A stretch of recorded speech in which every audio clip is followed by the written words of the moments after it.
Rex Stout wrote the 6th novel in the Nero Wolfe series.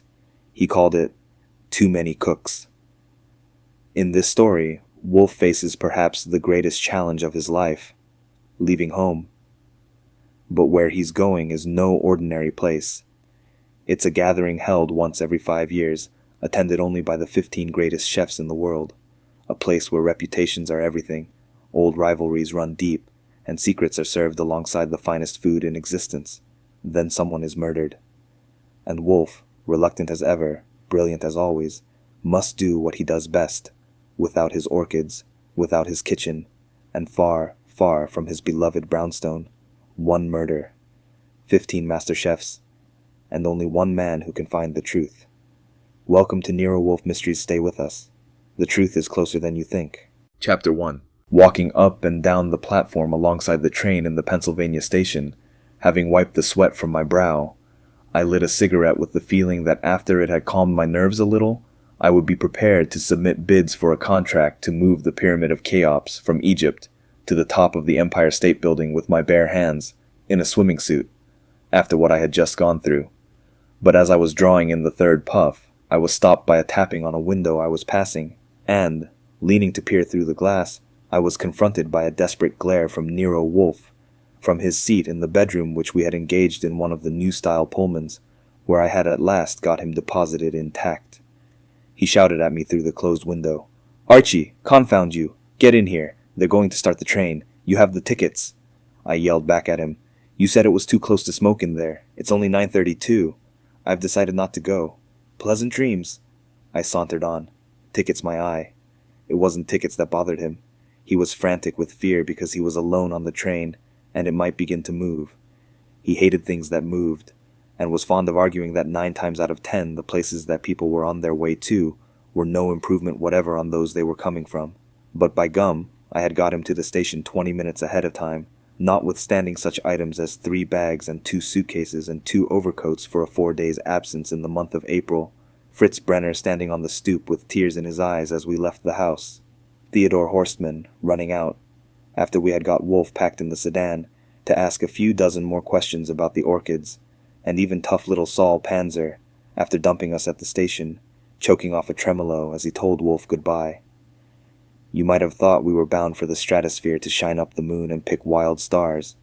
At that, just as I flipped my butt through the crack between the train and the platform, I could have picked a star right there, or at least touched one.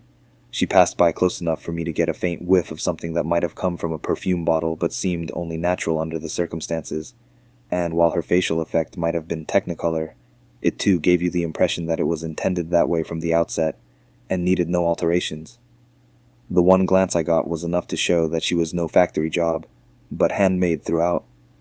Attached to the arm of a tall, bulky man in a brown cape and a brown floppy cloth hat, she unhooked herself to precede him and follow the porter into the car back of ours. I muttered to myself, my heart was all I had, and now that's gone. I should have put my bloody blinders on, shrugged with assumed indifference, and entered the vestibule as they began the all aboard. In our room, Wolfe was on the wide seat by the window, holding himself braced with both hands, but in spite of that, they fooled him on the timing, and when the jerk came he lurched forward and back again.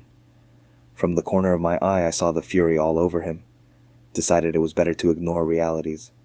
Got a magazine from my bag and perched on the undersized chair in the corner. Still holding on with both hands, he shouted at me, "We are due at Kanawha Spa at 11:25 tomorrow morning. 14 hours. This car is shifted to another train at Pittsburgh. In case of delay, we would have to wait for an afternoon train. Should anything happen to our engine," I put in coldly, "I am not deaf, sir. And while you can beef as much as you want to, because it's your own breath if you want to waste it, I do object to your implying either in word or tone that I am in any way responsible for your misery. I made this speech up last night, knowing I would need it. This is your idea, this trip. You wanted to come, at least. You wanted to be at Kanawha Spa. 6 months ago you told Vukcic that you would go there on April 6th.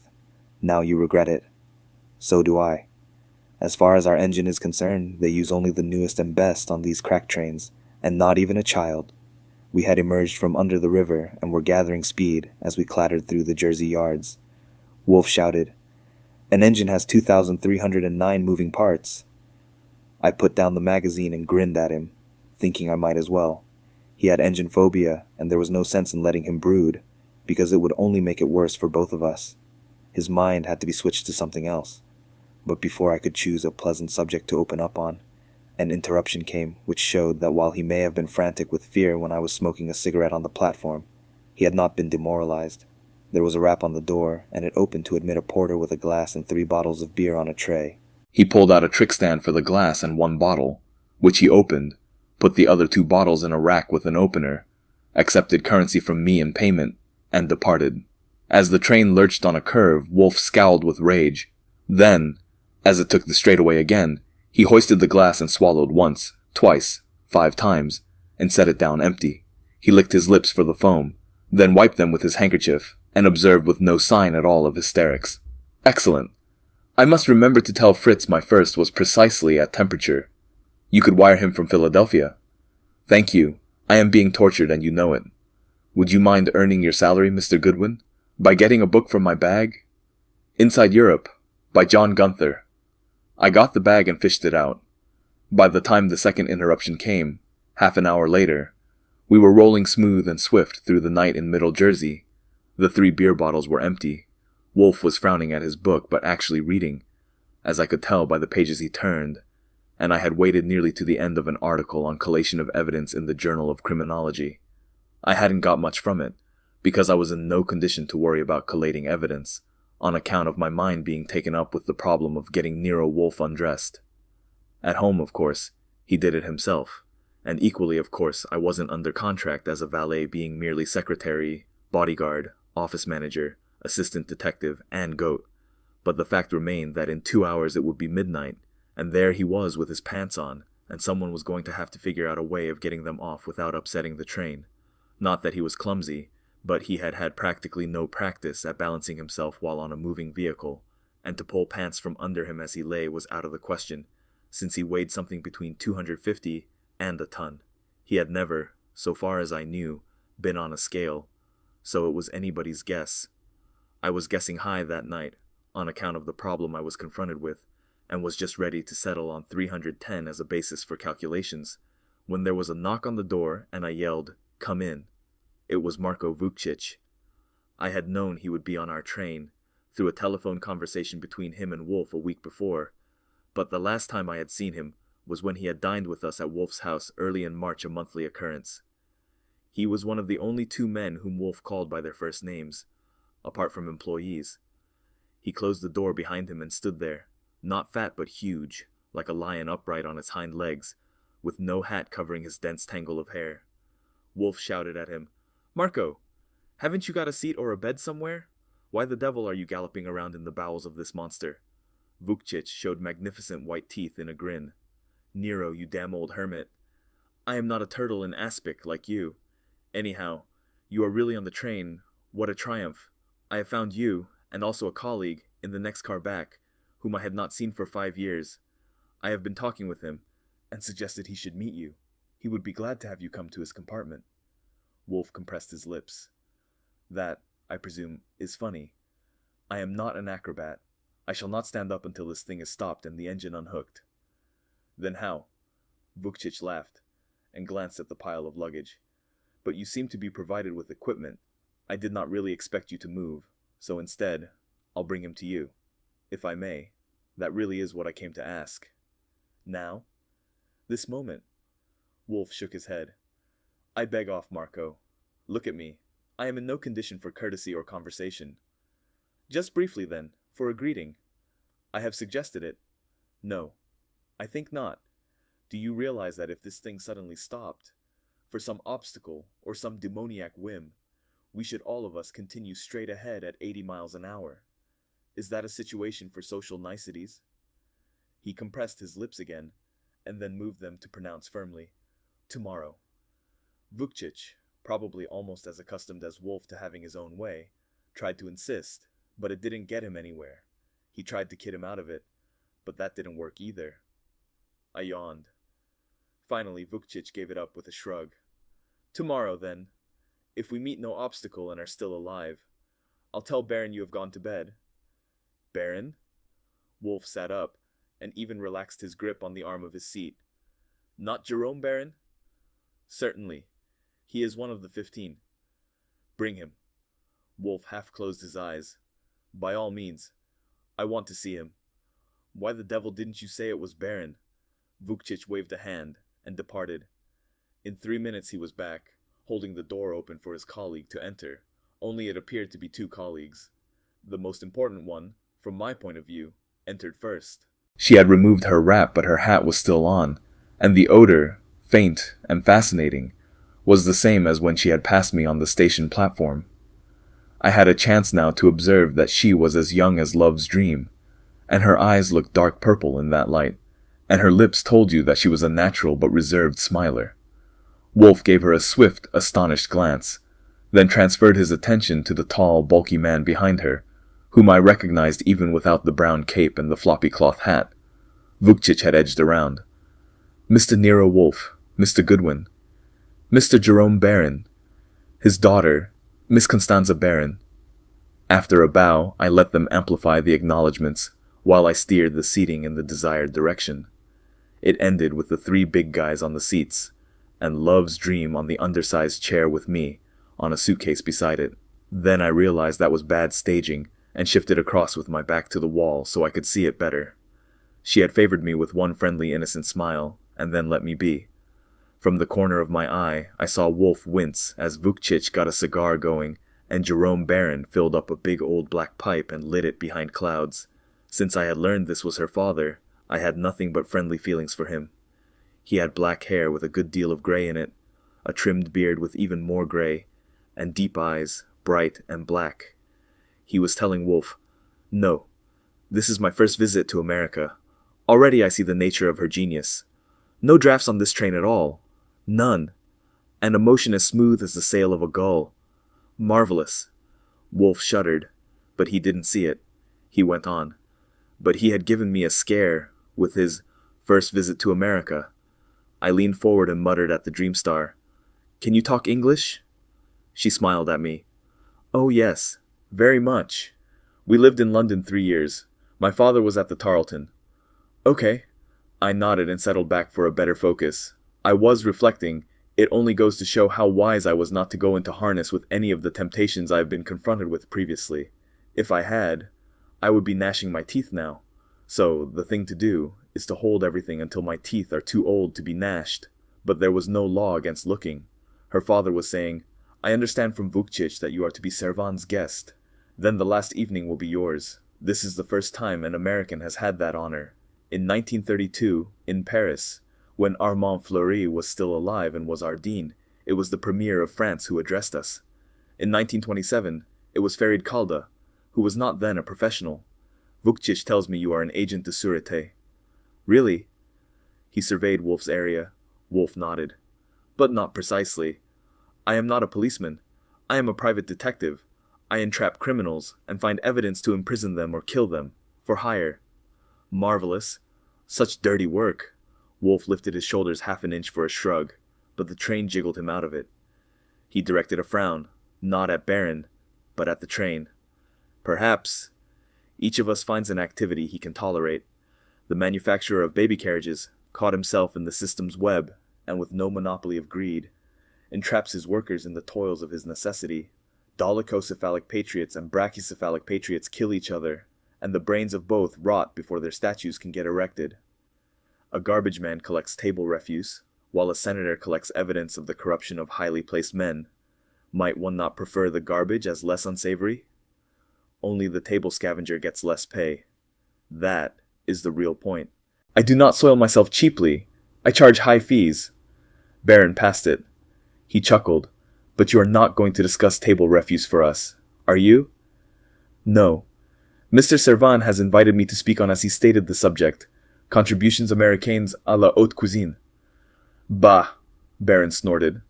"There are none." Wolfe raised his brows. "None, sir?" "None.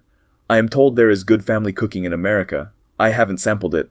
I have heard of the New England boiled dinner, and corn pone, and clam chowder, and milk gravy. This is for the multitude, and certainly not to be scorned if good. But it is not for masters." He snorted again. Those things are to la haute cuisine what sentimental love songs are to Beethoven and Wagner. Indeed. Wolfe wiggled a finger at him.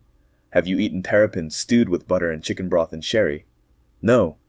Have you eaten a planked porterhouse steak, 2 inches thick, surrendering hot red juice under the knife, garnished with American parsley and slices of fresh limes, encompassed with mashed potatoes which melt on the tongue, and escorted by thick slices of fresh mushrooms faintly underdone? No. Or the Creole tripe of New Orleans, or Missouri Boone County ham, baked with vinegar, molasses, Worcestershire, sweet cider, and herbs, or chicken merengue, or chicken and curdled egg sauce, with raisins, onions, almonds, sherry, and Mexican sausage, or Tennessee opossum, or lobster Newburg, or Philadelphia snapper soup. But I see you haven't. Wolfe pointed a finger at him. The gastronome's heaven is France, granted, but he would do well, on his way there, to make a detour hereabouts. I have eaten tripe à la mode de Caen at Pharamond's in Paris. It is superb, but no more so than Creole tripe, which is less apt to stop the gullet without an excess of wine. I have eaten bouillabaisse at Marseille, its cradle and its temple, in my youth, when I was easier to move, and it is mere belly fodder, ballast for a stevedore, compared with its namesake at New Orleans, if no red snapper is available. I thought for a second Baron was spitting at him, but saw it was only a vocal traffic jam caused by indignation. I left it to them and leaned to Constanza again. I understand your father is a good cook. The purple eyes came to me, the brows faintly up. She gurgled. He is chef de cuisine at the Corridona at San Remo. Didn't you know that? I nodded. Yeah, I've seen a list of the 15. Yesterday, in the magazine section of the Times. I was just opening up. Do you do any cooking yourself? No, I hate it. Except, I make good coffee. She looked down as far as my tie. I had on a dark brown polka dot 4-in-hand with a pinstripe tan shirt and up again. I didn't hear your name when Mr. Vukcic said it. Are you a detective too? The name is Archie Goodwin. Archibald means sacred and good, but in spite of that my name is not Archibald. I've never heard a French girl say Archie. Try it once. I'm not French. She frowned. Her skin was so smooth that the frown was like a ripple on a new tennis ball. I'm Catalana. I'm sure I could say Archie. Archie, Archie, Archie. Good? Wonderful. Are you a detective? Certainly. I got out my wallet and fingered in it and pulled out a fishing license I had got in Maine the summer before. Look. See my name on that? She read at it. Ling? She looked doubtful and handed it back. And that Maine? I suppose that is your arrondissement. No, I haven't got any. We have 2 kinds of detectives in America, Might and Maine. I'm the Maine kind. That means that I do very little of the hard work, like watering the horses and shooting prisoners and greasing the chutes. Mostly all I do is think, as for instance when they want someone to think what to do next. Mr. Wolfe there is the Might kind. You see how big and strong he is. He can run like a deer. But what are the horses for? I explained patiently. There is a law in this country against killing a man unless you have a horse on him. When 2 or more men are throwing dice for the drinks, you will often hear one of them say, "Horse on you," or "Horse on me." You can't kill a man unless you say that before he does. Another thing you'll hear a man say, if he finds out something is only a hoax, he'll call it a mare's nest, because it's full of mares and no horses. Still another trouble is a horse's feathers, in case it has feathers. What is a mare? I cleared my throat. The opposite of a horse. As you know, everything must have its opposite.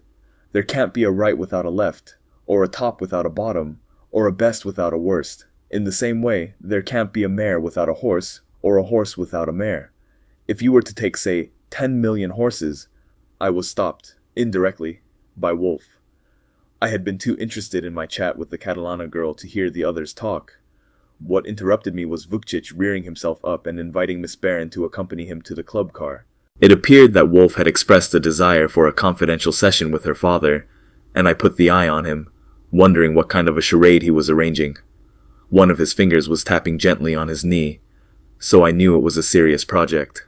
When Constanza got up, I did too. I bowed. "If I may?" To Wolfe. "You can send the porter to the club car if you need me. I haven't finished explaining to Miss Barron about mares." "Mares?"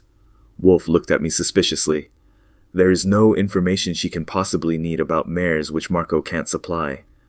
I am hoping we shall need your notebook. Sit down. So Vukcic carried her off. I took the undersized chair again, feeling like issuing an ultimatum for an 8-hour day, but knowing that a moving train was the last place in the world for it.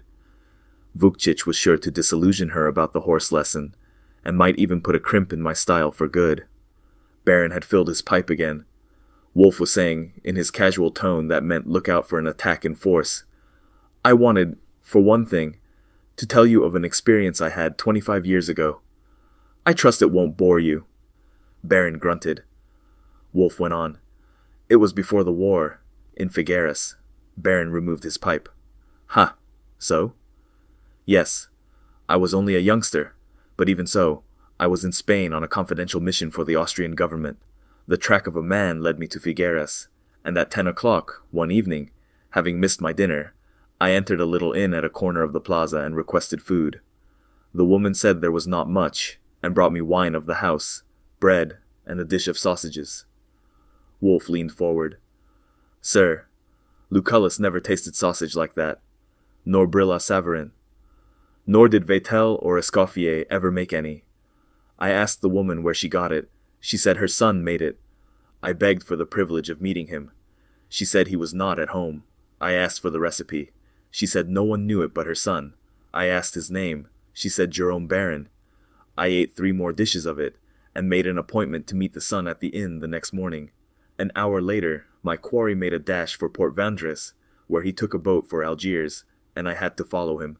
The chase took me eventually to Cairo, and other duties prevented me from visiting Spain again before the war started. Wolfe leaned back and sighed.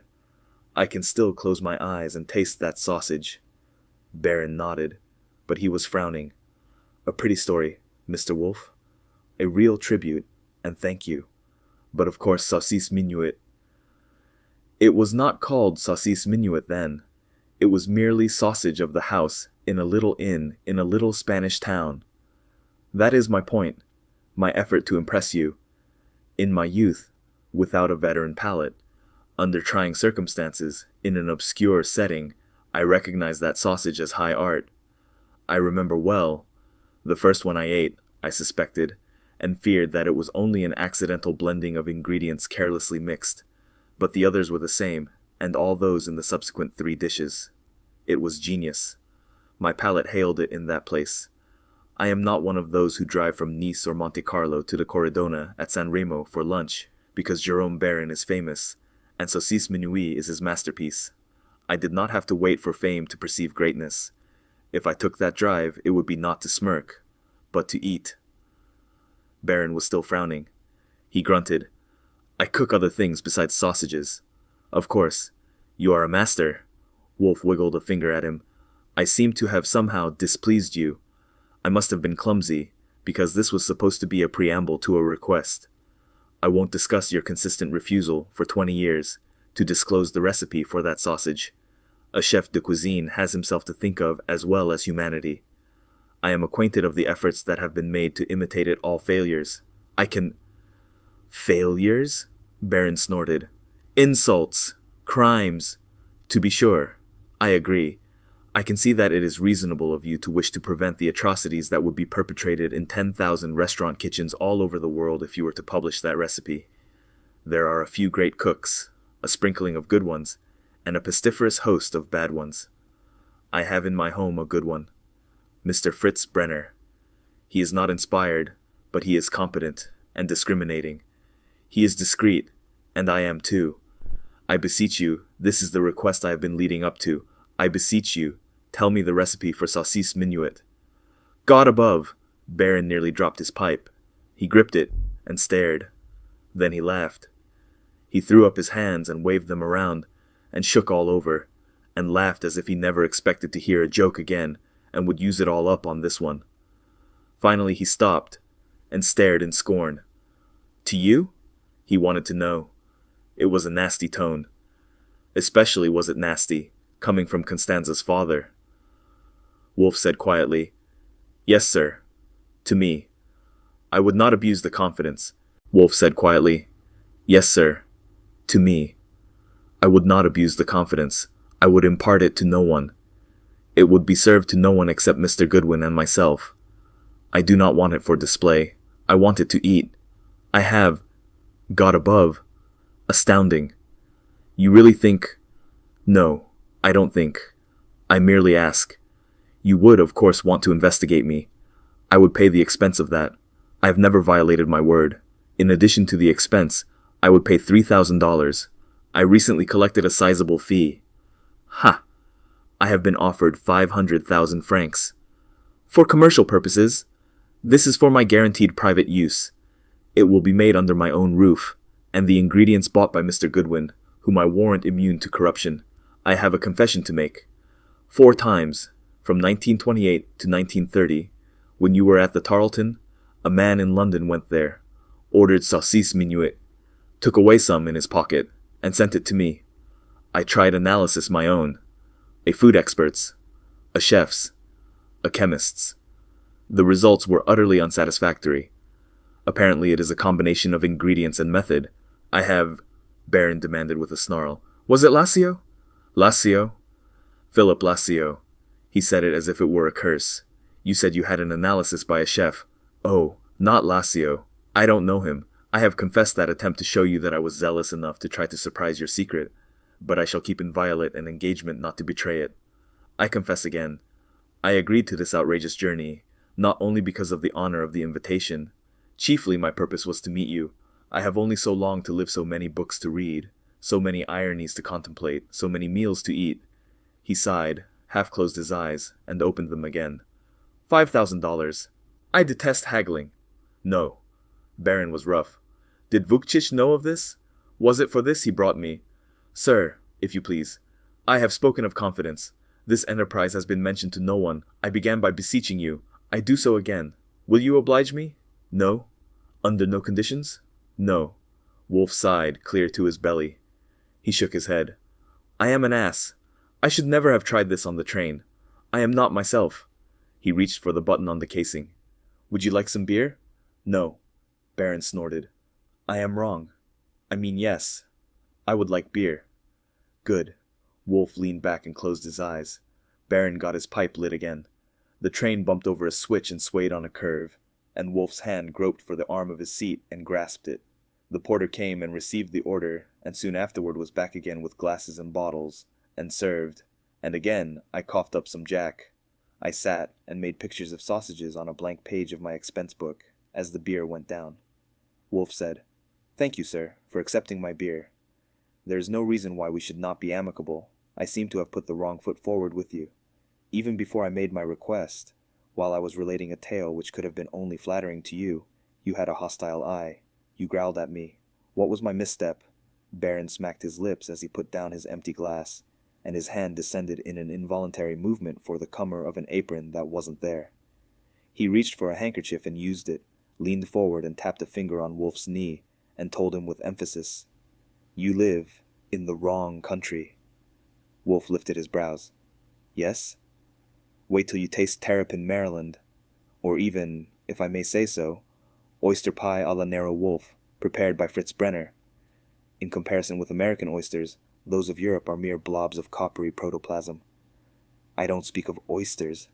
You live in the country which permits the presence of Philip Lassio. Indeed, I don't know him. But he makes slop at the Hotel Churchill in your own city of New York. You must know that. I know of him, certainly, since he is one of your number. My number? Pah! Baron's hands, in a wide, swift sweep, tossed Philip Lassio through the window. Not of my number. Your pardon. Wolfe inclined his head. But he is one of les 15 maîtres, and you are one. Do you suggest that he is unworthy? Baron tapped Wolfe's knee again.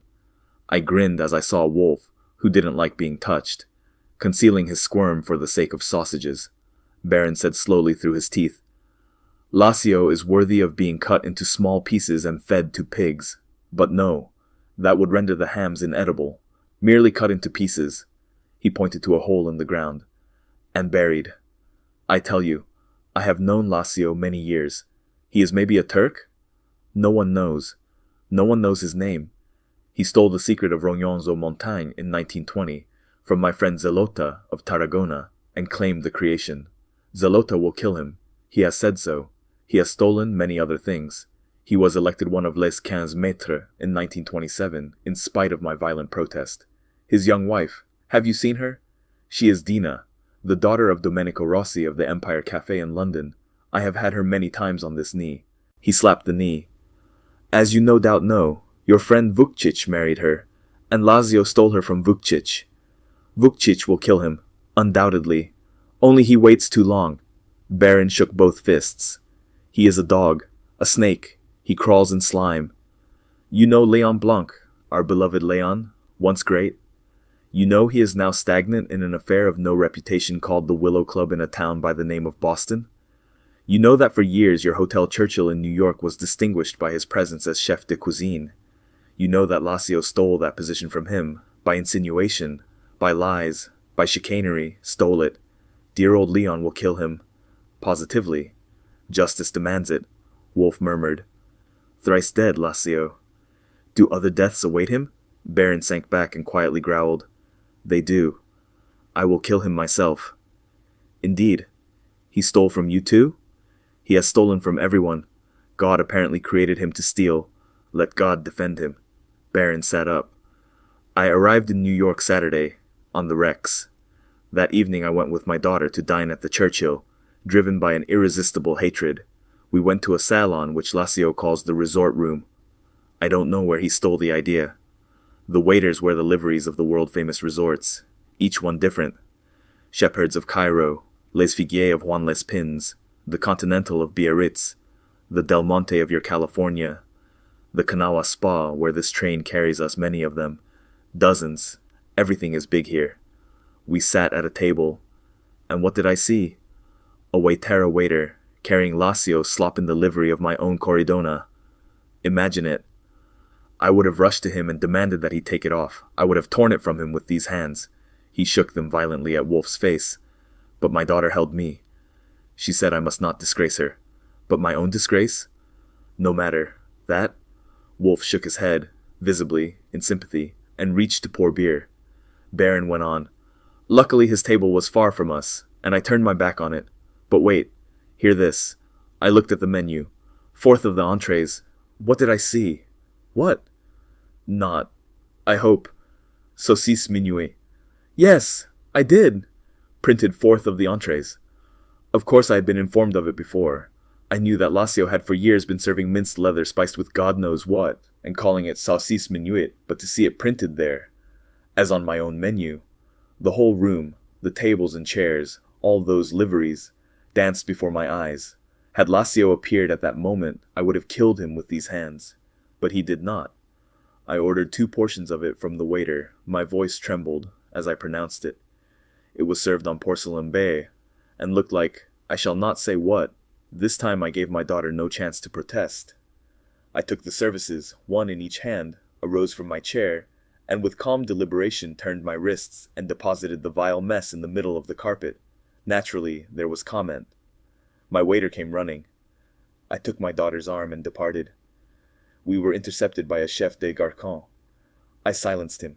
I told him in a sufficient tone, I am Jerome Baron of the Corridona at San Remo.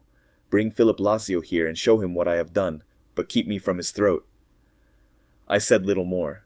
It was not necessary. I took my daughter to Rustermann's and met Vukcic, and he soothed me with a plate of his goulash and a bottle of Chateau Latour. The 29. Wolfe nodded. It would soothe the tiger. It did. I slept well. But the next morning, yesterday, do you know what happened? A man came to me at my hotel with a message from Philip Lazio, inviting me to lunch. Can you credit such effrontery? But wait, that was not all. The man who brought the message was Alberto Malfi. Indeed. Should I know him? Not now. Now he is not Alberto, but Albert Malfi, once a Corsican fruit slicer whom I discovered in a cafe in Ajaccio. I took him to Paris. I was then at the Provençal trained, and taught him, and made a good entree man of him. He is now Lazio's first assistant at the Churchill. Lazio stole him from me in London in 1930. Stole my best pupil, and laughed at me. And now the Brazen Frog sends him to me with an invitation to lunch. Alberto appears before me in a morning coat, bows, and as if nothing had ever happened, delivers such a message in perfect English. I take it you didn't go. Pah. Would I eat poison? I kicked Alberto out of the room. Baron shuddered. I shall never forget. Once in 1926, when I was ill and could not work, I came that close. He held thumb and forefinger half an inch apart, to giving Alberto the recipe for saucisse minuet. God above, if I had, he would be making it now for Lacio's menu. Horrible. Wolfe agreed. He had finished another bottle, and he now started on a suave speech of sympathy and understanding. It gave me a distinct pain. He might have seen it was wasted effort, that there wasn't a chance of his getting what he wanted, and it made me indignant to see him belittling himself trying to horn a favor out of that wild-eyed sausage cook. Besides, the train had made me so sleepy I couldn't keep my eyes open. I stood up. Wolfe looked at me. Yes, Archie, I said in a determined voice. Club car. Opened the door, and beat it. It was after 11 o'clock, and half the chairs in the club car were empty. 2 of the wholesome young fellows who posed for the glossy hair ads were there drinking highballs, and there was a scattering of the bald heads and streaked greys who had been calling Porter's George for 30 years. Vukcic and Miss Barron were seated with empty glasses in front of them, neither looking animated or entranced. Next to her on the other side was a square-jawed, blue-eyed athlete in a quiet gray suit, who would obviously be a self-made man in another 10 years. I stopped in front of my friends and dropped a greeting on them. They replied. The blue-eyed athlete looked up from his book and made preparations to raise himself to give me a seat. But Vukcic was up first. Take mine, Goodwin. I'm sure Miss Barron won't mind the shift. I was up most of last night. He said good nights and was off. I deposited myself and flagged the steward when he stuck his nose out. It appeared that Miss Barron had fallen in love with American ginger ale, and I requested a glass of milk. Our needs were supplied, and we sipped. She turned the purple eyes on me. They looked darker than ever, and I saw that that question would not be settled until I met them in daylight. She said, with throat in her voice, You really are a detective, aren't you? Mr. Vukcic has been telling me. He dines every month at Mr. Wolfe's house. Arid you live there. He says you are very brave and have saved Mr. Wolfe's life 3 times. She shook her head and let the eyes scold me. But you shouldn't have told me that about watering the horses. You might have known I would ask about it and find out. I said firmly, Vukcic has only been in this country 8 years and knows very little about the detective business. Oh no, she gurgled. I'm not young enough to be such a big. Fool as that. I've been out of school 3 years. All right. I waved a hand. Forget the horses. What kind of a school do girls go to over there? A convent school. I did, at Toulouse. You don't look like any nun I ever saw. She finished a sip of ginger ale and then laughed. I'm not anything at all like a nun. I'm not a bit religious. I'm very worldly. Mother Cecilia used to tell us girls that a life of service to others was the purest and sweetest. But I thought about it, and it seemed to me that the best way would be to enjoy life for a long while, until you got fat, or sick, or had a big family, and then begin on service to others. Don't you think so? I shook my head doubtfully. I don't know. I'm pretty strong on service. But of course you shouldn't overdo it. You've been enjoying life so far? She nodded. Sometimes. My mother died when I was young, and father has a great many rules for me. I saw how American girls acted when they came to San Remo, and I thought I would act the same way, but I found out I didn't know how, and anyway, father heard about it when I sailed Lord Gurley's boat around the Cape without a chaperone. Was Gurley along? Yes, he was along, but he didn't do any of the work. He went to sleep and fell overboard, and I had to tack 3 times to get him. Do you like Englishmen? I lifted a brow. Well, I suppose I could like an Englishman, if the circumstances were exactly right. For instance, if it was on a desert island, and I had had nothing to eat for 3 days, and he had just caught a rabbit or, in case there were no rabbits, a wild boar or a walrus. Do you like Americans? I don't know, she laughed. I have only met a few since I grew up, at San Remo and around there, and it seemed to me they talked funny and tried to act superior. I mean the men. I liked one I knew in London once, a rich one with a bad stomach who stayed at the Tarleton, and my father had special things prepared for him, and when he left he gave me nice presents. I think lots of them I have seen since I got to New York are very good looking. I saw one at the hotel yesterday who was quite handsome. He had a nose something like yours, but his hair was lighter. I can't really tell whether I like people until I know them pretty well. She went on, but I was busy making a complicated discovery. When she had stopped to sip ginger ale, my eyes had wandered away from her face to take in accessories, and as she had crossed her knees like American girls, without undue fuss as to her skirt, the view upward from a well-shaped foot and a custom-built ankle was as satisfactory as any I had ever seen. So far, so good. But the trouble was that I became aware that the blue-eyed athlete on the other side of her had one eye focused straight past the edge of his book, and its goal was obviously the same interesting object that I was studying, and my inner reaction to that fact was unsociable and alarming. Instead of being pleased at having a fellow man share a delightful experience with me, I became conscious of an almost uncontrollable impulse to do two things at once: glare at the athlete and tell her to put her skirt down. I pulled myself together inwardly and considered it logically. There was only one theory by which I could possibly justify my resentment at his looking at that leg and my desire to make him stop, and that was that the leg belonged to me. Obviously, therefore, I was either beginning to feel that the leg was my property, or I was rapidly developing an intention to acquire it. The first was nonsense. It was not my property. The second was dangerous, since, considering the situation as a whole, there was only one practical and ethical method of acquiring it. She was still talking.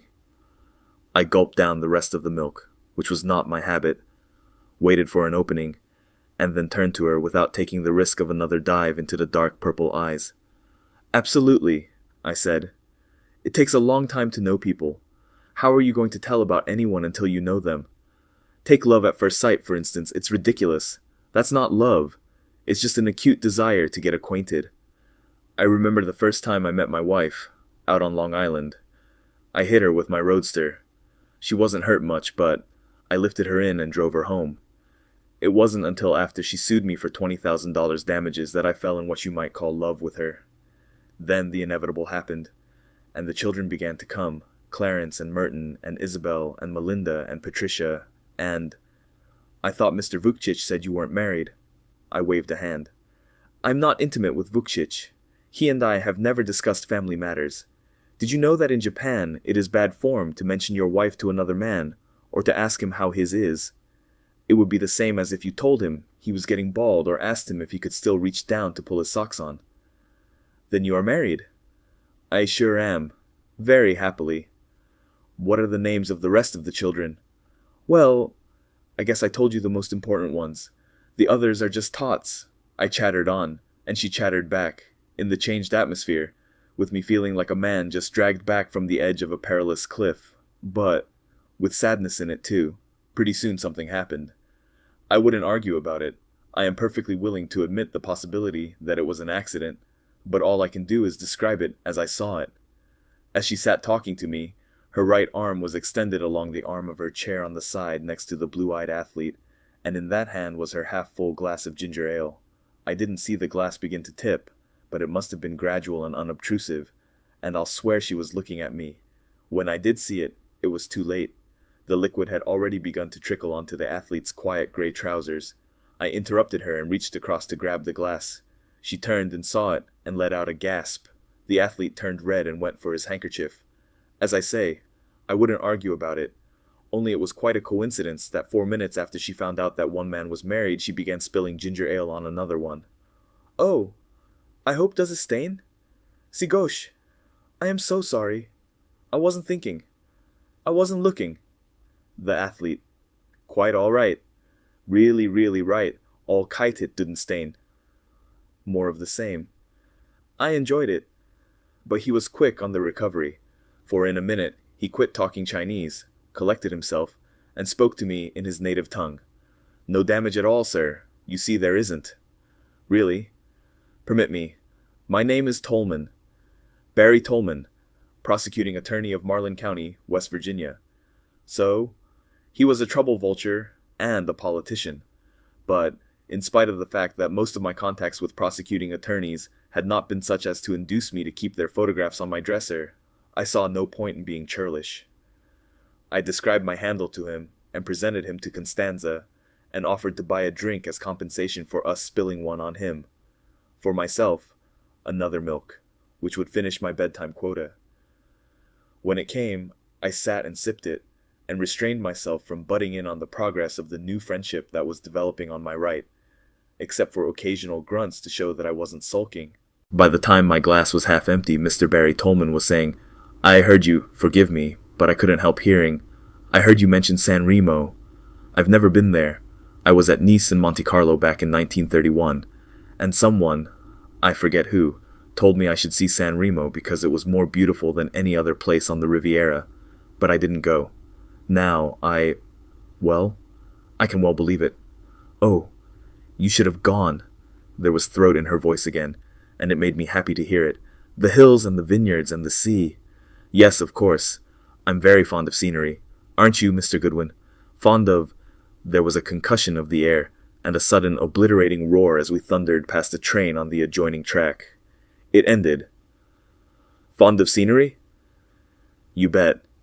I nodded, and sipped. Constanza said, "I'm so sorry it's night. I could be looking out and seeing America. Is it rocky? I mean, is it the Rocky Mountains?" Tolman didn't laugh. I didn't bother to glance to see if he was looking at the purple eyes. I knew that must be it. He told her no, the Rocky Mountains were 1,500 miles away, but that it was nice country we were going through.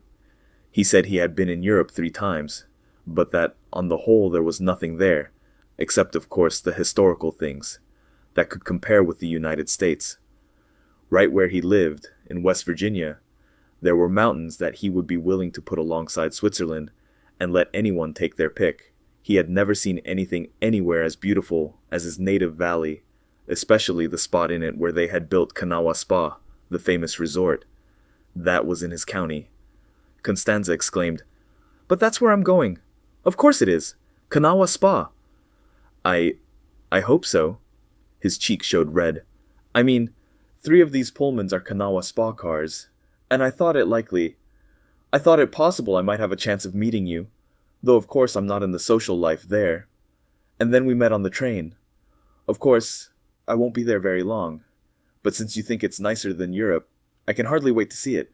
But I warn you I love San Remo and the sea. I suppose on your trips to Europe you take your wife and children along." "Oh, now." He was groggy. "Now really? Do I look old enough to have a wife and children?" I thought, "You darned nut. Cover up that chin." My milk was finished. I stood up. "If you folks will excuse me, I'll go and make sure my boss hasn't fallen off the train. I'll come back soon, Miss Barron, and take you to your father. You can't be expected to learn the knack of acting like the American girls the first day out." Neither of them broke into tears to see me go. In the first car ahead, I met Jerome Barron striding down the passage. He stopped, and of course I had to. He roared, "My daughter! Vukcic left her. She's perfectly all right." I thumbed to the rear. "She's back in the club car talking with a friend of mine I introduced to her. Is Mr. Wolfe okay?" "Okay? I don't know. I just left him." He brushed past me and I went on.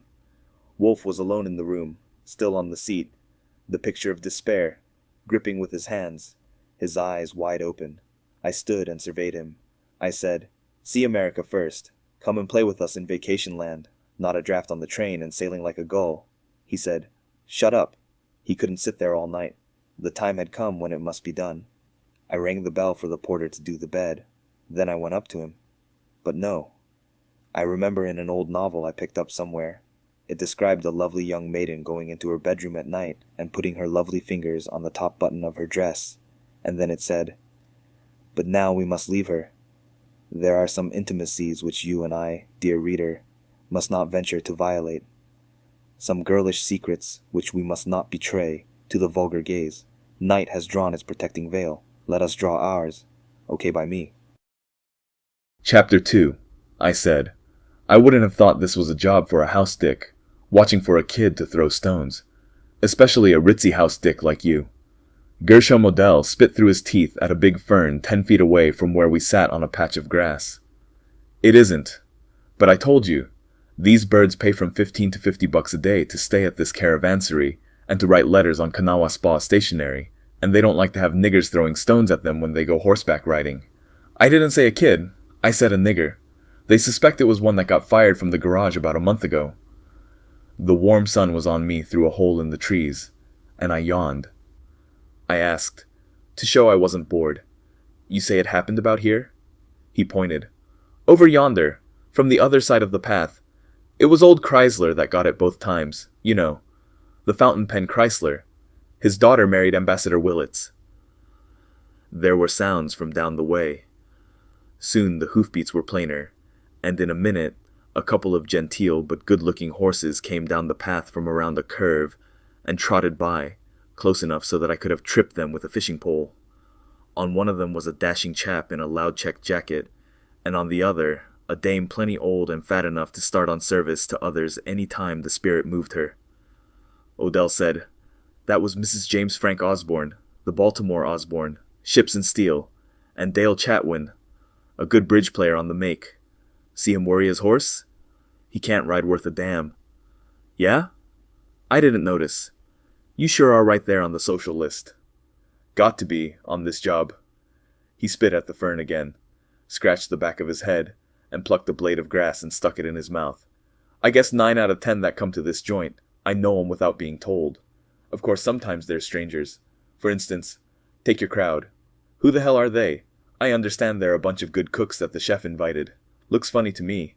Since when was Kanawha Spa a domestic science school?" I shook my head. "Not my crowd, mister." "You're with them." "I'm with Nero Wolfe." "He's with them." I grinned. "Not this minute, he ain't. He's in Suite 60, on the bed fast asleep. I think I'll have to chloroform him Thursday to get him on the train home." I stretched in the sun. "At that, there's worse things than cooks." "I suppose so," he admitted. "Where do they all come from, anyway?" I pulled a paper from my pocket, a page I had clipped from the magazine section of the Times, and unfolded it and glanced at the list again before passing it across to him. Les Queens Maitre, Jerome Barron, the Corridona, San Remo. Leon Blanc, the Willow Club, Boston. Ramsey Keith, Hotel Hastings, Calcutta. Philip Lassio, Hotel Churchill, New York. Domenico Rossi, Empire Café, London. Pierre Mondor, Mondors, Paris. Marko Vukcic, Roosterman's Restaurant, New York. Sergei Valenko, Chateau Montcalm, Quebec. Lawrence Coyne, The Rattan, San Francisco. Louis Servin, Kanawha Spa, West Virginia. Ferid Kalda, Café de l'Europe, Istanbul. Henri Tasson, Shepherd's Hotel, Cairo. Deceased, Armand Fleury, Fleury's, Paris. Pasquale Donofrio, The El Dorado, Madrid. Jacques Rallen, Emerald Hotel, Dublin. Odell took a look at the extent of the article, made no offer to read it, and then went over the names and addresses with his head moving slowly back and forth. He grunted. "Some bunch of names. You might think it was a Notre Dame football team. How'd they get all the press? What does that mean at the top? Les Quincy something." "Oh, that's French." I pronounced it adequately. "It means the 15 masters. These babies are famous. One of them cooks sausages that people fight duels over. You ought to see him and tell him you're a detective and ask him to give you the recipe. He'd be glad to. They meet every 5 years on the home grounds of the oldest one of their number. That's why they came to Kanawha Spa. Each one is allowed to bring one guest. It's all there in the article. Nero Wolfe is Servan's guest, and Vukcic invited me so I could be with Wolfe. Wolfe's the guest of honor. Only 10 of them are here. The last 3 died since 1932, and Kalda and Tassone couldn't come. They'll do a lot of cooking and eating and drinking, and tell each other a lot of lies, and elect 3 new members, and listen to Nero Wolfe make a speech, and oh yeah, one of them's going to get killed. That'll be fun." Odell spit through his teeth again. "Which one?" "Philip Lassio, Hotel Churchill, New York. The article says his salary is 60,000 berries per annum." "Which may be. Who's going to kill him?" "They're going to take turns. If you want tickets for the series, I'd be glad to get you a couple of ringsides. And here's a tip. You better tell the desk to collect for his room in advance, because you know how long it takes. Well, God bless my eyes. All with a few spoonfuls of ginger ale." A horseman and horsewoman had cantered by on the path, looking sideways at each other, laughing, their teeth showing and their faces flushed. As their dust drifted toward us, I asked Odell, "Who's that happy pair?" He grunted. "Barry Tolman, prosecuting attorney of this county. Going to be president someday. Ask him. The girl came with your crowd, didn't she? Incidentally, she's easy on the eyes. What was the crack about ginger ale? Oh, nothing. I waved a hand. Just an old quotation from Chaucer. It wouldn't do any good to throw stones at them. They wouldn't notice anything less than an avalanche. By the way, what is this stone-throwing gag? No gag. Just part of the day's work. You call this work? I'm a detective. In the first place, do you suppose anyone is going to start a bombardment with you and me sitting here in plain sight? And this bridle path winds around here for 6 miles, and why couldn't he pick another spot? Secondly, you told me that a Negro that got fired from the garage is suspected of doing it to annoy the management, but in that case, it was just a coincidence that he picked Fountain Pen Chrysler for a target both times. It's a phony. You didn't show me the bottom. Not that it's any of my business, but just for fun, I thought I'd demonstrate that I'm only dumb on Sundays and holidays. He looked at me with one eye, then with both, and then he grinned at me. You seem to be a good guy, I said warmly. I am. He was still grinning. Honest to God, it's too good not to tell you. You would enjoy it better if you knew Chrysler. But it wasn't only him. Another trouble was that I never get any time to myself around here. 16 hours a day. That's the way it works out. I've only got one assistant, and you ought to see him. He's somebody's nephew. I had to be on duty from sunrise to bedtime. Then there was Chrysler. Just a damn bile factory. He had it in for me because I caught his chauffeur swiping grease down at the garage. And boy, when he was mean, he was mean. The nigger that helped me catch the chauffeur, Chrysler had him fired. He was after my scalp too. I made my plans and they worked. Odell pointed. See that ledge up there? No, over yonder, the other side of those firs. That's where I was when I threw stones at him. I hit him both times. I see. Hurt him much? Not enough. His shoulder was pretty sore. I had fixed up a good alibi in case of suspicions. Chrysler checked out. That was one advantage. Another was that almost whenever I want to, I can say I'm going out for the stone thrower and come to the woods for an hour or two and be alone and spit and look at things. Sometimes I let them see me from the bridle path, and they think they're being protected. And that's Jake. Pretty good idea. But it'll play out. Sooner or later, you'll either have to catch him, or give it up, or else throw some more stones. He grinned. Maybe you think it wasn't a good shot the time I got him in the shoulder. See how far away that ledge is? I don't know whether I'll try it again or not, but if I do, I know damn well who I'll pick. I'll point her out to you. He glanced at his wrist. Jumping Jesus, nearly 5 o'clock. I've got to get back. He scrambled up and started off headlong, and as I was in no hurry I let him go, and moseyed idly along behind. As I had already discovered, wherever you went around Kanawha Spa, you were taking a walk in the garden. I don't know who kept the woods swept and dusted off the trees for what must have been close to 1,000 acres, but it was certainly model housekeeping. In the neighborhood of the main hotel, and the pavilions scattered around, and the building where the hot springs were, it was mostly lawns and shrubs and flowers, with 3 classy fountains 30 yards from the main entrance. The things they called pavilions, which had been named after the counties of West Virginia, were nothing to sneeze at themselves in the matter of size, with their own kitchens and so forth, and I gathered that the idea was that they offered more privacy at an appropriate price. 2 of them, Pocahontas and Upshur, only 100 yards apart and connected by a couple of paths through trees and shrubs, had been turned over to the 15 masters, or rather, 10 and our sweet 60, Wolfe's and mine, was in Upshur. I strolled along carefree. There was lots of junk to look at if you happened to be interested in it. Big clusters of pink flowers everywhere on bushes which Odell had said was mountain laurel, and a brook zipping along with little bridges across it here and there, and some kind of wild trees in bloom and birds and evergreens and so on. That sort of stuff is all right. I've got nothing against it, and of course, out in the country like that, something might as well be growing, or what would you do with all the space? But I must admit it's a poor place to look for excitement. Compare it, for instance, with Times Square or the Yankee Stadium. Closer to the center of things, in the section where the pavilions were, and especially around the main building and the springs, there was more life. Plenty of folks, such as they were, coming and going in cars or on horseback and sometimes even walking. Most of those walking were Negroes in the Kanawha Spa uniform, black breeches and bright green jackets with big black buttons. Off on a side path you might catch one of them grinning, but out in the open they looked as if they were nearly overcome by something they couldn't tell you, like bank tellers. It was a little after 5 when I got to the entrance of Apeshire Pavilion and went in. Suite 60 was in the rear of the right wing. I opened its door with care and tiptoed across the hall so as not to wake the baby. But opening another door with even more care, I found that Wolfe's room was empty. The 3 windows I had left partly open were closed. The hollow in the center of the bed left no doubt as to who had been on it, and the blanket I had spread over him was hanging at the foot. I glanced in the hall again. His hat was gone. I went to the bathroom and turned on the faucet and began soaping my hands. I was good and sore.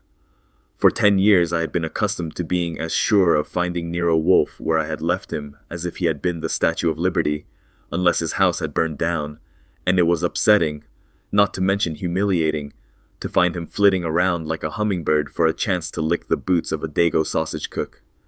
After splashing around a little and changing my shirt, I was tempted to wander over to the hotel and look to see around, but I knew Fritz and Theodore would murder me if I didn't bring him back in one piece. So instead, I left by the side entrance and followed the path to Pocahontas Pavilion. Pocahontas was much more ambitious than Upshur, with 4 good-sized public rooms centrally on the ground floor, and suites in the wings and the upper story. I heard noises before I got inside, and, entering, found that the masters were having a good time. I had met the whole gang at lunch, which had been cooked at the pavilion and served there, with 5 different ones contributing a dish, and I admit it hadn't been hard to get down which, since Fritz Brenner's cooking under Nero Wolfe's supervision had been my steady diet for 10 years, would be a tribute for anyone. I let a green jacket open the door for me, and trusted my hat to another one in the hall, and began the search for my lost hummingbird. In the parlor on the right, which had dark wooden things with colored rugs and stuff around everywhere, Pocahontas was all Indian. As to furnishings, 3 couples were dancing to a radio. A medium brunette about my age, medium also as to size, with a high white brow and long sleepy eyes, was fastened onto Sergei Valenko, a blonde Russian ox around 50 with a scar under one ear. She was Dina Lassio, daughter of Domenico Rossi, one-time wife of Marco Vukcic, and stolen from him, according to Jerome Barron, by Philip Lassio. A short middle-aged woman, built like a duck, with little black eyes and fuzz on her upper lip, was Marie Mondor, and the pop-eyed chap with a round face, maybe her age and as plump as her, was her husband, Pierre Mondor. She couldn't speak English, and I saw no reason why she should. The third couple consisted of Ramsay Keith, a little sawed-off Scotchman at least 60 with a face like a sunset preserved in alcohol, and the short and slender black-eyed affair who might have been anything under 35 to my limited experience, because she was Chinese. To my surprise, when I had met her at lunch, she had looked dainty and mysterious, just like the geisha propaganda pictures. I believe geishas are Japs, but it's all the same. Anyway, she was Leo Coyne, the 4th wife of Lawrence Coyne, and hurrah for Lawrence, since he was all of 70 and as white as a snowbank. I tried the parlor on the left, a smaller one. The pickings there were scanty. Lawrence Coyne was on a divan at the far end, fast asleep, and Leon Blanc, dear old Leon, was standing in front of a mirror, apparently trying to decide if he needed a shave. I ambled on through to the dining room. It was big and somewhat cluttered. Besides the long table and a slew of chairs, there were 2 serving tables and a cabinet full of paraphernalia, and a couple of huge screens with pictures of Pocahontas, saving John Smith's life, and other things. There were 4 doors, the one I had come in by, a double one to the large parlor, a double glass one to a side terrace, and one out to the pantry and the kitchen. There were also, as I entered, people. Marco Vukcic was on a chair by the long table, with a cigar in his mouth, shaking his head at a telegram he was reading. Jerome Barron was standing with a wine glass in his hand, talking with a dignified old bird with a grey mustache and a wrinkled face, that being Louis Servan, Dean of the 15 Masters, and their host at Kanawha Spa. Nero Wolfe was on a chair too small for him over by the glass door to the terrace, which stood open, leaning back uncomfortably so that his half-open eyes could take in the face of the man standing looking down at him. It was Philip Lassio Chunky, not much grey in his hair, with clever eyes and a smooth skin and slick all over.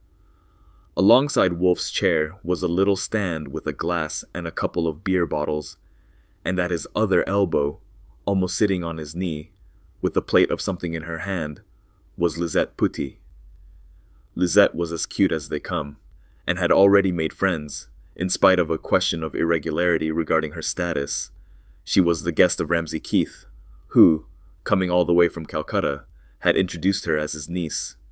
Vukcic had told me that Marie Mondor's sputterings after lunch had been to the effect that Lisette was a coquine, and Keith had picked her up in Marseille. But after all, Vukcic said, it was physically possible for a man named Keith to have a niece named Putty, and even if it was a case of mistaken identity, it was Keith who was paying the bills, which sounded like a loose statement, but it was none of my affair. As I approached, Lazio finished some remark to Wolfe, and Lisette began spouting to him in French, something about the stuff she had on the plate, which looked like fat brown crackers.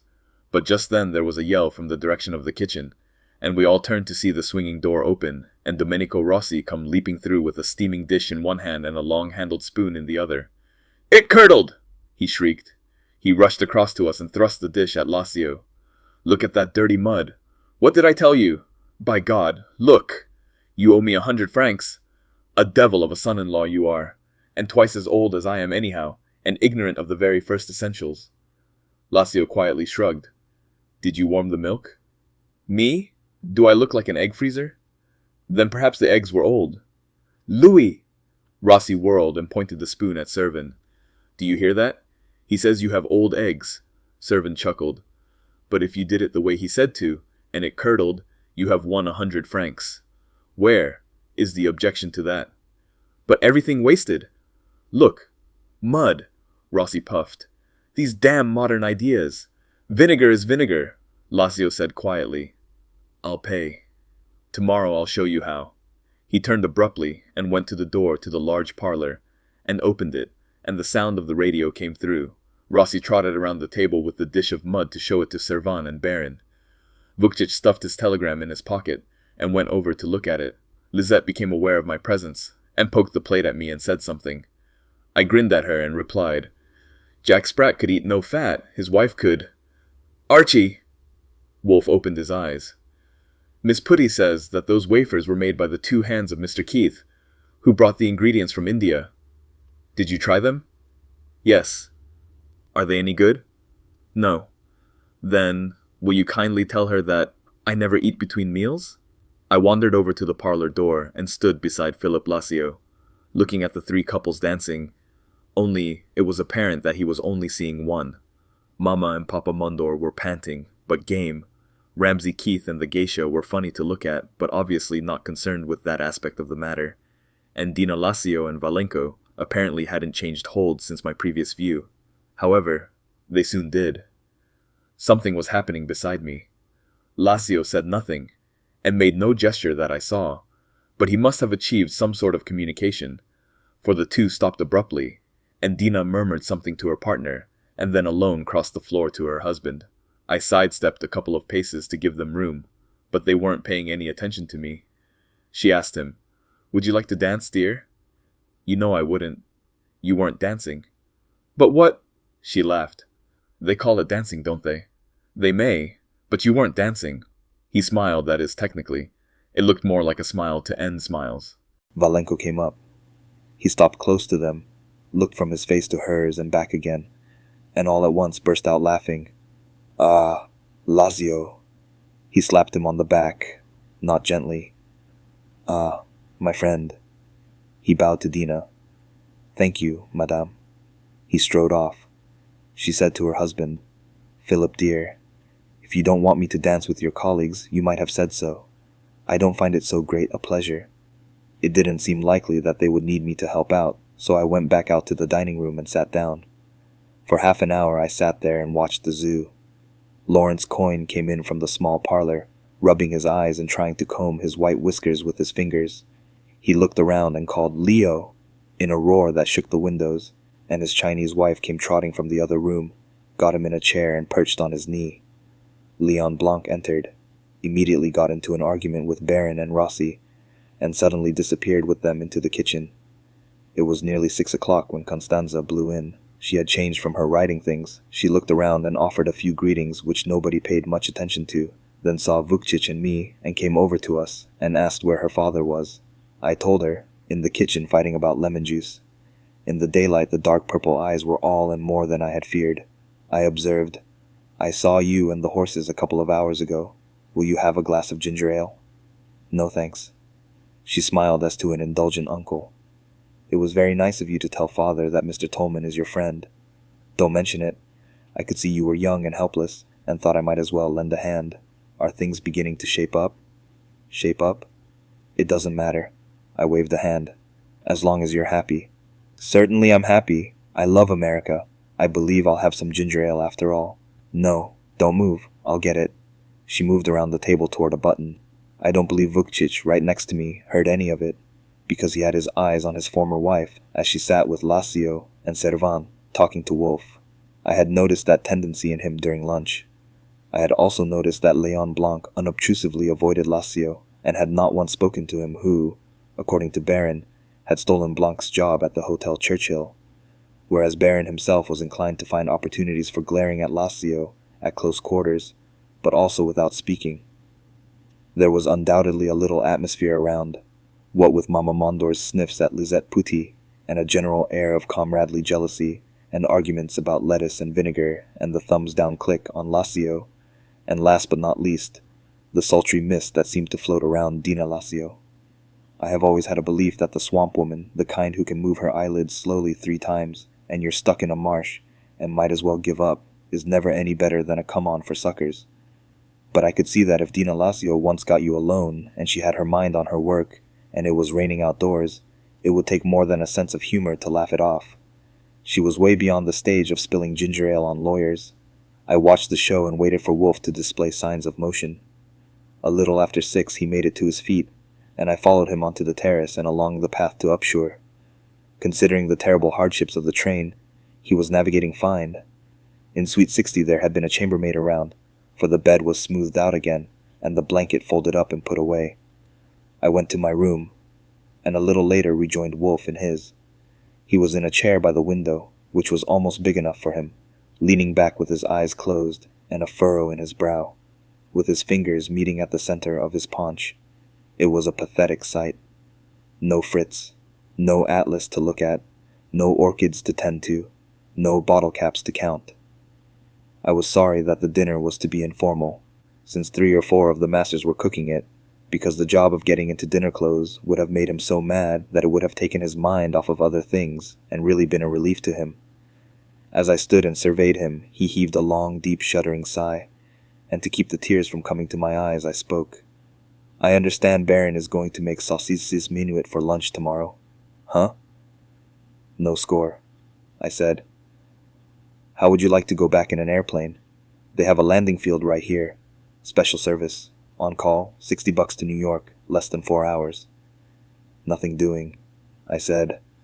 "They had a train wreck over in Ohio last night. Freight. Over 100 pigs killed." He opened his eyes and started to sit up, but his hand slipped on the arm of the foreign chair, and he slid back again.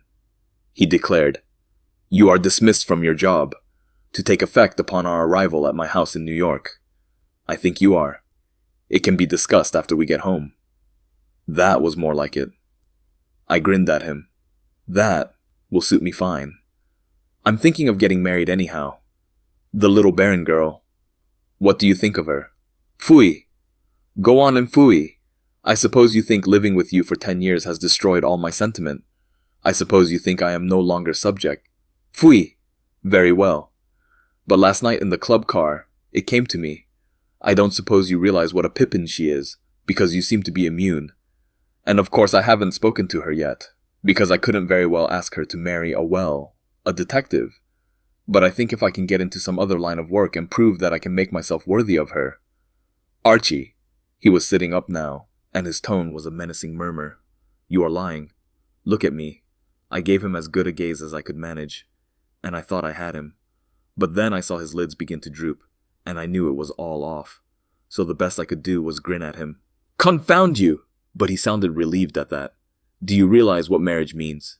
90% of men over 30 are married, and look at them. Do you realize that if you had a wife, she would insist on cooking for you? Do you know that all women believe that the function of food begins when it reaches the stomach? Have you any idea that a woman can ever... What's that? The knocking on the outer door of the suite had sounded twice, the first time faintly, and I had ignored it because I didn't want to interrupt him. Now I went out and through the inner hall and opened up, whereupon I, who am seldom surprised, was close to astonished. There stood Dina Lacio. Her eyes looked larger than ever, but not quite so sleepy. She asked in a low voice, "May I come in? I wish to see Mr. Wolfe." I stood back. She went past, and I shut the door. I indicated Wolfe's room. "In there, please," and she preceded me. The only perceptible expression on Wolfe's face as he became aware of her was recognition. He inclined his head. "I am honored, madam. Forgive me for not rising. I permit myself that discourtesy. That chair around, Archie?" She was nervous. She looked around. "May I see you alone, Mr. Wolfe?" "I'm afraid not. Mr. Goodwin is my confidential assistant." "But She stayed on her feet. "It is hard to tell, even you." "Well, madam, if it is too hard." Wolfe let it hang in the air. She swallowed, looked at me again, and took a step toward him. "But it would be harder. I must tell someone. I have heard much of you, of course, in the old days, from Marco. And I must tell someone, and there is no one but you to tell. Somebody is trying to poison my husband." "Indeed." Wolfe's eyes narrowed faintly. "Be seated. Please, it's easier to talk sitting down, don't you think, Mrs. Lacio?" Chapter 3. The swamp woman lowered it into the chair I had placed. Needless to say, I leaned against the bedpost not as nonchalant as I looked. It sounded as if this might possibly be something that would help to pass the time, and justify my foresight in chucking my pistol and a couple of notebooks into my bag when I had packed. She said, "Of course, I know you are an old friend of Marco's. You probably think I wronged him when I left him. But I count on your sense of justice, your humanity." "Weak supports, madam." Wolfe was brusque. "Few of us have enough wisdom for justice, or enough leisure for humanity. Why do you mention Marco? Do you suggest that he is poisoning Mr. Lacio?" "Oh, no!" Her hand fluttered from her lap and came to rest on the arm of her chair. "Only I am sorry if you are prejudiced against my husband and me, for I have decided that I must tell someone, and there is no one but you to tell." "Have you informed your husband that he is being poisoned?" She shook her head with a little twist on her lips. "He informed me. Today. You know, of course, that for luncheon several of them prepared dishes, and Philip did the salad, and he had announced that he was going to make Meadowbrook dressing, which he originated. They all know that he mixes the sugar and lemon juice and sour cream an hour ahead of time, and that he always tastes in spoonfuls. He had the things ready, all together, on a corner table in the kitchen. Lemons, bowl of cream, sugar shaker. At noon he started to mix. From habit, he shook sugar onto the palm of his hand and put his tongue to it, and it seemed gritty and weak. He shook some onto a pan of water, and little particles stayed on top, and when he stirred it some still stayed. He put sherry in a glass and stirred some of it into that, and only a small portion of it would dissolve. If he had mixed the dressing and tasted a spoonful or two, as he always does, it would have killed him. The sugar was mostly arsenic." Wolfe grunted. "Or flour." "My husband said arsenic. There was no taste of flour." Wolfe shrugged. "Easily determined, with a little hydrochloric acid and a piece of copper wire. You do not appear to have the sugar shaker with you. Where is it?" "I suppose, in the kitchen." Wolfe's eyes opened wide. "Being used for our dinner, madam? You spoke of humanity. No. Philip emptied it down the sink and had it refilled by one of the Negroes. It was sugar that time." "Indeed." Wolfe settled, and his eyes were again half shut. "Remarkable. Though he was sure it was arsenic, he didn't turn it over to Servin, or report it to anyone but you, or preserve it as evidence? Remarkable. My husband is a remarkable man." A ray of the setting sun came through the window to her face, and she moved a little. "He told me that he didn't want to make things difficult for his friend, Louis Servan. He forbade me to mention it. He is a strong man, and he is very contemptuous. That is his nature. He thinks he is too strong and competent and shrewd to be injured by anyone." She leaned forward and put out a hand, palm up. "I come to you, Mr. Wolfe. I am afraid. What do you want me to do? Find out who put the arsenic in the sugar shaker? Yes. Then she shook her head. No. I suppose you couldn't. And even if you did, the arsenic is gone.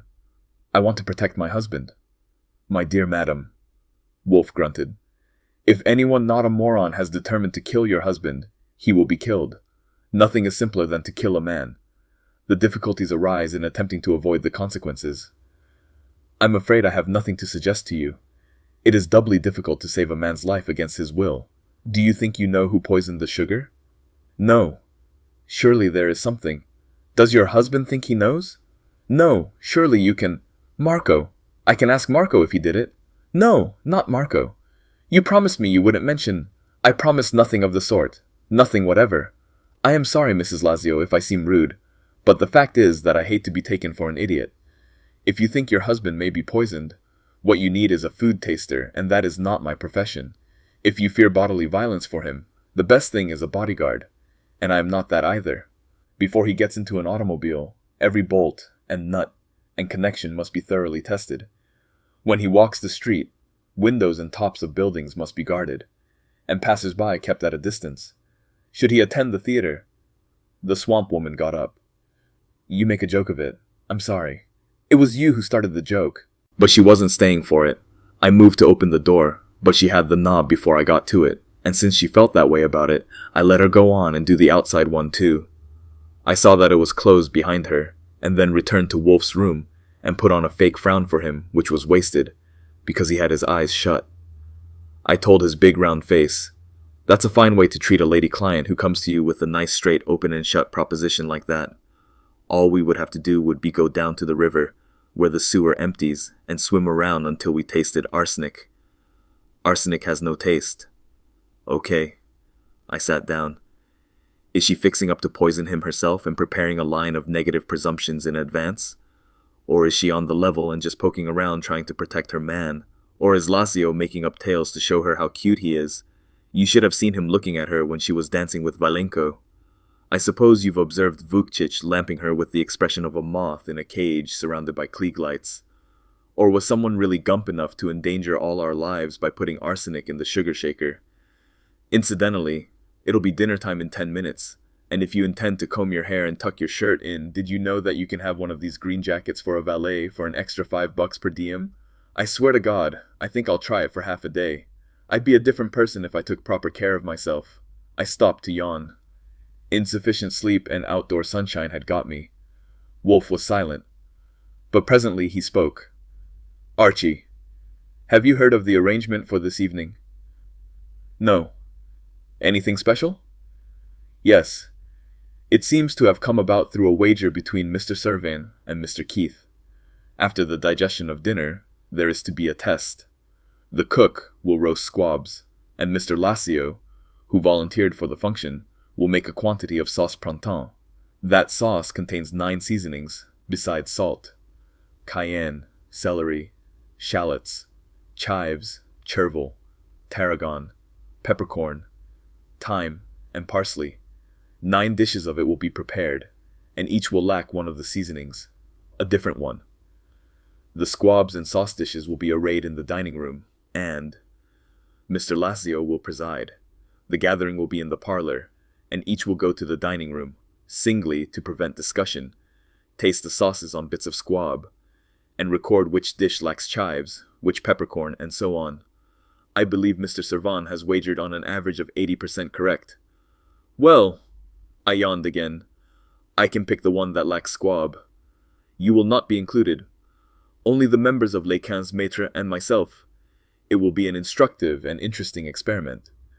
The chief difficulty will be with chives and shallots, but I believe I can distinguish. I shall drink wine with dinner, and of course no sweet. But the possibility occurred to me of a connection between this affair and Mrs. Lazio's strange report.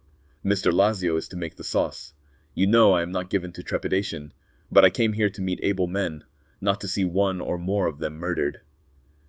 You came here to learn how to make sausage. But forget it, I guess that's out. But how could there be a connection? It's Lazio that's going to get killed, isn't it? The tasters are safe. Maybe you'd better go last. If you get sick out here in the jungle, I will have a nice time. He shut his eyes. Soon he opened them again. I don't like stories about arsenic in food. What time is it?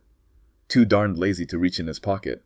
I told him, and he sighed and began preparations for getting himself upright. The dinner at Pocahontas Pavilion that evening was elegant as to provender, but a little confused in other respects. The soup, by Louis Servan, looked like any consomme, but it wasn't just any. He had spread himself, and it was nice to see his dignified old face get red with pleasure as they passed remarks to him. The fish, by Leon Blanc, was little 6-inch brook trout, 4 to a customer, with a light brown sauce with capers in it, and a tang that didn't seem to come from lemon or any vinegar I had ever heard of. I couldn't place it, and Blanc just grinned at them when they demanded the combination, saying he hadn't named it yet. All of them, except Lisette Putty and me, ate the trout head and bones and all, even Constanza Barron, who was on my right. She watched me picking away, and smiled at me, and said I would never make a gourmet, and I told her not eating fish's faces was a matter of sentiment with me on account of my pet goldfish. Watching her crunch those trout heads and bones with her pretty teeth, I was glad I had put the kibosh on my attack of leg jealousy. The entree, by Pierre Mondor, was of such a nature that I imitated some of the others and had 2 helpings. It appeared to be a famous creation of his, well known to the others, and Constanza told me that her father made it very well, and that the main ingredients were beef marrow, cracker crumbs, white wine, and chicken breast. In the middle of my second portion I caught Wolfe's eye across the table and winked at him, but he ignored me and hung on to solemn bliss. As far as he was concerned, we were in church, and St. Peter was speaking. It was during the consumption of the entree that Mondor and his plump wife, without any warning, burst into a screaming argument which ended with him bouncing up and racing for the kitchen, and her hot on his tail. I learned afterward that she had heard him ask Lisette Putty if she liked the entree. She must have been abnormally moral for a French woman. The roast was Young Duck a la Mr. Richards, by Marko Vukcic. This was one of Wolfe's favorites, and I was well acquainted with the Fritz Brenner Nero Wolfe version of it, and by the time it arrived I was so nearly filled that I was in no condition to judge, but the other men took a healthy gulp of Burgundy for a capital letter to start the new paragraph, and waded in as if they had been waiting for some such little snack to take the edge off their appetite. I noticed that the best the women could do was peck, particularly Leo, Lawrence Coyne's Chinese wife, and Dina Lazio. I also noticed that the green jacket waiters were aware that they were looking on at a gastronomical World Series, though they were trying not to show it. Before it was over, those birds disposed of 9 ducks. It looked to me as if Vukcic was overdoing it a little on the various brands of wine, and maybe that was why he was so quick on the trigger when Philip Lassio began making remarks about duck stuffings, which he regarded as superior to Mr. Richards, and proceeded from that to comments on the comparative discrimination of the clientele of the Hotel Churchill and Rusterman's restaurant. I had come as Vukcic's guest, and anyway, I liked him, and it was embarrassing to me when he hit Lassio square in the eye with a hunk of bread.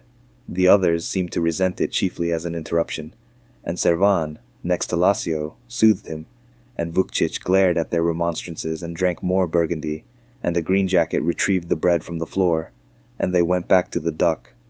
The salad, by Domenico Rossi, was attended by something of an uproar.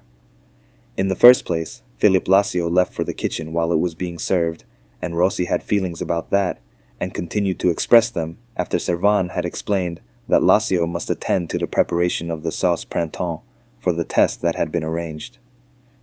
Rossi didn't stop his remarks about sons-in-law twice his age.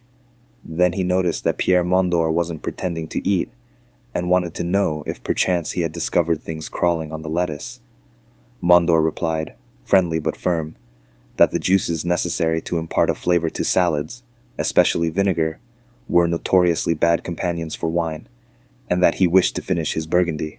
Rossi said darkly, "There is no vinegar. I am not a barbarian. I have not tasted it. I smell salad juice. That is why I pushed it away. I tell you there is no vinegar. That salad is mostly by the good cod, as he made things.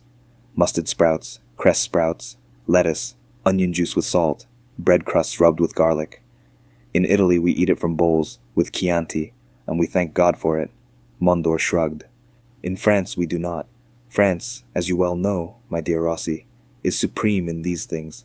In what language? Ha! Rossi was on his hind legs. Supreme because we taught you, because in the 16th century you came and ate our food and copied us. Can you read? Do you know the history of gastronomy? Any history at all? Do you know that of all the good things in France, of which there are a certain number, the original is found in Italy? Do you know?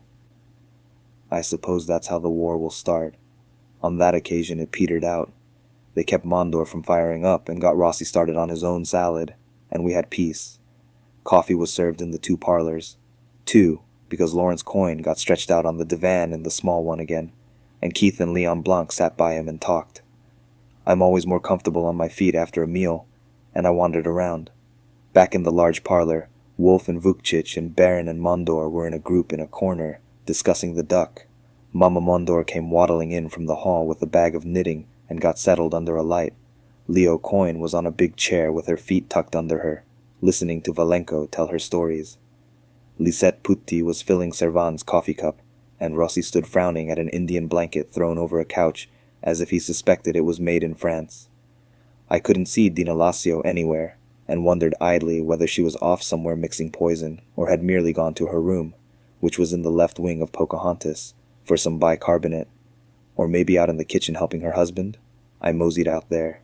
In the dining room, as I went through, they were getting ready for the sauce test, with the chairs moved back to the walls, and the big screens in front of the serving tables, and a fresh cloth on the long table.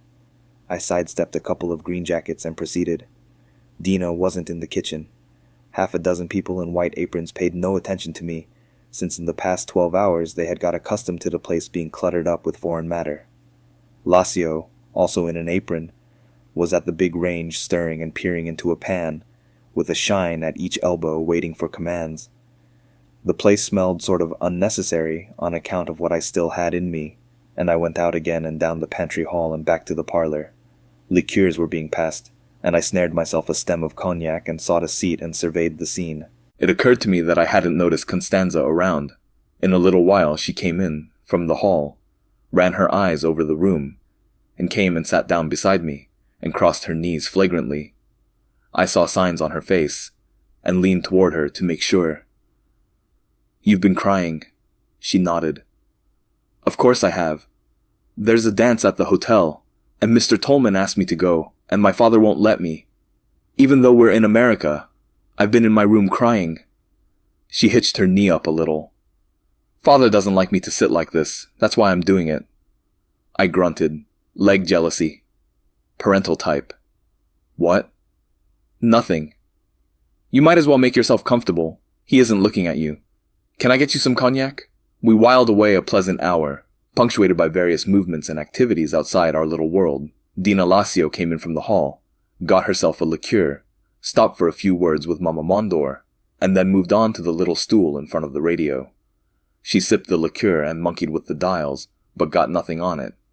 In a minute or two, Vukcic came striding across the room, pulled a chair up beside the stool, and sat down.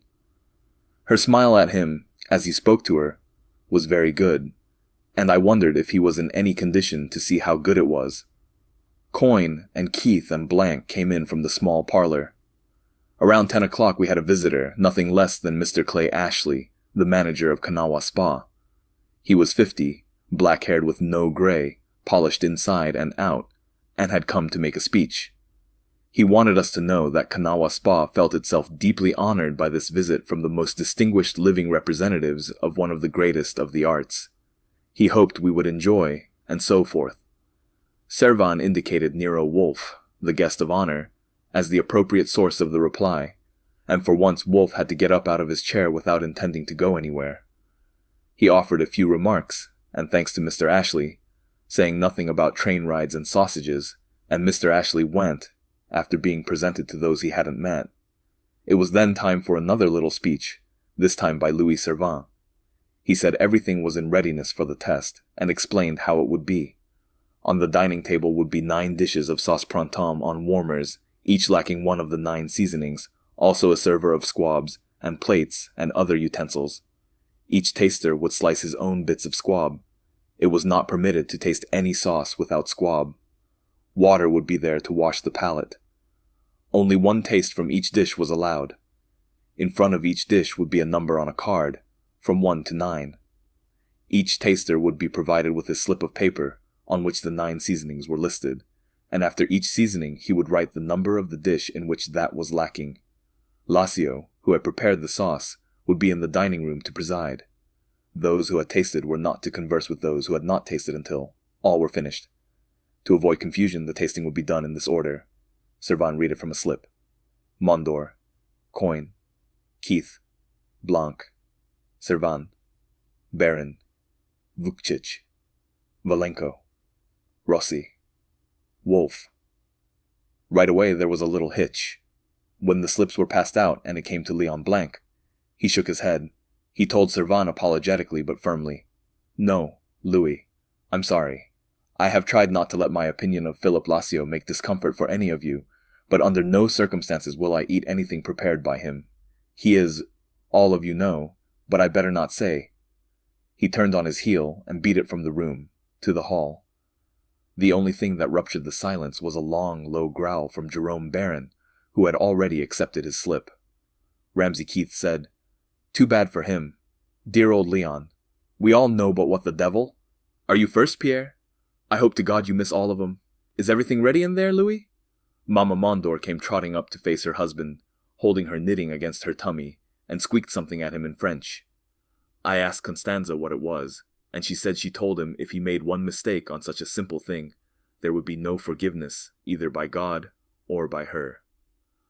Mondor patted her on the shoulder impatiently and reassuringly, and trotted for the door to the dining room, closing it behind him. In 10 minutes, maybe 15, the door opened again, and he reappeared. Keith, who had made the bet with Servan, which had started it, approached Mondor and demanded, "Well?" Mondor was frowning gravely. "We have been instructed not to discuss.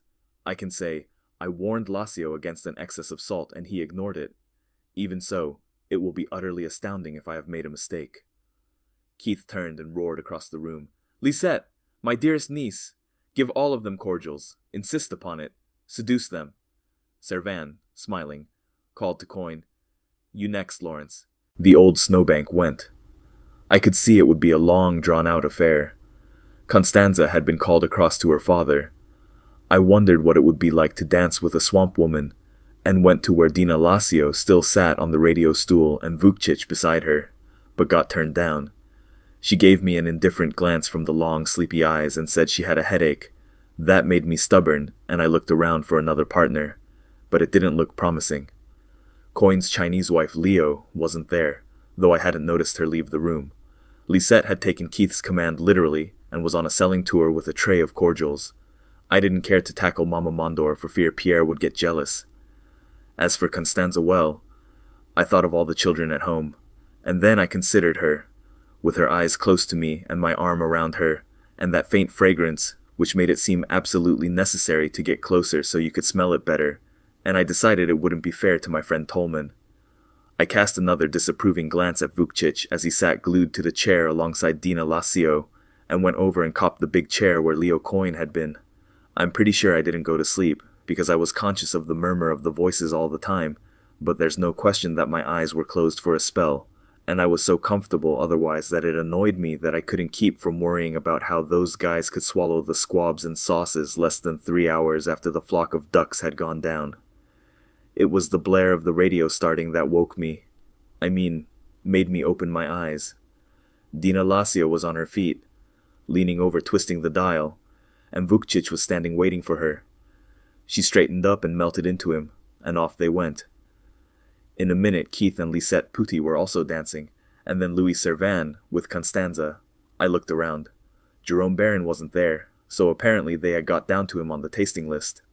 I covered a yawn, and stretched without putting my arms out, and arose and moseyed over to the corner where Nero Wolfe was talking with Pierre Mondor and Lawrence Coin. There was an extra chair, and I took it.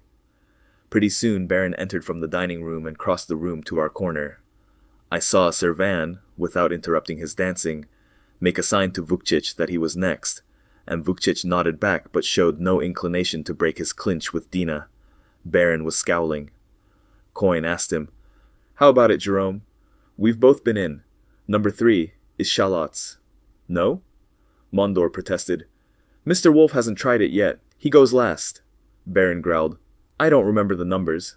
Louis has my slip. God above, it was an effort, I tell you, with that dog of a Lacio standing there smirking at me. He shook himself. I ignored him. I didn't speak to him. They talked. I listened with only one ear, because of a play I was enjoying out front. Servan had highballed Vukcic twice more to remind him it was his turn to taste, without any result. I could see Dina smile into Vukcic's face, and I noticed that Mama Mondor was also seeing it and was losing interest in her knitting.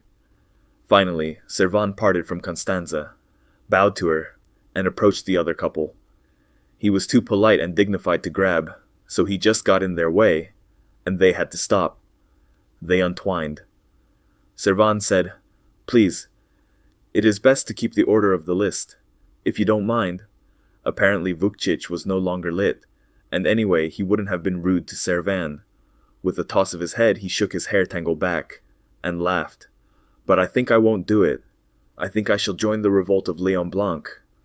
He had to speak loud on account of the radio. My dear Vukcic! Servan was mild. We are civilized people, are we not?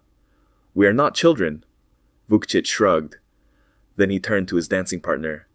Shall I do it, Dina? Her eyes were up to him, and her lips moved, but in too low a voice for me to catch it. He shrugged again, and turned and headed for the dining room door, and opened it and went in, with her watching his back. She went back to the stool by the radio, and Servan resumed with Constanza. Pretty soon, at 11:30, there was a program change, and the radio began telling about chewing gum, and Dina switched it off. She asked, Shall I try another station?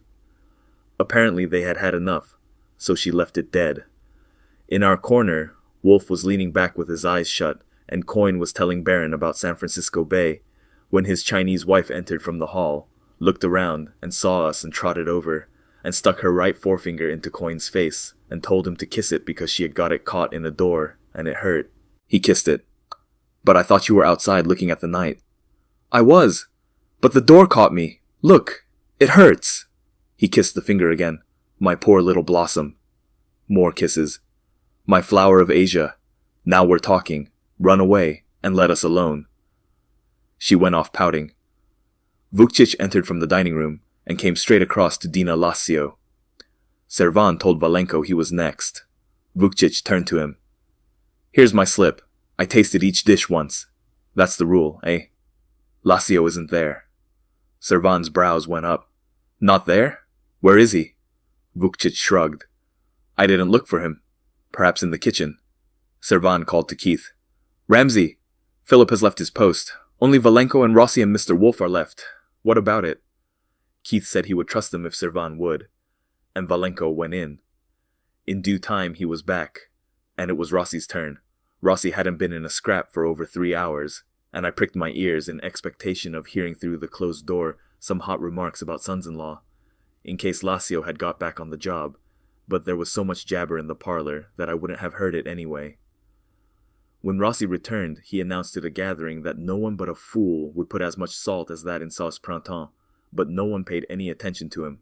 Nero Wolfe, last but not least, pried himself loose from his chair, and, as the guest of honor, was conducted to the door by Louis Servan. I was darned glad that at last I could see bedtime peeping over the horizon.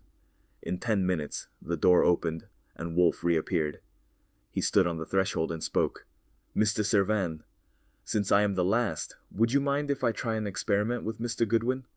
Servan said no, and Wolfe beckoned to me. I was already on my feet, because I knew something was up. There are various kinds of experiments that Wolfe might try with me as the subject, but none of them would be gastronomical. I crossed the parlor and followed him into the dining room, and he shut the door. I looked at the table. There were the 9 dishes, with numbered cards in front of them, and a big electric server, covered, and a pitcher of water, and glasses, and plates, and forks, and miscellany. I grinned at Wolfe. Glad to help you out. Which one did you get stuck on? He moved around the table. Come here. He went on to the right, to the edge of the big Pocahontas screen standing there, and I followed him. Behind the screen he stopped, and pointed at the floor. Look at that confounded mess. I stepped back a step, absolutely surprised. I had discounted all the loose talk about killing on account of its being Dago's, and whatever I might have thought about the swamp woman's little story, at least it hadn't prepared me for blood. But there was the blood, though there wasn't much of it, because the knife was still sticking in the left middle of Philip Lasio's back, with only the hilt showing. He was on his face, with his legs straight out, so that you might have thought he was asleep if it hadn't been for the knife. I moved across and bent over, and twisted the head enough to get a good look at one eye. Then I got up and looked at Wolfe. He said bitterly, "A pleasant holiday. I tell you, Archie, but no matter. Is he dead? Dead as a sausage. I see. Archie, we have never been guilty of obstructing justice. That's the legal term. Let them have it. But this is not our affair. And at least for the present, what do you remember about our trip down here?" "I think I remember we came on a train. That's about as far as I could go." He nodded. "Call Mr. Servan." Chapter 4. At 3 o'clock in the morning, I sat in the small parlor of Pocahontas Pavilion. Across a table from me sat my friend Barry Tolman, and standing back of him was a big-jawed, squint-eyed ruffian in a blue serge suit, with a stiff white collar, red tie, and pink shirt. His name and occupation had not been kept a secret. Sam Pettigrew, sheriff of Marlin County. There were a couple of nondescripts, one with a stenographer's notebook at the end of the table, and a West Virginia state cop was on a chair tilted against the wall. The door to the dining room stood open, and there was still a faint smell of photographers' flashlight bombs, and a murmur of voices came through from sleuths doing fingerprints and similar chores. The blue-eyed athlete was trying not to sound irritated. "I know all that, Ashley. You may be the manager of Kanawha Spa, but I'm the prosecuting attorney of this county. And what do you want me to do? Pretend he fell on the damn knife by accident? I resent your insinuation that I'm making a grab for the limelight.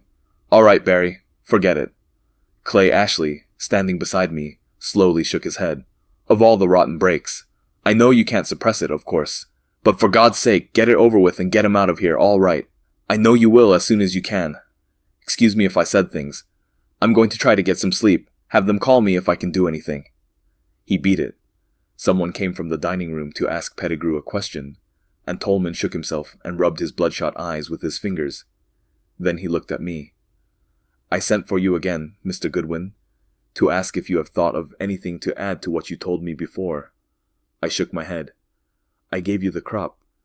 You haven't remembered anything at all that happened, in the parlor or anywhere else? Any peculiar conduct, any significant conversation?" I said no. "Anything during the day, for instance?" "Nope." "Day or night?" "When Wolfe called you secretly into the dining room and showed you Lasio's body behind the screen, what did he say to you?"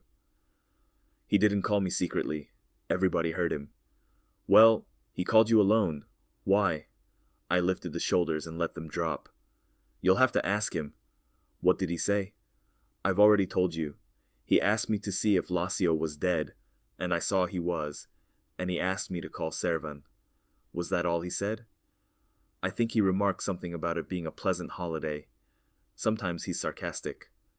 He seems also to be cold-blooded." "Was there any special reason for his being cold-blooded about Lasio?" I put my foot down a little harder on the brake. Wolfe would never forgive me if by some thoughtless but relevant remark I got this buzzard really down on us.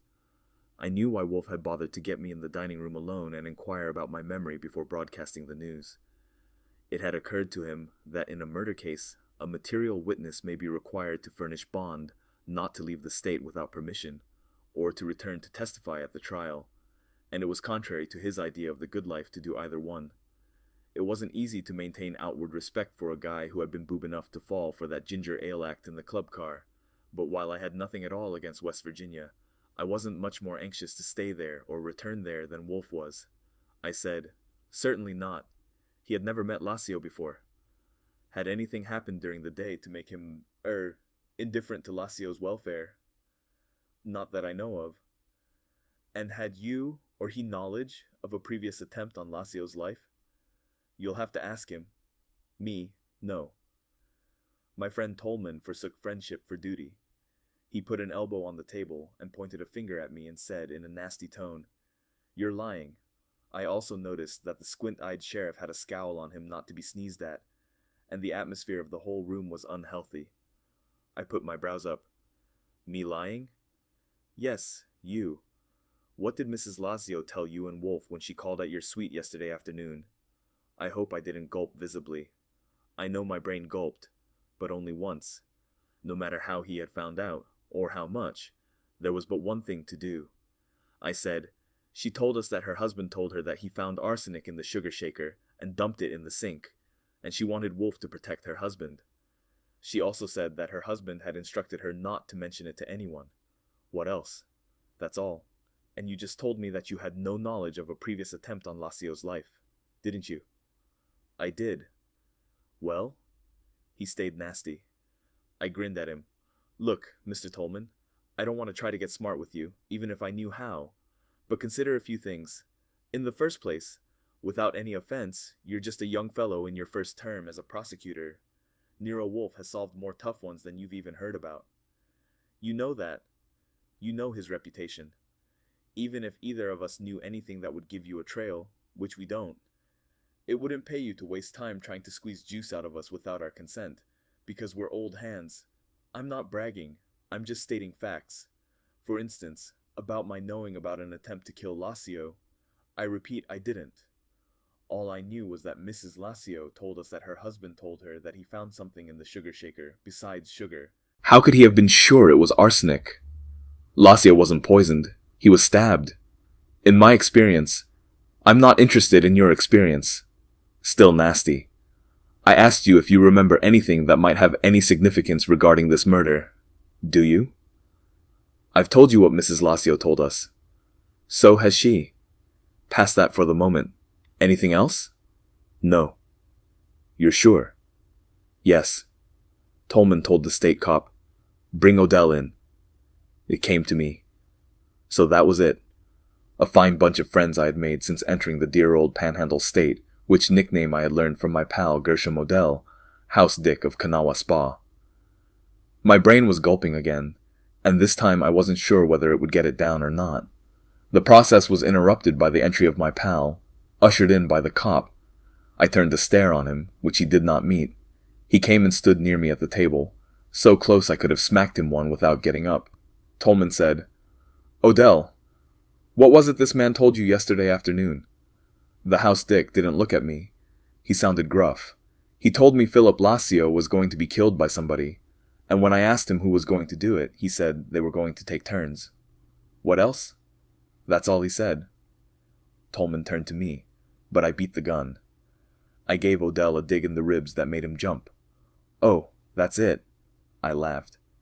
"I remember now, when we were out by the bridle path throwing stones, and you pointed out that ledge to me and told me sure. Apparently you didn't tell Mr. Tolman everything we said, since he thinks. Did you tell him how I was talking about those Dago and Polak cooks, and how they're so jealous of each other, they're apt to begin killing each other off any time, and how Lacio was the highest paid of the bunch, $60,000 a year, so they would be sure to pick on him first, and how they would take turns killing him first, and then begin on the next one, and then I remember you began telling me about the ledge, and how it happened. You could leave the hotel at that time of day." I turned to Tolman. "That's all that was. Just a couple of guys talking to pass the time. You're welcome to any significance you can find in it. If I told you what Odell told me about that ledge..." I laughed and poked my pal in the ribs again. Tolman was frowning, but not at me. "What about it, Odell?" "That's not the way you told it." "What about it?" I had to hand it to Odell for a good poker face, at that. He was the picture of a Supreme Court justice pretending that he had no personal interest in the matter. Still, he didn't glance at me, but he looked Tolman quietly in the eye. I guess my tongue kinda ran away with me. I guess it was about, like he says, just shooting off. But of course I remembered the name, Philip Lacio, and any detective would jump at a chance to have a hot one on a murder. The squint-eyed ruffian spoke, in a thin, mild drawl that startled me. "You sound pretty inaccurate to me, Odell. Maybe you ought to do less guessing," Tolman demanded. "Did he or did he not tell you Lacio was going to be killed?" "Well, the way he just said it, yes. I mean about them all being jealous Dagos, and Lacio getting 60,000. I'm sure he said that." I guess that's all there was to it. What about it, Goodwin? Why did you pick on Lassio? I showed a palm. I didn't pick on him. I happened to mention him because I knew he was the tops in salary anyhow. I had just read an article. Want to see it? The sheriff drawled. We're wasting time. Get the hell out of here, Odell. My pal, without favoring me with a glance, turned and made for the door. Tolman called to the cop, Bring Wolfe in. I sat tight. Except for the little snags that had threatened to trip me up, I was enjoying myself. I was wondering what Inspector Kramer of the New York Homicide Squad would say if he could see Nero Wolfe letting himself be called in for a grilling by small-town snoops at 3:30 in the morning because he didn't want to offend the prosecuting attorney. He hadn't been up as late as that since the night Clara Fox slept in his house in my pajamas. Then, I thought I might as well offer what help I could, and got up and brought a big armchair from the other end of the room and put it in position near the table. The cop returned, with my boss. Tolman asked the cop who was left out there, and the cop said, That Vukshish or whatever it is, and Baron and his daughter. They tried to shoo her off to bed, but she wouldn't go. She keeps making passes to come in here. Tolman was chewing his lip, and I kept one sardonic eye on him while I used the other one to watch Nero Wolfe getting himself into the chair I'd placed. Finally, Tolman said, Send them to their rooms. We might as well knock off until morning. All right, Pettigrew? Sure. Bank it up and sleep on it. He squinted at the cop. Tell Plank to wait out there until we see what arrangements he's made. This is no time of night for anyone to be taking a walk. The cop departed. Tolman rubbed his eyes. Then, chewing at his lip again, leaned back and looked at Wolfe.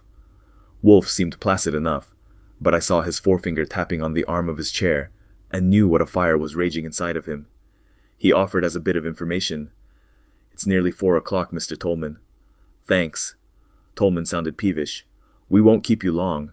I sent for you again because 1 or 2 things have come up.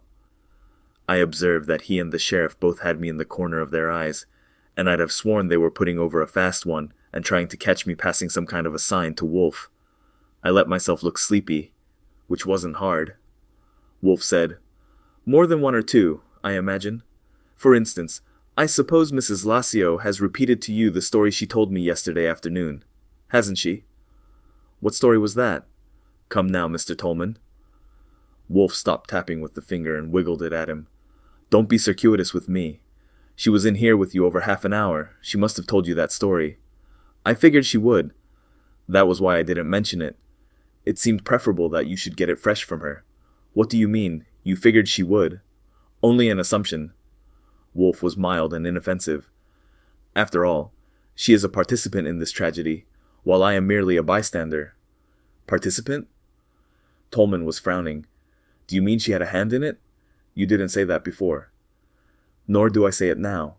I merely mean it was her husband who was murdered, and she seems to have had, if not premonition, at least apprehension. You know more about it than I do, since you have questioned her.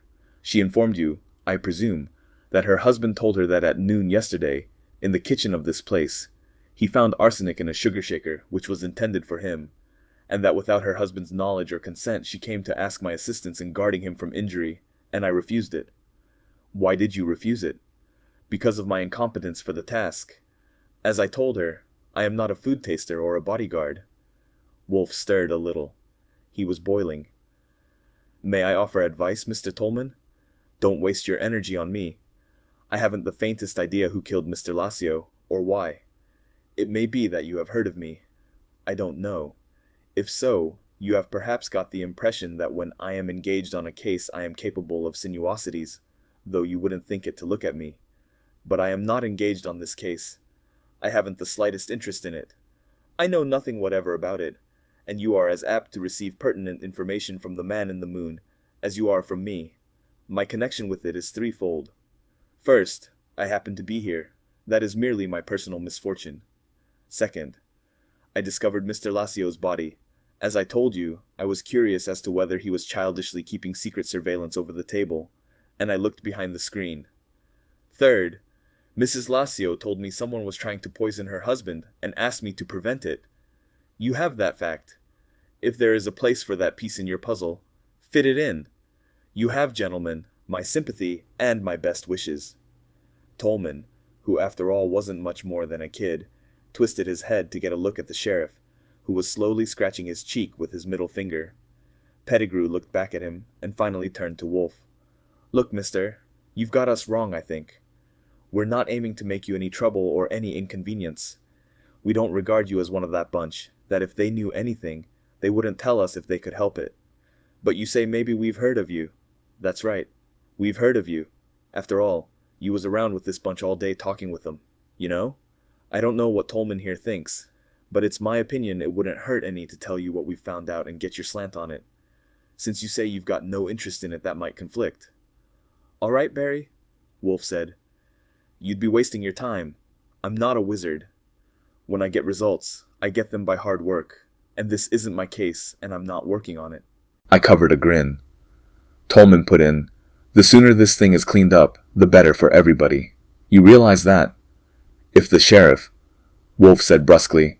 "Very well. Tomorrow." "It's already tomorrow. God knows how late you'll sleep in the morning. But I won't. There's one thing in particular I want to ask you. You told me that the only one of these people you know at all well is Vukcic. Mrs. Lazio told me about her being married to Vukcic and getting divorced from him some years ago to marry Lazio. Could you tell me how Vukcic has been feeling about that?" "No. Mrs. Lazio seems to have been quite informative." "Well, it was her husband that got killed. Why? Have you got anything against her? That's the second dig you've taken at her." "Certainly I have something against her. I don't like women asking me to protect their husbands. It is beneath the dignity of a man to rely, either for safety or salvation, on the interference of a woman." Phew. Of course Wolfe wasn't in love. I hope Tolman realized that. He said, "I asked you that question, obviously, because Vukcic was one of the two who had the best opportunity to kill him. Most of them are apparently out of it, by your own testimony among others." He glanced at one of the papers on the table. "The ones who were in the parlor all the time, according to present information, are Mrs. Lazio, Mrs. Mondor, Lisette Putti, and Goodwin. Surveillance says that when he went to the dining room to taste those sauces, Lazio was there alive, and nothing wrong, and at that time Mondor, Coyne, and Keith had already been in, and it is agreed that none of them left the parlor again. They too are apparently out of it. The next two were Baron and Vukcic. Baron says that when he left the dining room, Lazio was still there, and still nothing wrong, and Vukcic says that when he entered, some 8 or 10 minutes later on account of a delay, Lazio was gone, and he saw nothing of him and noticed nothing wrong.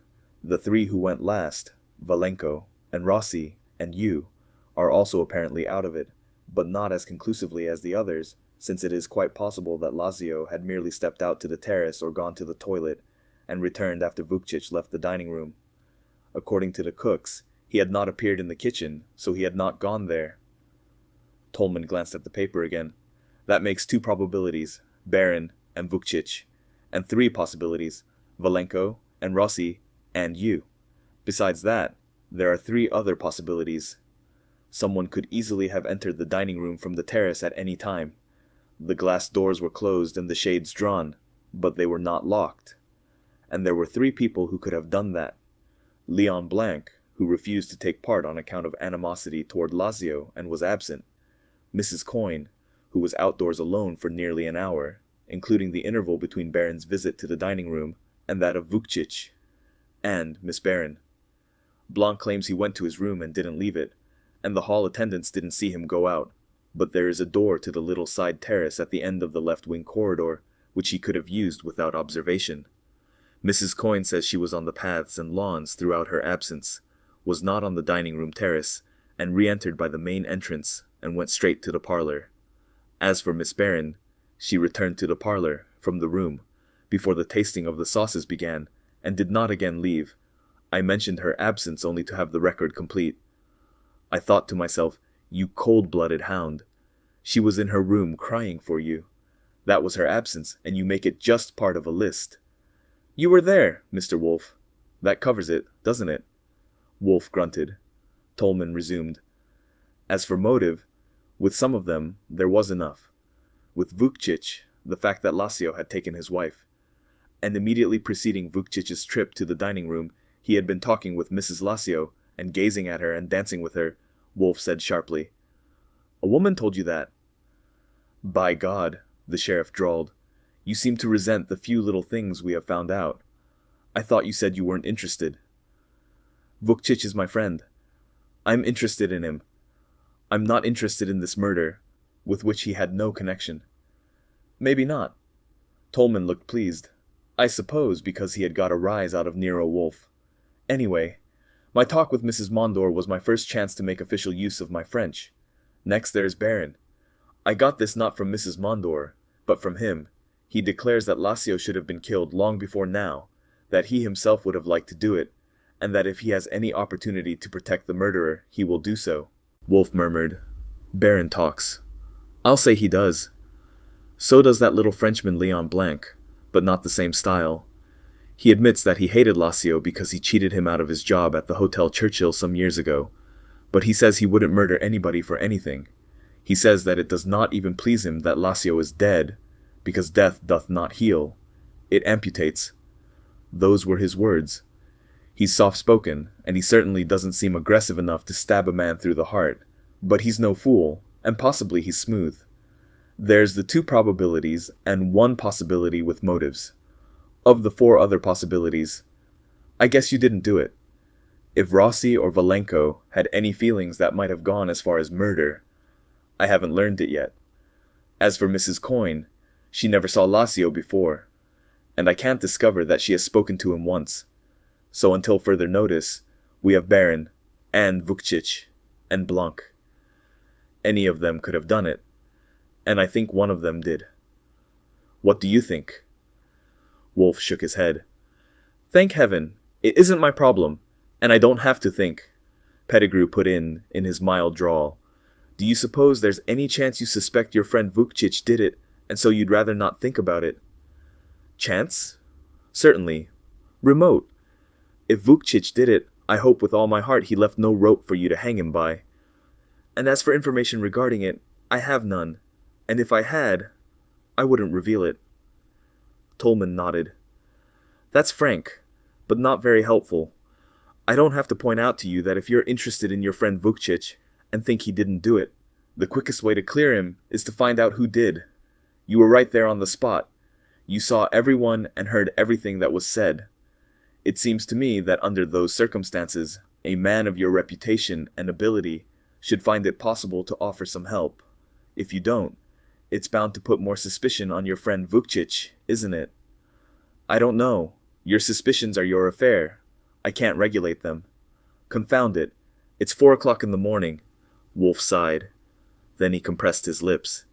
He sat that way, and finally muttered, Very well. I'll help for 10 minutes.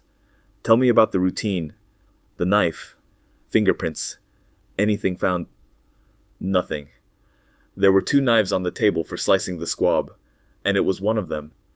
You saw for yourself there was not the slightest sign of a struggle. Nothing anywhere. No prints that seemed to mean anything. Those on the knife handle were all smudged. The levers on the door to the terrace are rough wrought iron. Men are still in there working it over, but that angle looks hopeless. Wolfe grunted. You've omitted possibilities. The cooks and waiters? They've all been questioned by the sheriff, who knows how to deal with niggers.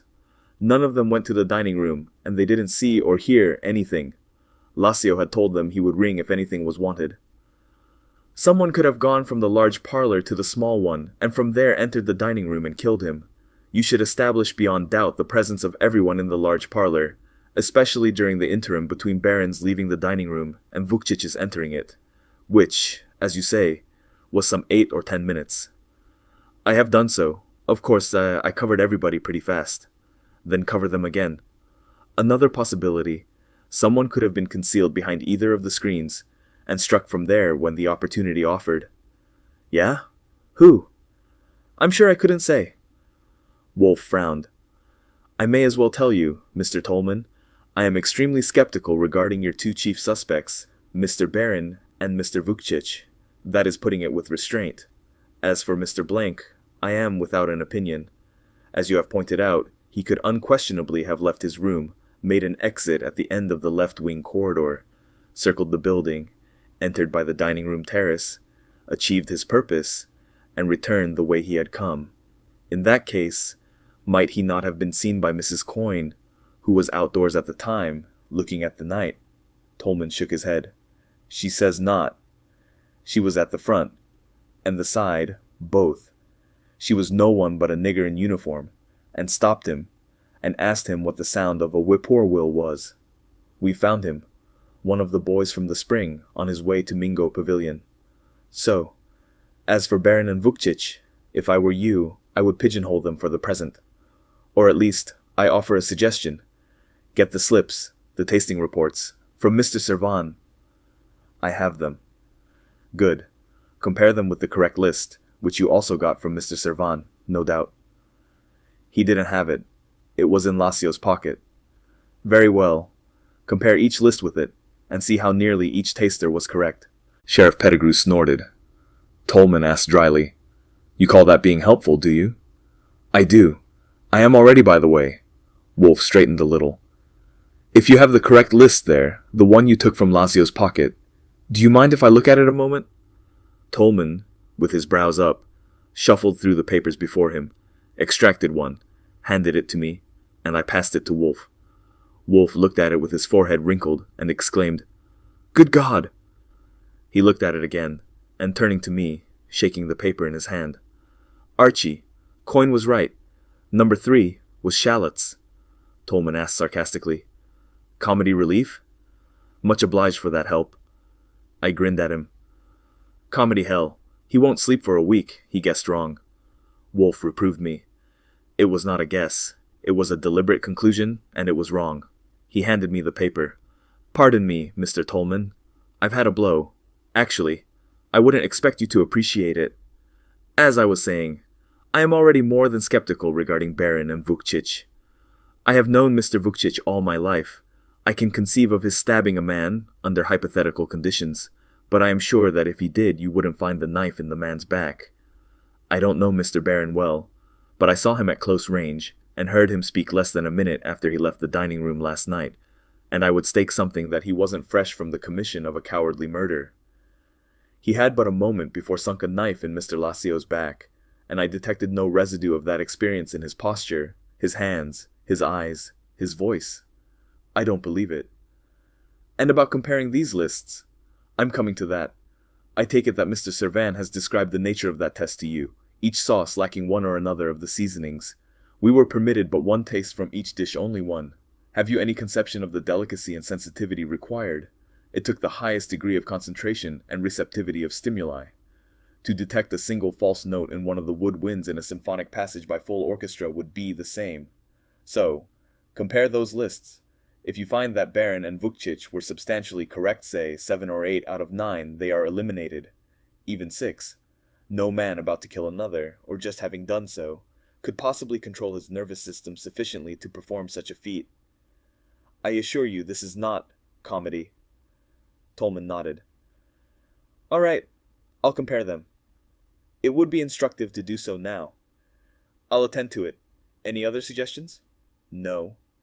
Wolfe got his hands on the chair arms, pulled his feet back, braced, and arose. The 10 minutes are up. He did his little bow. I offer you again, gentlemen, my sympathy and best wishes. The sheriff said, I understand you're sleeping in Upshur. Of course you realize you're free to go anywhere you want to around the grounds here. Thank you, sir. Wolfe sounded bitter. Come, Archie. Not to crowd the path, I let him precede me among the greenery back to Upshur Pavilion. We didn't go through darkness, but through the twilight of dawn, and there were so many birds singing you couldn't help noticing it. In the main hall of the pavilion the lights were turned on, and a couple of state cops were sitting there. Wolfe passed them without a glance. I went to his room with him to make sure that everything was jake. The bed had been turned down, and the colored rugs and things made it bright and pleasant, and the room was big and classy enough to make it worth at least half of the $20 a day they charged for it. But Wolfe frowned around as if it had been a pig pen. I inquired, Can I help on the disrobing? No. Shall I bring a pitcher of water from the bathroom? I can walk. Good night. Good night, boss. I went. His voice halted me at the door. Archie, this Mr. Lazio seems to have had unpleasant characteristics. Do you suppose there is any chance he deliberately made that list incorrect to disconcert his colleagues? And me? Not the faintest. Professional ethics, you know. Of course I'm sorry you got so many wrong. 2. Shallots and chives. Leave me. Get out. He sure was one happy detective that night. Chapter 5. At 2 o'clock, the next day, Wednesday, I was feeling pretty screwy and dissatisfied with life, but in one way completely at home. Getting to bed too late, or having my sleep disturbed unduly, poisons my system, and I had had both to contend with. Having neglected to hang up a notice, a damn fool servant had got me to the door of our suite at 9 o'clock to ask if we wanted baths drawn or any other little service, and I had told him to return at sundown. At 10:30 the phone woke me. My friend Barry Tolman wanted to speak to Wolfe. I explained that Wolfe's first exposure to the light of day would have to be on his own initiative, and told the operator no more calls until further notice. In spite of that, an hour later the phone rang again, and kept on ringing. It was Tolman, and he just had to speak to Wolfe. I told him absolutely nothing doing, without a search and seizure warrant, until Wolfe had announced himself as conscious. But that time, I was roused enough to become aware of other necessities besides sleep, so I bathed and shaved and dressed, and phoned room service for some breakfast, since I couldn't go and get it under the circumstances. I had finished the 3rd cup of coffee when I heard Wolfe yelling for me. He was certainly getting demoralized. At home in New York, I hadn't heard him yell more than 3 times in 10 years. He gave me his breakfast order, which I phoned, and then issued the instructions which made me feel at home. It was his intention to confine his social contacts for that afternoon exclusively to me. Business and professional contacts were out. The door was to be kept locked, and any caller, unless it should happen to be Marko Vukcic, was to be told that Wolfe was immersed in something, no matter what. Telephone calls were to be handled by me, since he knew nothing that I didn't know. This jarred my aplomb, since it was the first time he had ever admitted it. Should I feel the need of more fresh air than was obtainable through open windows, which was idiotic but probable, the Do Not Disturb card was to be hung on the door, and the key kept in my pocket. I phoned for whatever morning papers were available, and when they came, passed a couple to Wolfe, and made myself comfortable on a couch with the remainder. Those from New York and Pittsburgh and Washington, being early train editions, had no mention of the Lacio murder, but there were big headlines and a short piece in the Charleston Journal, which had only 60 miles to come. But before the day was out, Wolfe's arrangements for peaceful privacy got shot full of holes. The first and least important of the upsets came before he had finished with the newspapers, when, around 2 o'clock, there were sounds at the outer door, and I went and opened it a discreet 12 inches, to find myself confronted by 2 gentlemen who did not look local, and whom I had never seen before. One was shorter than me, and somewhat older, dark-skinned, wiry, and compact, in a neat gray herringbone with padded shoulders and cut-in waist. The other, medium both in age and size, wore his hairline well above his temples and had small gray eyes that looked as if nobody would ever have to irritate him again, because he was already irritated for good. But he spoke and listened politely as he asked me if that was Mr. Nero Wolfe's suite, and I informed him it was, and announced that he was Mr. Liggett, and the padded specimen was Mr. Malfi, and he would like to see Wolfe. I explained that Wolfe was immersed, and he looked impatient and dug an envelope from his pocket and handed it to me. I apologized for shutting them in the hall before I did so, and returned to the pigpen. 2 male strangers, vanilla and caramel, to see you. Wolfe's eyes didn't leave his newspapers. If either of them was Mr. Vukcic, I presume you would have recognized him. Not Vukcic, no, but you didn't prohibit letters, and he handed me one. Read it. I took it from the envelope, saw that it was on engraved stationery, and wired it for sound. New York, April 7th, 1937. Dear Mr. Wolfe, this will introduce my friend Mr. Raymond Liggett, manager and part owner of the Hotel Churchill. He wants to ask your advice or assistance and has requested this note from me. I hope you're enjoying yourself down there. Don't eat too much, and don't forget to come back to make life in New York pleasanter for us. Yours, Burke Williamson. Wolfe grunted. You said April 7th? That's today. Yeah, they must have flown. Formerly a figure of speech, now listed under common carriers. Do we let them in? Confound it. Wolfe let the paper down. Courtesy is one's own affair, but decency is a debt to life. You remember that Mr. Williamson was kind enough to let us use the grounds of his estate for the ambush and robbery of Miss Anna Fiore. He sighed. Show them in. I went and got them, pronounced names around, and placed chairs. Wolfe greeted them, made his customary statement regarding his tendency to stay seated, and then glanced a second time at the padded one. Did I catch your name, sir? Malfi? Perhaps. Albert Malfi? The wiry one's black eyes darted at him. That's right. I don't know how you knew the Albert. Wolfe nodded. Formerly Alberto. I met Mr. Barron on the train coming down here, and he told me about you. He says you are an excellent entree man, and it is always a pleasure to meet an artist, and a sound workman. Liggett put in. Oh, you were with Barron on the train? I was. Wolfe grimaced. We shared that ordeal. Mr. Williamson says you wish to ask me something. Yes. Of course you know why we came. This Lassio, it's terrible. You were right there, weren't you? You found the body. I did. You wasted no time, Mr. Liggett. I know damn well I didn't. I usually turn in late and get up late, but this morning Malfi had me on the telephone before 8 o'clock. Reporters had been after me earlier, but of course didn't get through. The city editions had the story. I knew Williamson was a friend of yours, and sent to him for that note, and hired a plane from Newark. Malfi insisted on coming along, and I'm afraid one of your jobs will be to watch him as soon as they find out who did it.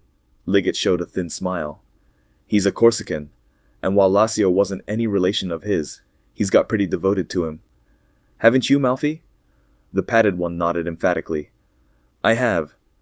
Philip Lassio was a mean man and a great man. He was not mean to me. He spread both palms at Wolfe. But of course Mr. Liggett is only joking. The world thinks all Corsicans stab people. That is a wrong idea and a bad one. But you wanted to ask me something, Mr. Liggett?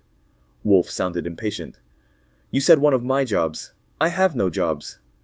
I'm hoping you will have. First, to find out who killed Lassio. Judging from the account in the papers, it looks as if it will be too tough for a West Virginia sheriff. It seems likely that whoever did it was able to use finesse for other purposes than tasting the seasonings in sauce printemps. I can't say I was devoted to Lassio in the sense that Malfi here was, but after all, he was the chef of my hotel, and I understand he had no family except his wife, and I thought, it's an obligation. It was a damned cowardly murder, a stab in the back.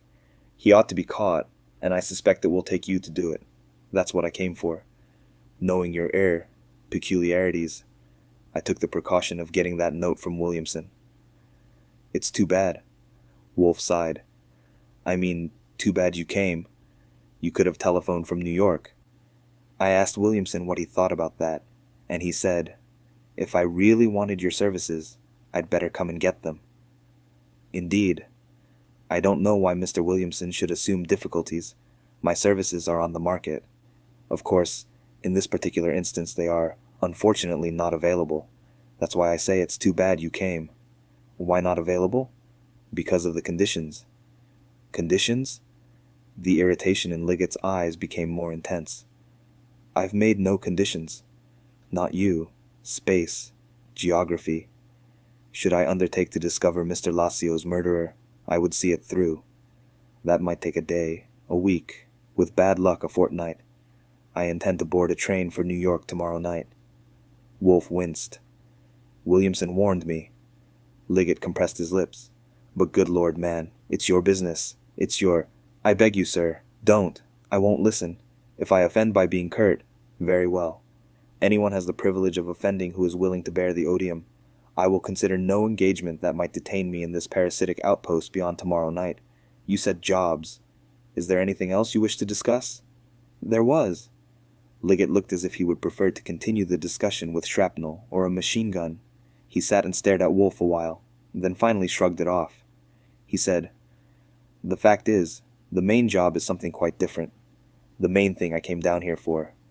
Lassio is dead, and the way he died was terrible, and as a man I have, I hope, the proper feelings about it. But in addition to being a man, I'm a businessman, and the Hotel Churchill is left without a chef de cuisine. You know the Churchill's worldwide reputation, and it has to be maintained. I want to get Jerome Barron." Wolfe's brows went up. "I don't blame you." "Of course you don't. There are a few others as good as Barron, but they're out. Mondor wouldn't leave his Paris restaurant. Servan and Tassoni are too old. I wouldn't mind having Leon Blanc back, but he is also too old. Vukcic is tied up at Rusterman's, and so on. I happen to know that Barron has received 5 offers from this country, 2 of them from New York, in the past 2 years, and has turned them all down. I'd like to have him. In fact, he's the only one that I consider both available and desirable. If I can't get him, Malfi can put a blue ribbon on his cap." He turned to his companion. "Is that in accord with our agreement, Albert? When you got that offer from Chicago a year ago, I told you that if you would stick, and the position of chef de cuisine at the Churchill should become vacant, I would first try to get Barron, and if I couldn't, you could have it. Right?" Malfi nodded. "That was the understanding." Wolfe murmured, "This is all very interesting, but you were speaking of a job." "Yes. I want you to approach Barron for me. He's one of the best 7 chefs in the world, but he's hard to handle.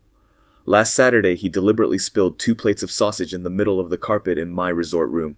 Williamson says you have remarkable ability as a negotiator, and you are the guest of honor here, and Barron will listen to you with respect.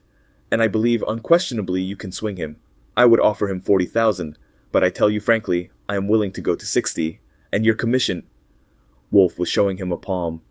"Please, Mr. Liggett, it's no go. Absolutely out of the question." "You mean you won't do it?" "I mean, I wouldn't undertake to persuade Mr. Barron to do anything whatever. I would as soon try to persuade a giraffe. I could elaborate, but I can't see that I owe you that." "You won't even attempt it?" "I will not. The truth is, you have come to me at the most inauspicious moment in the past 20 years, and with proposals much more likely to vex me than to interest me. I don't care a hang who your new chef will be, and while I always like to make money, that can wait until I am back in my office. There are others here better qualified to approach Mr. Barron for you than I am, Mr. Servan or Mr. Coyne, for instance, old friends of his. They're chefs themselves. I don't want that. You're the man to do it for me." He was a persistent cuss, but it didn't get him anywhere. When he tried to insist, Wolfe merely got curter, as he naturally would, and finally Liggett realized he was calling the wrong dog and gave it up. He popped up out of his chair, snapped at Malfi to come along, and without any ceremony showed Wolfe his back. Malfi trotted behind, and I followed them to the hall to see that the door was locked after them. When I got back to the room, Wolfe was already behind his paper again. I felt muscle-bound and not inclined to settle down, so I said to him, "You know, Werewance, that's not a bad idea." A word he didn't know invariably got him. The paper went down to the level of his nose. "What the devil is that? Did you make it up?" "I did not. I got it from a piece in the Charleston Journal. Werewance is a term that was used for an Indian chief in Virginia and Maryland. I'm going to call you Werewance instead of boss, as long as we're in this part of the country. As I was saying, Werewance. It might be a good idea to start an employment bureau for chefs and waiters, maybe later branch out into domestic help generally. You are aware, I suppose, that you have just turned down a darned good offer for a case. That Liggett has really got it in quantities. I suspect he may be half bright too. For instance, do you imagine he might have come to see you in order to let Alberto know indirectly that if he tried sticking something into Barron in order to make Barron ineligible for the Churchill job, it would have deplorable consequences, which opens up a train of thought that might solve the unemployment question. If a job becomes vacant and you want it, first you kill all the other candidates, and then—" The paper was up again, so I knew I had made myself sufficiently obnoxious. I said, "I'm going out and wade in the brook, and maybe go to the hotel and ruin a few girls. See you later." I got my hat, hung up the "Do Not Disturb," and wandered out, noting that there was a green jacket at the door of the main hall, but no cop. Apparently vigilance was relaxed. I turned my nose to the hotel, just to see what there was to see, and it wasn't long before I regretted that, for if I hadn't gone to the hotel first, I would have got to see the whole show that my friend Tolman was putting on, instead of arriving barely in time for the final curtain. As it was, I found various sights around the hotel entrance and lobby that served for mild diversion, including an intelligent-looking horse stepping on a fat dowager's foot so hard they had to carry her away, and it was around 3:30 when I decided to make an excursion to Pocahontas Pavilion, and thank Vukcic, my host, for the good time I was having. In a secluded part of the path, a guy with his necktie over his shoulder and needing a shave jumped out from behind a bush and grabbed my elbow, talking as he came. "Hey, you're Archie Goodwin, aren't you? Nero Wolfe's man? Listen, brother." I shook him off and told him, "Damn it, quit scaring people. I'll hold a press conference tomorrow morning in my study. I don't know a thing, and if I did and told you, I'd get killed by my werewolves. Do you know what a werewolf is?" He told me to go to hell and started looking for another bush. The tableau at Pocahontas Pavilion was in 2 sections when I got there. The first section, not counting the pair of troopers standing outside the entrance, was in the main hall. The green jacket who opened the door for me was looking pop-eyed in another direction as he pulled it open. The door to the large parlor was closed. Standing with her back against the right wall, with her arms folded tight against her, and her chin up, and her dark purple eyes flashing at the guys who hemmed her in, was Constanza Barron. The hemmers were 2 state cops in uniform, and a hefty bird in sits with a badge on his vest, and while they weren't actually touching her at the moment I entered, it looked as though they probably had been. She didn't appear to see me. A glance showed me that the door to the small parlor was open, and a voice was coming through. As I started for it, one of the cops called a sharp command to me, but it seemed likely he was too occupied to interfere in person, so I ignored it, and went on. There were cops in the small parlor too, and the squint-eyed sheriff, Ann Tolman. Between 2 of the cops stood Jerome Barron, with handcuffs on his wrists. I was surprised that under the circumstances Barron wasn't breaking furniture or even skulls, but all he was doing was glaring and breathing. Tolman was telling him, "We appreciate that you're a foreign visitor and a stranger here, and we'll show you every consideration. In this country, a man charged with murder can't get bail. Your friends will of course arrange for counsel for you. I have not only told you that anything you say may be used against you, I have advised you to say nothing until you have consulted with counsel. Go on, boys. Take him by the back path to the sheriff's car." But they didn't get started right then. Yells and other sounds came suddenly from the main hall, and Constanza Barron came through the door like a tornado with the cops behind.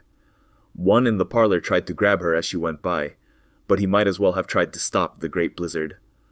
I thought she was going right on over the table to get at Tolman, but she stopped there and turned with her eyes blazing at the cops, and then wheeled to Tolman and yelled at him, "You fool! You pig of a fool! He's my father! Would he kill a man in the back?" She pounded the table with fists. "Let him go! Let him go, you fool!"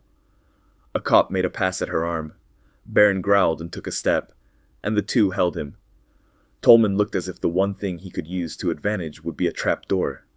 Constanza had jerked away from the cop, and Barron said something to her, low and quiet, in Italian. She walked to him. 3 steps, and he went to lift a hand and couldn't on account of the bracelets, and then stooped and kissed her on top of the head. She turned and stood still for 10 seconds, giving Tolman a look which I couldn't see, but which probably made a trap door all the more desirable, and then turned again and walked out of the room. Tolman couldn't speak. At least he didn't. Sheriff Pettigrew shook himself and said, "Come on, boys, I'll go along." I shoved off without waiting for their exit. Constanza wasn't in the main hall. I halted there for an instant, thinking I might explore the large parlor in search of persons who might add to my information, and then decided that I had better first deposit what I had.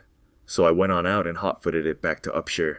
Wolfe had finished with the papers and piled them neatly on the dresser, and was in the big chair, not quite big enough for him, with a book. He didn't look up as I went in, which meant that for the time being my existence was strictly my own affair. I adopted the suggestion and parked myself on the couch with a newspaper, which I opened up and looked at, but didn't read. In about 5 minutes, after Wolfe had turned 2 pages, I said, "By the way, it's a darned good thing you didn't take that job for Liggett. I mean, the last one he offered. If you had, you would now be up a stump. As it stands now, you'd have a sweet time persuading Barron to be chef even for a soda fountain." Neither he nor the book moved, but he did speak. "I presume Mr. Malfi has stabbed Mr. Barron." "Good." "No, he hasn't, and he won't, because he can't get at him. Barron is wearing gyves on his way to jail. My friend Tolman has made a pinch. Justice has lit her torch. Pfui. If you must pester me with fairy tales, cultivate some imagination." I said patiently, Mr. Tolman has arrested Mr. Barron for the murder of Mr. Lassio and removed him to custody without bail. I saw it with these eyes. The book went down. Archie, if this is flummery. No, sir. Straight. He has charged Barron? Yes, sir. In the name of God, why? The man's a fool. That's what Miss Barron said. She said pig of a fool. The book had remained suspended in the air. Now it was lowered to rest on the expansive thigh. In a few moments it was lifted again and opened for a page to get turned down, and was then deposited on a little stand beside the chair. Wolfe leaned back and shut his eyes, and his fingers met at the front of his belly. And I saw his lips push out, then in again, then out, then in. It startled me, and I wondered what all the excitement was about. After a while, he said, without opening his eyes, "You understand, Archie, that I would hesitate to undertake anything which might conceivably delay our return to New York. It could be called hesitating. They're stronger words. Yes. On the other hand, I should be as great a fool as Mr. Tolman were I to ignore such an opportunity as this. It looks as if the only way to take advantage of it is to learn who killed Mr. Lassio. The question is, can we do it in 31 hours? 28 really, since at the dinner tomorrow evening I am to deliver my talk on American contributions to la haute cuisine. Can we do it in 28 hours? Sure we can. I waved a hand. Gosh, with me to do the planning, and you to handle the details. Yes, of course they may have abandoned the idea of that dinner, but I should think not, since only once in 5 years. Well, the first step. Excuse me. I had dropped the paper to the floor and straightened up, with a warm feeling that here was going to be a chance to get my circulation started. Why not get in touch with Liggett and accept his offer? Since we're going to do it anyway, we might as well annex a fee along with it. No. If I engage with him, and I'm not finished by tomorrow evening, no. Freedom is too precious collateral for any fee. We shall proceed. The first step is obvious. Bring Mr. Tolman here at once. That was like him. Someday he would tell me to go gel the Senate and the House of Representatives. I said, "Tolman's sore at you because you wouldn't come to the phone this morning. Also, he thinks he has his man and is no longer interested. Also, I don't believe— Archie, you said you will do the planning. Please go for Mr. Tolman, and plan how to persuade him on the way." I went for my hat. Chapter 6. I jogged smartly back along the path to Pocahontas, thinking I might catch Tolman before he got away, with my brain going faster than my feet trying to invent a swift one for him. But I was too late. The green jacket at the door so advised me, saying that Tolman had got in his car on the driveway and headed west. I about-faced and broke into a gallop. If there had been a stop at the hotel, as seemed probable, I might head him off there. I was panting a little by the time I entered the lobby, and began darting glances around through the palms and pillars and green jackets, and customers in everything from riding togs to what resembled the last safeguard of Gypsy Rose Lee. I was about to advance to the desk to make an inquiry, when I heard a grim voice at my elbow. "Hello, cockroach." I wheeled and narrowed my eyes at it. "Hello, rat." Not even rat. Something I don't know the name of, because it lives underground and eats the roots of weeds. Gershom Odell shook his head. "Not me. Wrong number. What you said about Lassio getting croaked, I had already told the night clerk just as conversation, and of course they faced me with it after it happened. And what could I do? But you're shooting off your face about throwing stones. Didn't you have brains enough to know you would make the damn sheriff suspicious? I haven't got any brains. I'm a detective. The sheriff's busy elsewhere anyhow." I waved a hand. "Forget it. I want to see Tolman. Is he around here?" Odell nodded. "He's in the manager's office with Ashley. Also a few other people, including a man from New York named Liggett. Which reminds me I want to see you. You think you're so damn smart I'd like to lay you flat and sit on you, but I'll have to let that go because I want you to do me a favor. Let it go anyway. Sit not lest you be sat on. Okay. What I wanted to ask you about, I'm fed up with the sticks. It's a good job here in a way, but in other ways it's pretty crummy. Today when Raymond Liggett landed here in a plane, the first person he asked for was Nero Wolfe, and he hoofed it right over to Upshur without going to his room, or even stopping to say hello to Ashley. So I figured Wolfe must stand pretty high with him, and it occurred to me that about the best berth in this country for a house detective is the Hotel Churchill. Odell's eyes gleamed. Boy, would that be a spot for a good honest man like me. So while Liggett's here, if you could tell Wolfe about me, and he could tell Liggett and arrange for me to meet him without the bunch here getting wise in case I don't land it. I was thinking, sure as the devil we're turning into an employment agency. I hate to disappoint people, and therefore I kidded Odell along, without actually misrepresenting the condition of Wolfe's intimacy with Raymond Liggett, and keeping one eye on the closed door, which was the entrance to the manager's office. I told him that I was glad to see that he wasn't satisfied to stay in a rut, and had real ambition, and so forth, and it was a very nice chat, but I knocked off abruptly when I saw the closed door open, and my friend Barry Tolman emerge alone. Giving Odell a friendly clap on the shoulder with enough muscle in it to give him an idea how easy I would be to sit on, I left him and followed my prey among the pillars and palms, and at a likely spot near the main entrance pounced on him. His blue eyes looked worried and his whole face untidy. He recognized me. "Oh, what do you want?" "I'm in a hurry," I said. "So am I. I'm not going to apologize about Wolfe not coming to the phone this morning, because if you know anything about Nero Wolfe, you know he's eccentric and try and change him. I happened to see you going by just now, and I met you on the train Monday night, and liked your face because you looked like a straight shooter. And a little while ago I saw you pinching Barron for murder. I suppose you didn't notice me, but I was there, and I went back to the suite and told Wolfe about it, and I think you ought to know what he did when I told him." He pinched his nose. "Well?" Tolman was frowning.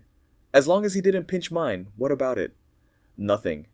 Except that if you knew Wolfe as I do, I have never yet seen him pinch his nose except when he was sure that some fellow being was making a complete jackass of himself. Do as you please. You're young, and so you've got most of your bad mistakes ahead of you yet. I just had a friendly impulse, seeing you go by, and I think I can persuade Wolfe to have a talk with you if you want to come over to the suite with me right now. Anyhow, I'm willing to try it." I moved back a step. "Suit yourself since you're in a hurry." He kept the frown on, but I was pleased to see that he didn't waste time in fiddle-faddle. He frowned into my frank eyes a few seconds, then said abruptly, "Come on," and headed for the exit. I trotted behind, glowing like a Boy Scout. When we got to Upshur, I had to continue the play, but I didn't feel like leaving him loose in the public hall, so I took him to the suite and put him in my room and shut the door on him. Then I went across to Wolfe's room, shutting that door too, and sat down on the couch and grinned at the fat son of a gun. "Well?" he demanded. "Couldn't you find him?" "Of course I could find him. I've got him." I thumbed to indicate where. "I had to come in first to try to persuade you to grant him an audience. It ought to take about 5 minutes. It's even possible he'll sneak into the foyer to listen at the door." I raised my voice. "What about justice? What about society? What about the right of every man?" Wolfe had to listen because there was no way out. I laid it on good and thick. When I thought enough time had elapsed, I closed the valve, went to my room, and gave Tolman the high sign with a look of triumph, and ushered him in. He looked so preoccupied with worry that for a second I thought he was going to miss the chair when he sat down. He plunged into it. "I understand that you think I'm pulling a boner." Wolfe shook his head. "Not my phrase, Mr. Tolman. I can't very well have an intelligent opinion until I know the facts that moved you. Offhand, I fear you've been precipitate." "I don't think so." Tolman had his chin stuck out. "I talked with people in Charleston on the phone, and they agreed with me. Not that I'm passing the buck. The responsibility is mine. Incidentally, I'm supposed to be in Charleston at 6 o'clock for a conference, and it's 60 miles. I'm not bullheaded about it. I'll turn Barron loose like that." He snapped his fingers. "If I'm shown cause. If you've any information I haven't got, I'd have been damned thankful to get it when I phoned you this morning. And I'd be thankful now. Not to mention the duty of a citizen. I have no information that would prove Mr. Barron innocent." Wolfe's tone was mild. "It was Mr. Goodwin's ebullience that brought you here. I gave you my opinion last night. It might help if I knew what you based your decision on, short of what you value as secret. You understand I have no client. I am representing no one. I have no secrets, but I have enough to hold Barron and indict him, and I think convict him. As for opportunity, you know about that. He has threatened Lacio's life indiscriminately, in the hearing of half a dozen people. I suppose he figured that it would be calculated that a murderer would not go around advertising it in advance. But I think he overplayed it. This morning I questioned everybody again, especially Barron and Vukcic, and I counted Vukcic out. I got various pieces of information, But I admit that the most convincing fact of all came through a suggestion from you. I compared those lists with the one we found in Lacio's pocket. No one except Baron got more than 2 wrong. He got papers from his pocket and selected one. The lists of 5 of them, among them Vukcic, agreed exactly with the correct list. 4 of them, including you, made 2 mistakes each, and the same ones. He returned the papers to his pocket and leaned forward at Wolfe. Baron had just 2 right, 7 wrong. In the silence, Wolfe's eyes went nearly closed. At length he murmured, "Preposterous. Nonsense."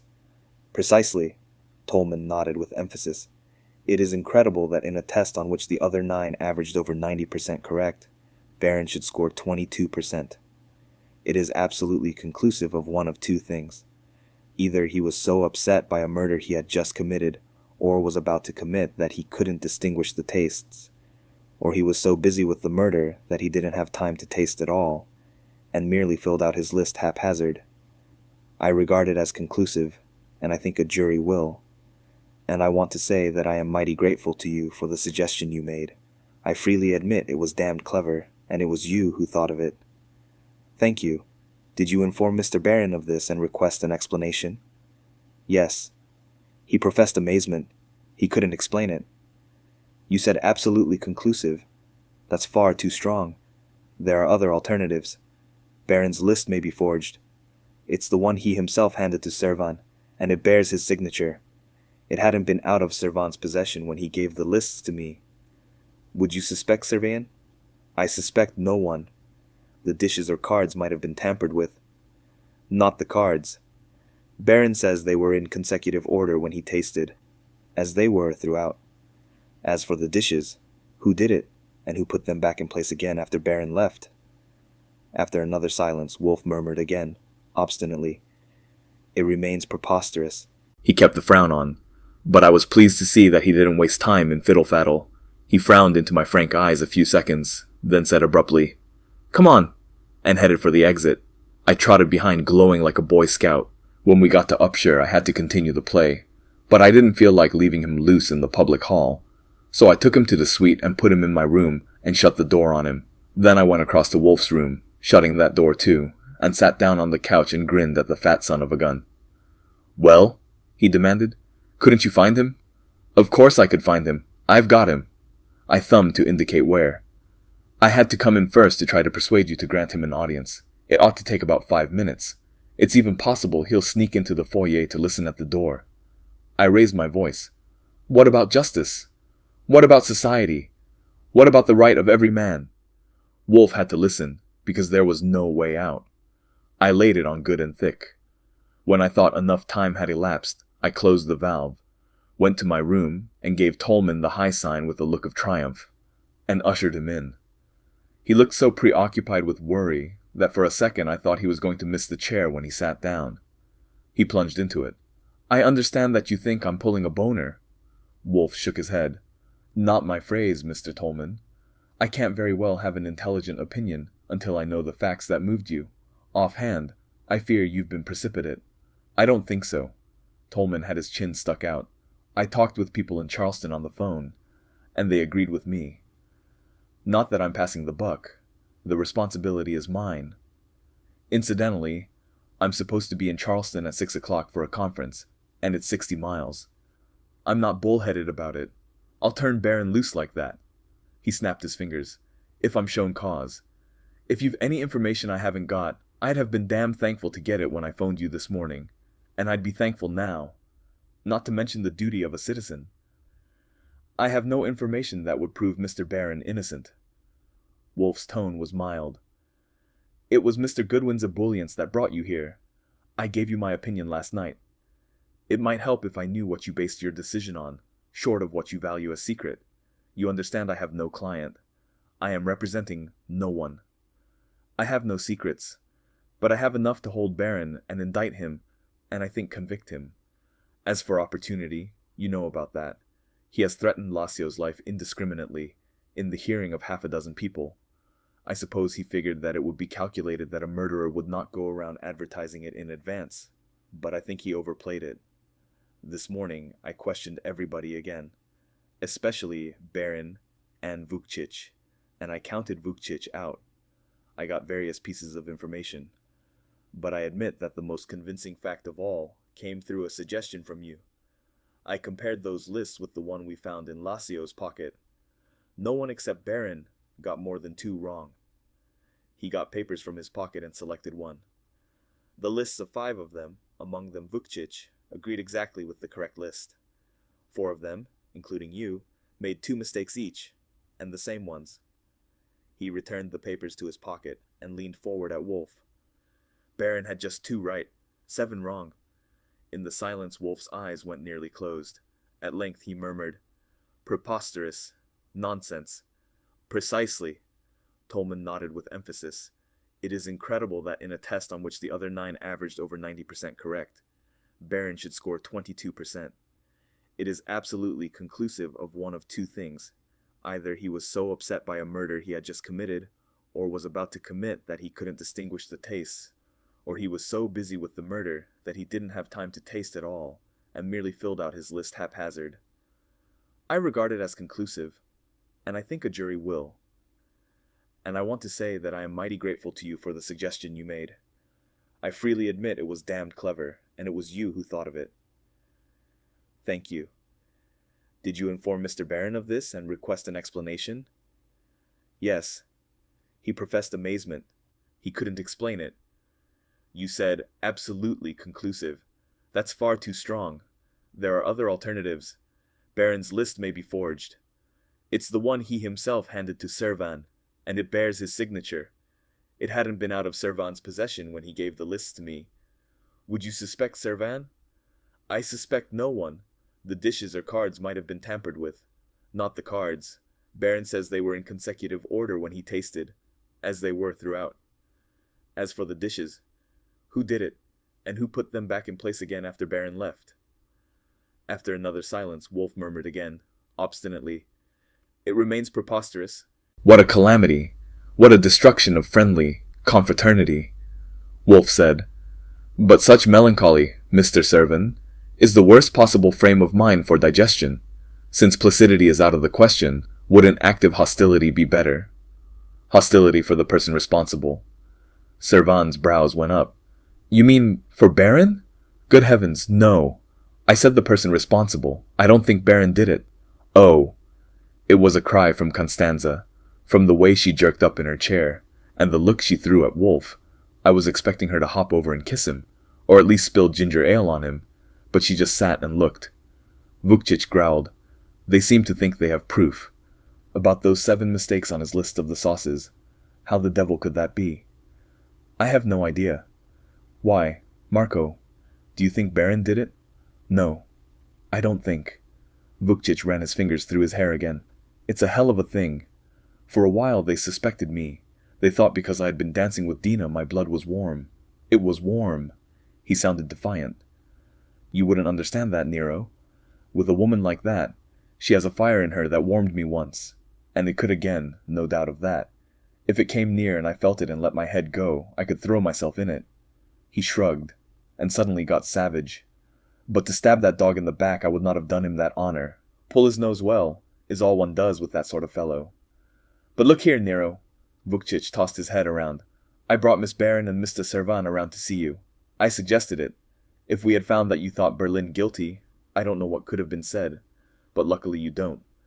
It has been discussed over there among most of us, and the majority have agreed to contribute to a purse for Baron's defense, since he is here in a country strange to him, and certainly I told them that the best way to defend him is to enlist you.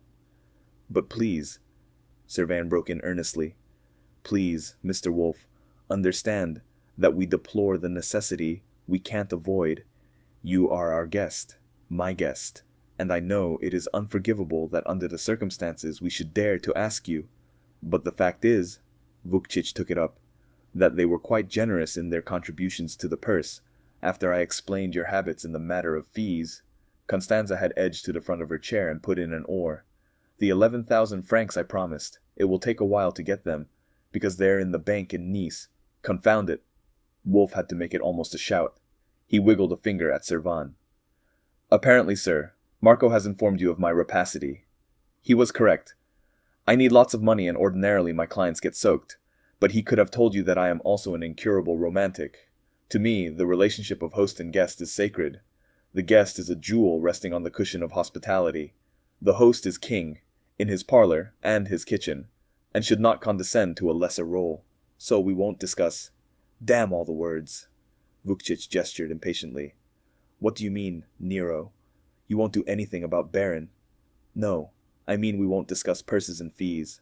Certainly I shall do something about Baron. I had already decided to before you came, but I won't take money from my hosts for it. And there is no time to lose, and I want to be alone here to consider the matter. But since you are here, his eyes moved to Constanza. Miss Baron, you seem to be convinced that your father didn't kill Mr. Lassio. Why? Her eyes widened at him. Why, you're convinced too. You said so. My father wouldn't. Never mind about me. Speaking to the law, which is what we're dealing with, what evidence have you? Any? Why, only. It's absurd. Anyone. I see. You haven't any. Have you any notion, or any evidence, as to who did kill Lassio? No, and I don't care. Only anyone would know. Please, Miss Baron, I warn you, we have a difficult task and little time for it. I suggest that on leaving here you go to your room, compose your emotions, and in your mind thoroughly go back over all you have seen and heard, everything, since your arrival at Kanawha Spa. Do it thoroughly. Write down anything that appears to have the faintest significance. Remember, this is a job, and the only one you can perform that offers any chance of helping your father. He moved his eyes again. Mr. Servan. First, the same questions as Miss Baron. Proof of Baron's innocence, or surmise, or evidence of another's guilt. Have you any? Servan slowly shook his head. That's too bad. I must warn you, sir, that it will probably develop that the only way of clearing Baron is to find where the guilt belongs and fasten it there. We can't clear everybody. After all, Lassio's dead. If you know of anything that would throw suspicion elsewhere and withhold it, you can't pretend to be helping Baron. The Dean of the Masters shook his head again. I know of nothing that would implicate anybody. Very well. About Baron's list of the sauces. He handed it to you himself? Yes, immediately on leaving the dining room. It bore his signature? Yes. I looked at each one before putting it in my pocket, to be sure they could be identified. How sure are you that no one had a chance to change Baron's list after he handed it to you, before you gave it to Mr. Tolman? Positive. Absolutely. The lists were in my inside breast pocket every moment. Of course, I showed them to no one. Wolfe regarded him a little, sighed, and turned to Vukcic. You, Marco, what do you know? I don't know a damn thing. Did you ask Mrs. Lassio to dance with you? What's that got to do with it? Wolfe eyed him and murmured, Now, Marco. At the moment I haven't the faintest idea how I shall discover what must be discovered, and I must be permitted any question short of insult. Did you ask Mrs. Lassio to dance, or did she ask you?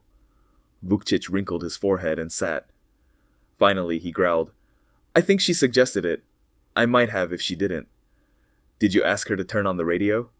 No. Then the radio and the dancing at that particular moment were her ideas? Damn it. Vukcic was scowling at his old friend.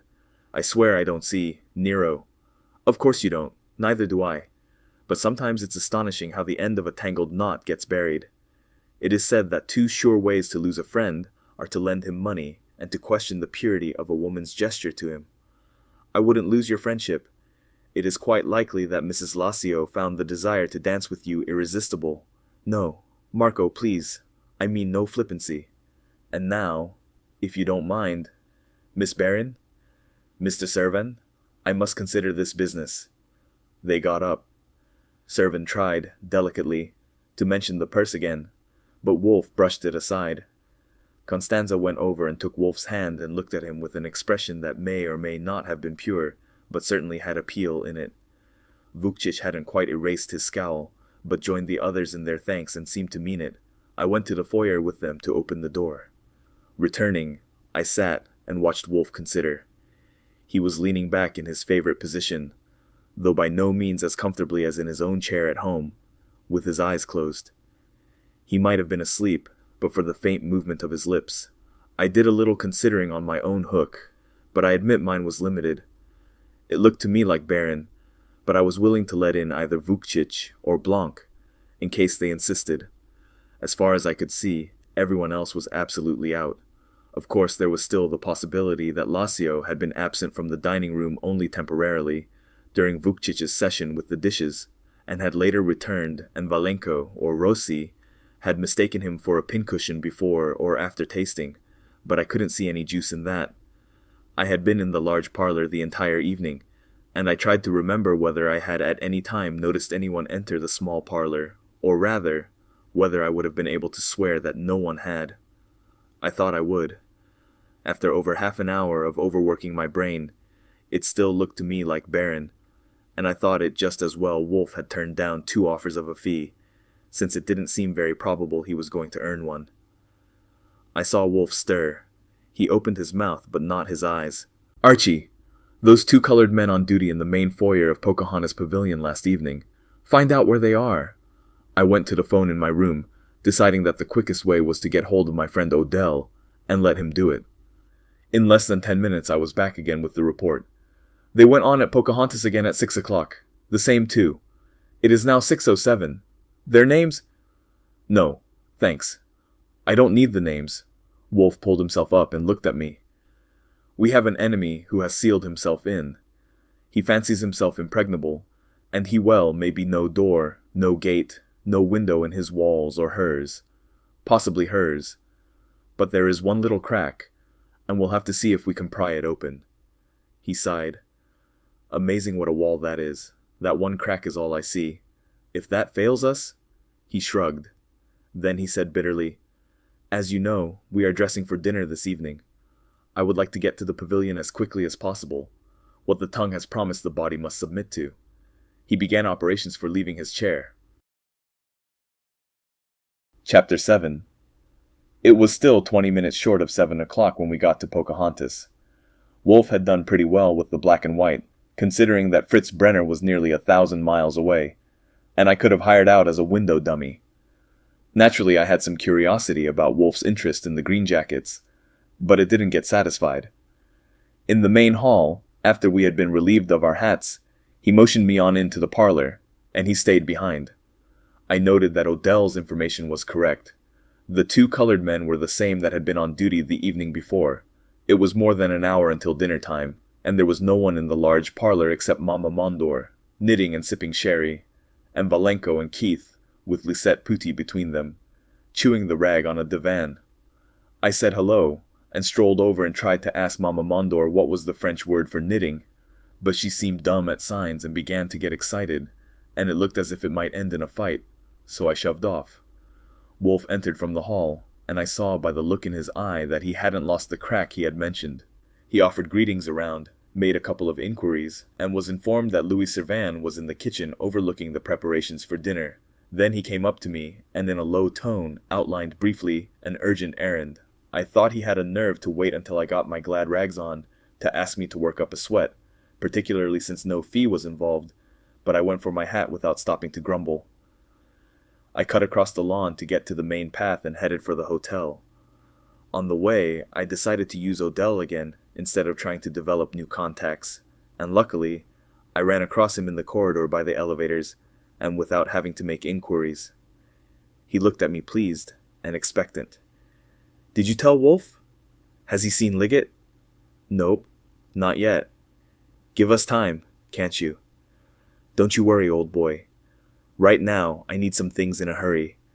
I need a good ink pad, preferably a new one, and 50 or 60 sheets of smooth white paper, preferably glazed, and a magnifying glass." Jumping Jesus. He stared at me. "Who you working for, J. Edgar Hoover?" "No, it's all right. We're having a party. Maybe Liggett will be there. Step on it, huh?" He told me to wait there and disappeared around the corner. In 5 minutes he was back, with all 3 items. As I took them, he told me, "I'll have to put the pad and paper on the bill. The glass is a personal loan. Don't forget and skip with it." I told him okay, thanked him, and beat it. On the way back I took the path which would carry me past Upshur, and I made a stop there and sought Suite 60. I got a bottle of talcum powder from my bathroom and stuck it in my pocket, and my pen and a notebook, then found the copy of the Journal of Criminology I had brought along, and thumbed through it to some plates illustrating new classifications of fingerprints. I cut one of the pages out of the magazine with my knife, rolled it up in the paper Odell had given me, and trot it out again and across to Pocahontas. All the time I was trying to guess at the nature of the crack Wolfe thought he was going to pry open with that array of materials. I got no light on that point from Wolfe. He had apparently been busy, for though I hadn't been gone more than 15 minutes, I found him established in the biggest chair in the small parlor, alongside the same table behind which Tolman had been barricaded against the onslaught of Constanza Baron. Across the table from him, looking skeptical but resigned, was Sergei Valenko. Wolfe finished a sentence to Valenko and then turned to me. "You have everything, Archie? Good. The pad and paper here on the table, please. I've explained to Mr. Servan that if I undertake this inquiry, I shall have to ask a few questions of everyone and take fingerprint samples. He has sent Mr. Valenko to us first. All 10 prints, please." That was a hot one. Nero Wolfe collecting fingerprints, especially after the cops had smeared all over the dining room and it had been reopened to the public. I knew darned well it was phony, but hadn't guessed his charade yet, so once again I had to follow his tail light without knowing the road. I got Valenko's specimens on 2 sheets and labeled them, and Wolfe dismissed him with thanks. I demanded, when we were alone, "What has this identification bureau?" "Not now, Archie. Sprinkle powder on Mr. Valenko's prints." I stared at him. "In the name of God, why? You don't put powder. It will look more professional and mysterious. Do it. Give me the page from the magazine. Good. Satisfactory. We'll use only the upper half. Cut it off and keep it in your pocket. Put the magnifying glass on the table. Ah, Madame Mondor? Asseyez-vous, s'il vous plaît." She had her knitting along. He asked her some questions of which I never bothered him for a translation, and then turned her over to my department, and I put her on record. I never felt sillier in my life than dusting that talcum powder on those fresh, clear specimens. Our third customer was Lisette Putti, and she was followed by Keith, Blank, Rossi, Mondor. Wolfe asked a few questions of all of them, but knowing his voice and manner as well as I did, it sounded to me as if his part of it was as phony as mine, and it certainly didn't sound as if he was prying any crack open. Then Lawrence Coyne's Chinese wife came in. She was dressed for dinner in red silk, with a sprig of mountain laurel in her black hair, and with her slim figure and little face and narrow eyes, she looked like an ad for a round-the-world cruise. At once I got a hint that it was her we were laying for Wolfe told me sharply to take my notebook, which he hadn't done for any of the others, but all he did was ask her the same line of questions and explain about the prints before I took them. However, there appeared to be more to come. As I gave her my handkerchief, already ruined, to wipe the tips of her fingers on, Wolfe settled back. He murmured, "By the way, Mrs. Coyne, Mr. Tolman tells me that while you were outdoors last evening you saw no one but one of the attendants on one of the paths. You asked him about a bird you heard and he told you it was a whippoorwill. You had never heard a whippoorwill before." She had displayed no animation, and didn't now. "No, there aren't any in California." "So I understand. I believe you went outdoors before the tasting of the sauces began, and returned to the parlor shortly after Mr. Vukcic entered the dining room. Isn't that right?" "I went out before they began. I don't know who was in the dining room when I came back." "I do. Mr. Vukcic?" Wolfe's voice was so soft and unconcerned that I knew she was in for something. "Also, you told Mr. Tolman that you were outdoors all the time you were gone. Is that correct?" She nodded. "Yes. When you left the parlor, after dinner, didn't you go to your room before you went outdoors?" "No. It wasn't cold and I didn't need a wrap." "All right. I'm just asking. While you were outdoors, though, perhaps you entered the left-wing corridor by way of the little terrace, and went to your room that way." "No." She sounded dull and calm. "I was outdoors all the time." "You didn't go to your room at all?" "No." "Nor anywhere else?" "Just outdoors. My husband will tell you. I like to go outdoors at night." Wolfe grimaced. "And when you re-entered, you came straight through the main hall to the large parlor?" "Yes. You were there. I saw you there with my husband." "So you did. And now, Mrs. Coyne, I must admit you have me a little puzzled. Perhaps you can straighten it out. In view of what you have just told me, which agrees with your account to Mr. Tolman, what door was it that you hurt your finger in? She deadpanned him good. There wasn't a flicker. Maybe her eyes got a little narrower, but I couldn't see it. But she wasn't good enough to avoid stalling. After about 10 seconds of the stony facing, she said, "Oh, you mean my finger?" She glanced down at it and up again. "I asked my husband to kiss it." Wolfe nodded. "I heard you. What door did you hurt it in?" She was ready. "The big door at the entrance. You know how hard it is to push. And when it closed..." He broke in sharply. "No, Mrs. Coyne. That won't do. The doorman and the hallman have been questioned and their statements taken. They remember your leaving and re-entering. In fact, they were questioned about it Tuesday night by Mr. Tolman. And they are both completely certain that the doorman opened the door for you and closed it behind you, and there was no caught finger. Nor could it have been the door from the hall to the parlor, for I saw you come through that myself." "What door was it?" She was wearing the deadpan permanently. She said calmly, "The doorman is telling a lie because he was careless and let me get hurt."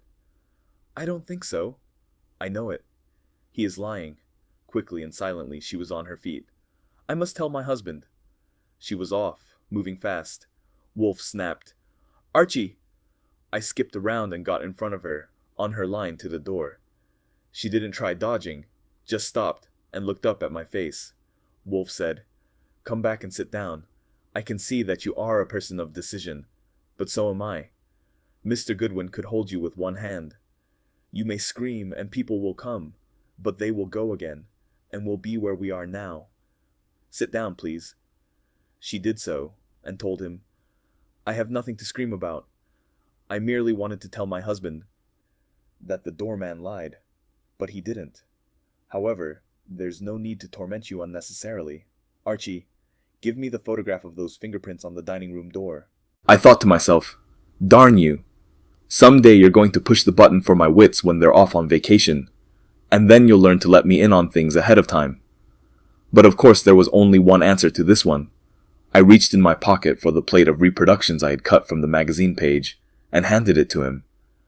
Then, being on at last, I pushed across the specimens I had just taken from Leo Coyne's fingers. Wolfe took the magnifying glass and began to compare. He took his time, holding the two next to each other, looking closely through the glass back and forth, with satisfied nods at the proper intervals. Finally he said, 3, quite similar. They would probably do. But the left index finger is absolutely identical, and it's exceptionally clear. Here, Archie, see what you think." I took the prints in the glass and put on a performance. The prints from the magazine happened to be from some blunt-fingered mechanic, and I don't believe I ever saw any two sets more unlike. I did a good job of it with the comparison, even counting out loud, and handed them back to Wolfe. "Yes, sir." I was emphatic. "They're certainly the same. Anyone could see it." Wolfe told Mrs. Coyne gently, almost tenderly, "You see, madam, I must explain. Of course everyone knows about fingerprints, but some of the newer methods of procuring them are not widely known. Mr. Goodwin here is an expert. He went over the doors from the dining room to the terrace among other places, and brought out prints which the local police had been unable to discover, and made photographs of them. So, as you see, modern methods of searching for evidence are sometimes fertile. They have given us conclusive proof that it was the door from the terrace to the dining room in which you caught your finger Tuesday evening. I had suspected it before, but there's no need to go into that. I am not asking you to explain anything. Your explanation, naturally, will have to be given to the police, after I have turned this evidence over to them, together with an account of your false statement that it was the main entrance door in which you caught your finger. And by the way, I should warn you to expect little courtesy from the police. After all, you didn't tell Mr. Tolman the truth, and they won't like that. It would have been more sensible if you had admitted frankly, when he asked about your excursion to see the night, that you had entered the dining room from the terrace." She was as good at the wooden face act as anyone I could remember. You would have sworn that if her mind was working at all, it was on nothing more important than where she could have lost one of her chopsticks. At last she said, "I didn't enter the dining room." Wolfe shrugged. "Tell the police that, after your lie to Mr. Tolman, and your lies to us here which are on record in Mr. Goodwin's notebook, and your attempt to accuse the doorman, and above all, these fingerprints, She stretched a hand out. Give them to me. I'd like to see them. The police may show them to you, if they choose. Forgive me, Mrs. Coyne, but this photograph is important evidence, and I'd like to be sure of turning it over to the authorities intact. She stirred a little, but there was no change on her face. After another silence, she said, I did go into the left-wing corridor, by the little terrace. I went to my room and hurt my finger in the bathroom door. Then when Mr. Lacio was found murdered, I was frightened, and thought I wouldn't say I had been inside at all. Wolfe nodded and murmured, You might try that. Try it, by all means, if you think it's worth it. You realize, of course, that would leave your fingerprints on the dining room door to be explained. Anyhow, you're in a pickle. You'll have to do the best you can. He turned abruptly to me and got snappy. Archie, go to the booth in the foyer and phone the police at the hotel. Tell them to come at once. I arose without excessive haste. I was prepared to stall with a little business with my notebook and pen, but it wasn't necessary. Her face showed signs of life. She blinked up at me and put out a hand at me, and then blinked at Wolfe, and extended both her cute little hands in his direction. Mr. Wolfe, she pleaded, please, I did no harm. I did nothing. Please, not the police. No harm, madam? Wolfe was stern. To the authorities investigating a murder you tell lies, and to me also, and you call that no harm? Archie, go on. No. She was on her feet. I tell you I did nothing. You entered the dining room within minutes, perhaps seconds, of the moment that Lazio was murdered. Did you kill him? No, I did nothing. I didn't enter the dining room. Your hand was on that door. What did you do? She stood with her eyes on him, and I stood with a foot poised, aching to call the cops, I don't think. She ended the tableau by sitting down and telling Wolfe quietly, I must tell you, mustn't I? Either me or the police. But if I tell you, you tell the police anyway. Perhaps. Perhaps not. It depends. In any event, you'll have to tell the truth sooner or later. I suppose so. Her hands were on the lap of her red dress with the fingers closely twined. You see, I'm afraid. The police don't like the Chinese, and I am a Chinese woman, but that isn't it. I'm afraid of the man I saw in the dining room, because he must have killed Mr. Lacio. Wolfe asked softly. Who was it? I don't know. But if I told about him, and he knew that I had seen him, and had told, anyway, I am telling now. You see, Mr. Wolfe, I was born in San Francisco and educated there, but I am Chinese, and we are never treated like Americans. Never. But anyway, what I told Mr. Tolman was the truth. I was outdoors all the time. I like outdoors at night. I was on the grass among the trees and shrubs, and I heard the whippoorwill, and I went across the driveway where the fountain is. Then I came back, to the side, not the left wing, the other side, and I could see dimly through the window curtains into the parlor, but I couldn't see into the dining room because the shades were drawn on the glass doors. I thought it would be amusing to watch the men tasting those dishes, which seemed very silly to me, so I went to the terrace to find a slit I could see through, but the shades were so tight there wasn't any.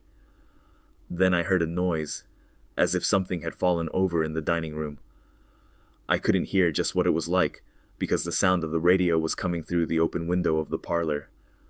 I stood there I don't know how long, but no other sound came, and I thought that if one of the men had got mad and threw the dishes on the floor that would be amusing, and I decided to open the door a crack and see. And I didn't think I'd be heard on account of the radio. So I opened it just a little. I didn't get it open enough even to see the table, because there was a man standing there by the corner of the screen, with his side turned to me. He had one finger pressed against his lips. You know, the way you do when you're hushing somebody. Then I saw who he was looking at. The door leading to the pantry hall was open, just a few inches, and the face of one of the Negroes was there, looking at the man by the screen. The man by the screen started to turn toward me, and I went to close the door in a hurry, and my foot slipped, and I grabbed with my other hand to keep from falling, and the door shut on my finger. I thought it would be silly to get caught peeking in the dining room, so I ran back among the bushes and stood there a few minutes, and then I went to the main entrance and you saw me enter the parlor. Wolfe demanded, Who was the man by the screen? She shook her head. I don't know. Now, Mrs. Coyne, don't start that again. You saw the man's face. I only saw the side of his face. Of course that was enough to tell he was a Negro. Wolfe blinked. I blinked twice. Wolfe demanded, "A Negro? Do you mean one of the employees here?" "Yes, in livery, like the waiters." "Was it one of the waiters at this pavilion?" "No, I'm sure it wasn't. He was blacker than them and I'm sure it wasn't. It wasn't anyone I could recognize. Blacker than them and what? What were you going to say? That it wouldn't have been one of the waiters here because he came outdoors and went away. I told you I ran back among the bushes. I had only been there a few seconds when the dining room door opened, and he came out and went around the path toward the rear. Of course I couldn't see very well from behind the bushes, but I supposed it was him." "Could you see his livery?" "Yes, a little, when he opened the door and had the light behind him. Then it was dark." "Was he running?" "No, walking." Wolfe frowned. The one looking from the door to the pantry hall, was he in livery, or was it one of the cooks? "I don't know. The door was only open a crack, and I saw mostly his eyes. I couldn't recognize him either." "Did you see Mr. Lassio?" "No." "No one else?" "No. That's all I saw. Just as I've told you. Everything. Then, later, when Mr. Servan told us that Mr. Lassio had been killed, then I knew what it was I had heard. I had heard Mr. Lassio fall, and I had seen the man that killed him. I knew that. I knew it must be that, but I was afraid to tell about it when they asked me questions about going outdoors. And anyway," her two little hands went up in a gesture to her bosom, and fell to her lap again. "Of course I was sorry when they arrested Mr. Barron, because I knew it was wrong. I was going to wait until I got back home, to San Francisco, and tell my husband about it. And if he said too, I was going to write it all down and send it here." "And, in the meantime," Wolfe shrugged, "have you told anyone anything about it?" "Nothing." "Then don't." Wolfe sat up. "As a matter of fact, Mrs. Coyne, while you have acted selfishly, I confess you have acted wisely.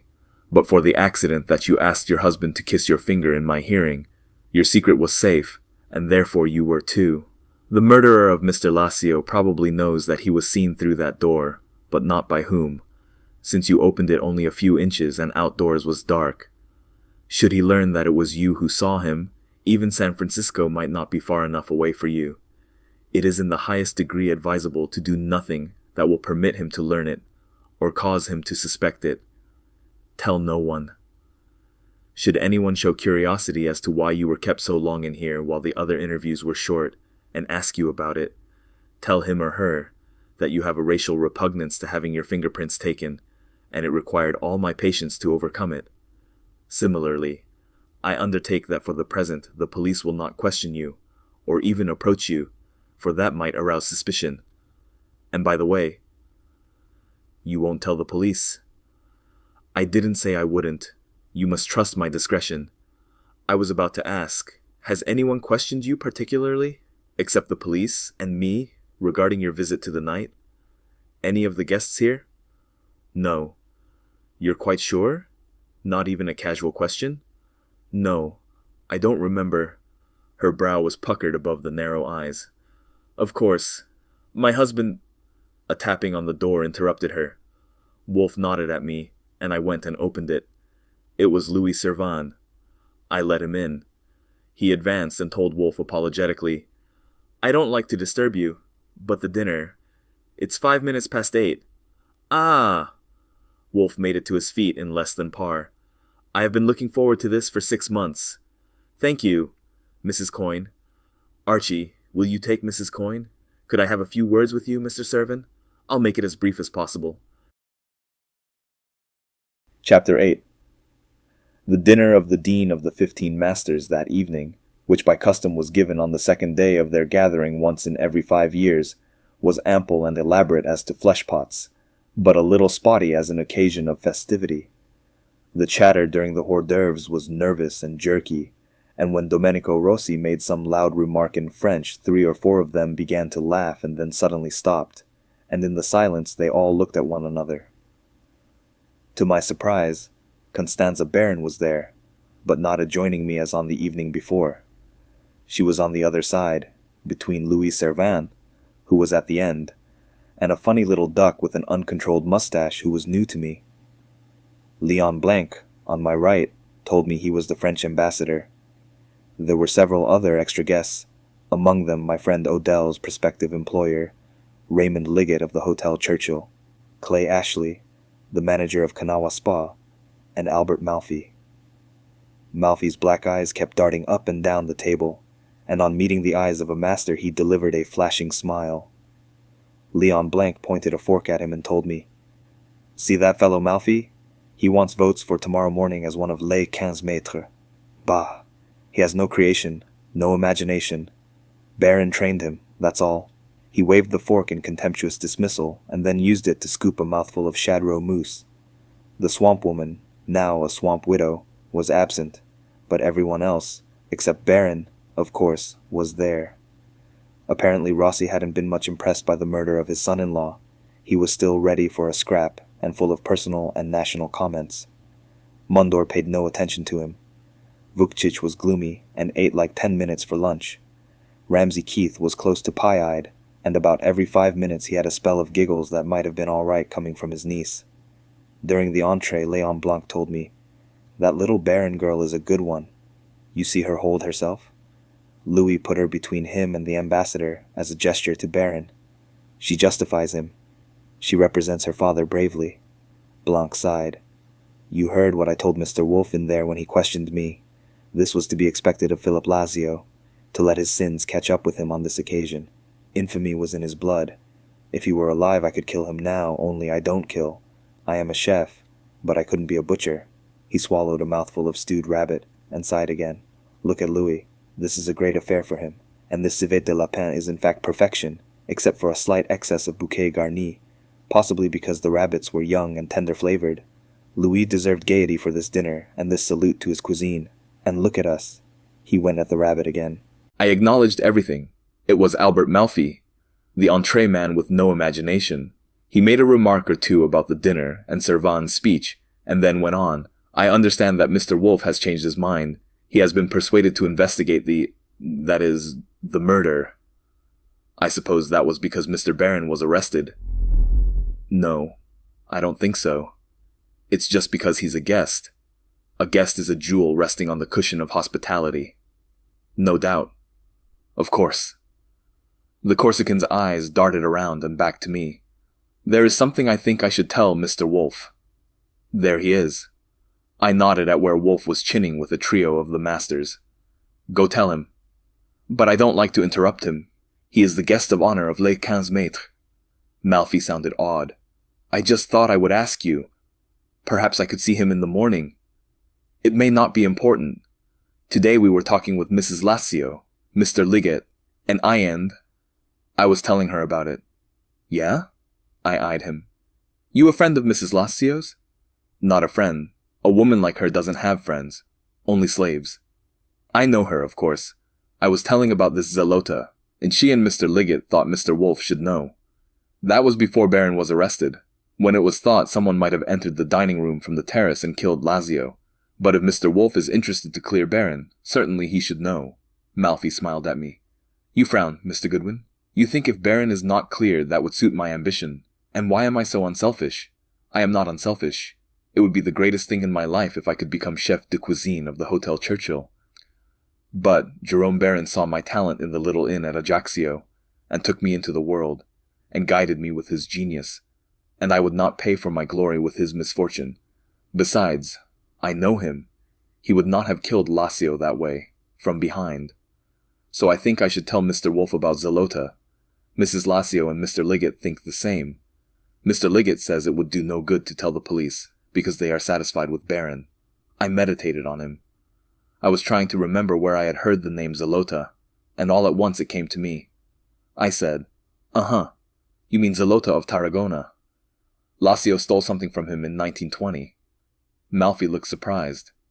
"You know of Zalota?" "Oh, a little. A few things. What's he been up to? Or would you rather wait and tell Wolfe about it in the morning?" "Not necessarily. Zalota is in New York."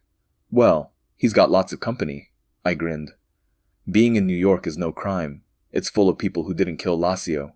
Now, if he was in Kanawha Spa, that might be different." But maybe he is. He can't be in two places at once. Even a jury wouldn't believe that. But he might have come here. I don't know what you know about Zalota, but he hated Lassio more than... Malfi shrugged. He hated him bitterly. Baron often spoke to me about it. And about a month ago, Zalota turned up in New York. He came and asked me for a job. I didn't give him one, because there is nothing left of him but a wreck. Drink has ruined him, and because I remembered what Baron had told me about him. And I thought perhaps he wanted a job at the Churchill only for a chance to get at Lassio. I heard later that Vukcic gave him a job on soup at Rusterman's, and he only lasted a week. He shrugged again. That's all. I told Mrs. Lassio and Mr. Liggett about it, and they said I should tell Mr. Wolfe. I don't know anything more about Zalota. Well, much obliged. I'll tell Wolfe. Will you still be here in the morning? He said yes, and his eyes began to dart around again, and he shoved off, apparently to electioneer. I strolled around a while, finding opportunities for a few morsels of harmless eavesdropping, and then I saw Wolfe's finger crooked at me and went to him. He announced that it was time to leave, which suited me. I was ready for the hay. I went to the hall and got our hats and waited with them, yawning, while Wolfe completed his good nights. He joined me and we started out, but he stopped on the threshold and told me, "By the way, Archie, give these men $1 each. Appreciation for good memories." I shelled out to the 2 green jackets from the expense roll. In our own Suite 60, over at Upshur, having switched on the lights and closed the window so the breeze wouldn't chill his delicate skin while undressing, I stood in the middle of his room and stretched, and enjoyed a real yawn. It's a funny thing about me. If I once get to bed really late, like last night at 4 o'clock, I'm not really myself again until I catch up. I was afraid you were going to hang around over there and chew the rag. As it is, it's going on for midnight. I stopped because his actions looked suspicious. He wasn't even unbuttoning his vest. Instead, he was getting himself arranged in the big chair in a manner which indicated that he expected to be there a while. I demanded, "Are you going to start your brain going at this time of night? Haven't you done enough for one evening?" "Yes." He sounded grim. "But there is more to do. I arranged with Mr. Servan for the cooks and waiters of Pocahontas Pavilion to call on us soon as they have finished. They will be here in a quarter of an hour." "Well, for God's sake." I sat down. "Since when have we been on the night shift?" "Since we found Mr. Lassio with a knife in him." He sounded grimmer. "We have but little time. Not enough. Perhaps in view of Mrs. Coyne's story. And those blackbirds coming in a flock. At least a dozen. If by blackbirds you mean men with dark skin, yes. I mean Africans." I stood up again. "Listen, boss. You've lost your sense of direction. Honest you have. Africans or blackbirds or whatever you like. They can't be handled this way. They don't intend to tell anything, or they would have told that squint-eyed sheriff when he questioned them. Are you expecting me to use a carpet beater on the whole bunch? The only thing is to get Tolman and the sheriff here first thing in the morning to hear Mrs. Coyne's tale, and let them go on from there." Wolfe grunted. "They arrive at 8 o'clock. They hear her story and they believe it, or they don't. After all, she is Chinese. They question her at length, and even if they believe her, they do not immediately release Baron. For her story doesn't explain the errors on his list. At noon, they begin with the Negroes, singly. God knows what they do, or how much time they take, but the chances are that Thursday midnight, when our train leaves for New York, they will not have finished with the Negroes, and they may have discovered nothing. They're more apt to than you are. I'm warning you, you'll see. These smokes can take it. They're used to it. Do you believe Mrs. Coyne's tale?" "Certainly. It was obvious." "Would you mind telling me how you knew she had hurt her finger in the dining room door?" "I didn't. I knew she had told Tolman that she had gone directly outside, had stayed outside, and had returned directly to the parlor. And I knew that she had hurt her finger in a door. When she told me she had caught her finger in the main entrance door, which I knew to be untrue, I knew she was concealing something, and I proceeded to make use of the evidence we had prepared. I had prepared. I sat down.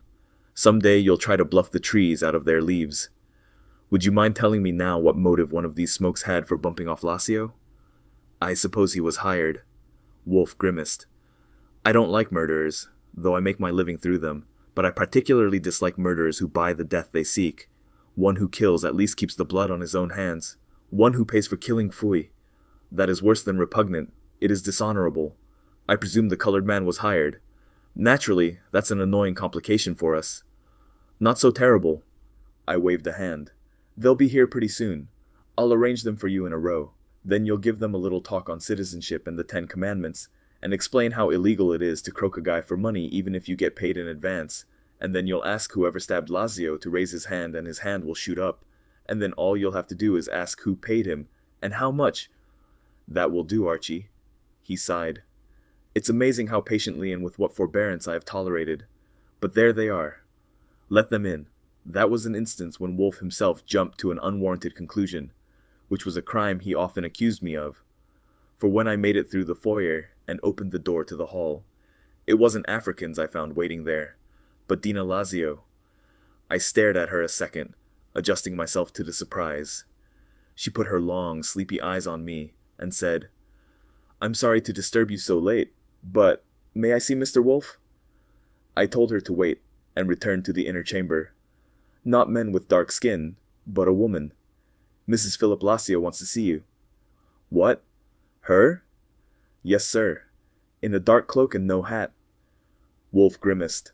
"Confound that woman. Bring her in here." Chapter 8. The dinner of the Dean of the 15 Masters that evening, which by custom was given on the second day of their gathering once in every 5 years, was ample and elaborate as to flesh pots, but a little spotty as an occasion of festivity.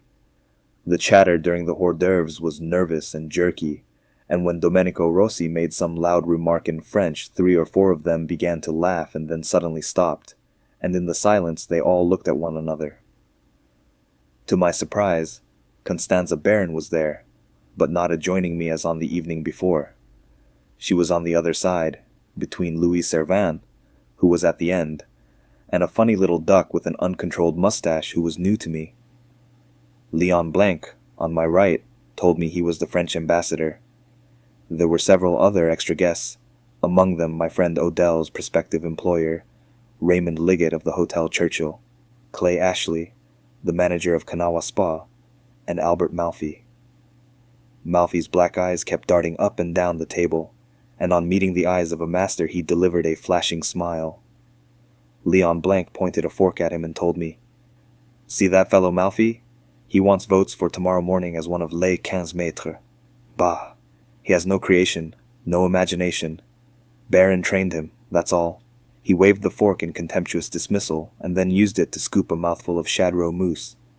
The swamp woman, now a swamp widow, was absent, but everyone else, except Baron, of course, was there. Apparently Rossi hadn't been much impressed by the murder of his son-in-law. He was still ready for a scrap, and full of personal and national comments. Mundor paid no attention to him. Vukcic was gloomy, and ate like 10 minutes for lunch.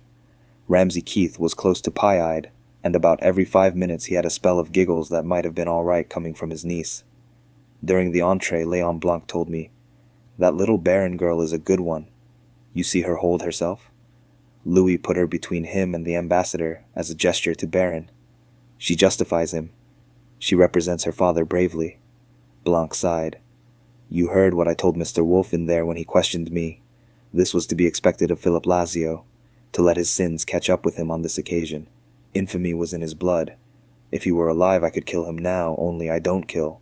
I am a chef, but I couldn't be a butcher." He swallowed a mouthful of stewed rabbit, and sighed again. "Look at Louis. This is a great affair for him, and this civet de lapin is in fact perfection, except for a slight excess of bouquet garni, possibly because the rabbits were young and tender-flavored. Louis deserved gaiety for this dinner, and this salute to his cuisine. And look at us." He went at the rabbit again. I acknowledged everything. It was Albert Malfi, the entree man with no imagination. He made a remark or two about the dinner and Servan's speech, and then went on. "I understand that Mr. Wolfe has changed his mind. He has been persuaded to investigate the murder. I suppose that was because Mr. Baron was arrested." "No, I don't think so. It's just because he's a guest. A guest is a jewel resting on the cushion of hospitality." "No doubt. Of course." The Corsican's eyes darted around and back to me. "There is something I think I should tell Mr. Wolfe. There he is." I nodded at where Wolfe was chinning with a trio of the masters. Go tell him. But I don't like to interrupt him. He is the guest of honor of Les 15 Maîtres. Malfi sounded awed. I just thought I would ask you. Perhaps I could see him in the morning. It may not be important. Today we were talking with Mrs. Lassio, Mr. Liggett, and I was telling her about it. Yeah? I eyed him. You a friend of Mrs. Lassio's? Not a friend. A woman like her doesn't have friends. Only slaves. I know her, of course. I was telling about this Zalota, and she and Mr. Liggett thought Mr. Wolfe should know. That was before Baron was arrested, when it was thought someone might have entered the dining room from the terrace and killed Lazio. But if Mr. Wolfe is interested to clear Baron, certainly he should know. Malfi smiled at me. You frown, Mr. Goodwin. You think if Baron is not cleared that would suit my ambition. And why am I so unselfish? I am not unselfish. It would be the greatest thing in my life if I could become chef de cuisine of the Hotel Churchill. But Jerome Baron saw my talent in the little inn at Ajaccio, and took me into the world, and guided me with his genius, and I would not pay for my glory with his misfortune. Besides, I know him. He would not have killed Lassio that way, from behind. So I think I should tell Mr. Wolfe about Zalota. Mrs. Lassio and Mr. Liggett think the same. Mr. Liggett says it would do no good to tell the police, because they are satisfied with Baron. I meditated on him. I was trying to remember where I had heard the name Zalota, and all at once it came to me. I said, You mean Zalota of Tarragona. Lassio stole something from him in 1920. Malfi looked surprised. You know of Zalota? Oh, a little. A few things. What's he been up to? Or would you rather wait and tell Wolfe about it in the morning? Not necessarily. Zalota is in New York. Well, he's got lots of company. I grinned. Being in New York is no crime. It's full of people who didn't kill Lassio. Now, if he was in Kanawha Spa, that might be different. But maybe he is. He can't be in two places at once. Even a jury wouldn't believe that. But he might have come here. I don't know what you know about Zalota, but he hated Lassio more than... Malfi shrugged. He hated him bitterly. Baron often spoke to me about it. And about a month ago, Zalota turned up in New York. He came and asked me for a job. I didn't give him one, because there is nothing left of him but a wreck. Drink has ruined him, and because I remembered what Baron had told me about him. And I thought perhaps he wanted a job at the Churchill only for a chance to get at Lassio. I heard later that Vukcic gave him a job on soup at Rusterman's, and he only lasted a week. He shrugged again. That's all. I told Mrs. Lassio and Mr. Liggett about it, and they said I should tell Mr. Wolfe. I don't know anything more about Zalota. Well, much obliged. I'll tell Wolfe. Will you still be here in the morning? He said yes, and his eyes began to dart around again, and he shoved off, apparently to electioneer. I strolled around a while, finding opportunities for a few morsels of harmless eavesdropping, and then I saw Wolfe's finger crooked at me and went to him. He announced that it was time to leave, which suited me. I was ready for the hay. I went to the hall and got our hats and waited with them, yawning, while Wolfe completed his good nights. He joined me and we started out, but he stopped on the threshold and told me, By the way, Archie, give these men $1 each. Appreciation for good memories. I shelled out to the 2 green jackets from the expense roll. In our own Suite 60, over at Upshur, having switched on the lights and closed the window so the breeze wouldn't chill his delicate skin while undressing, I stood in the middle of his room and stretched, and enjoyed a real yawn. It's a funny thing about me.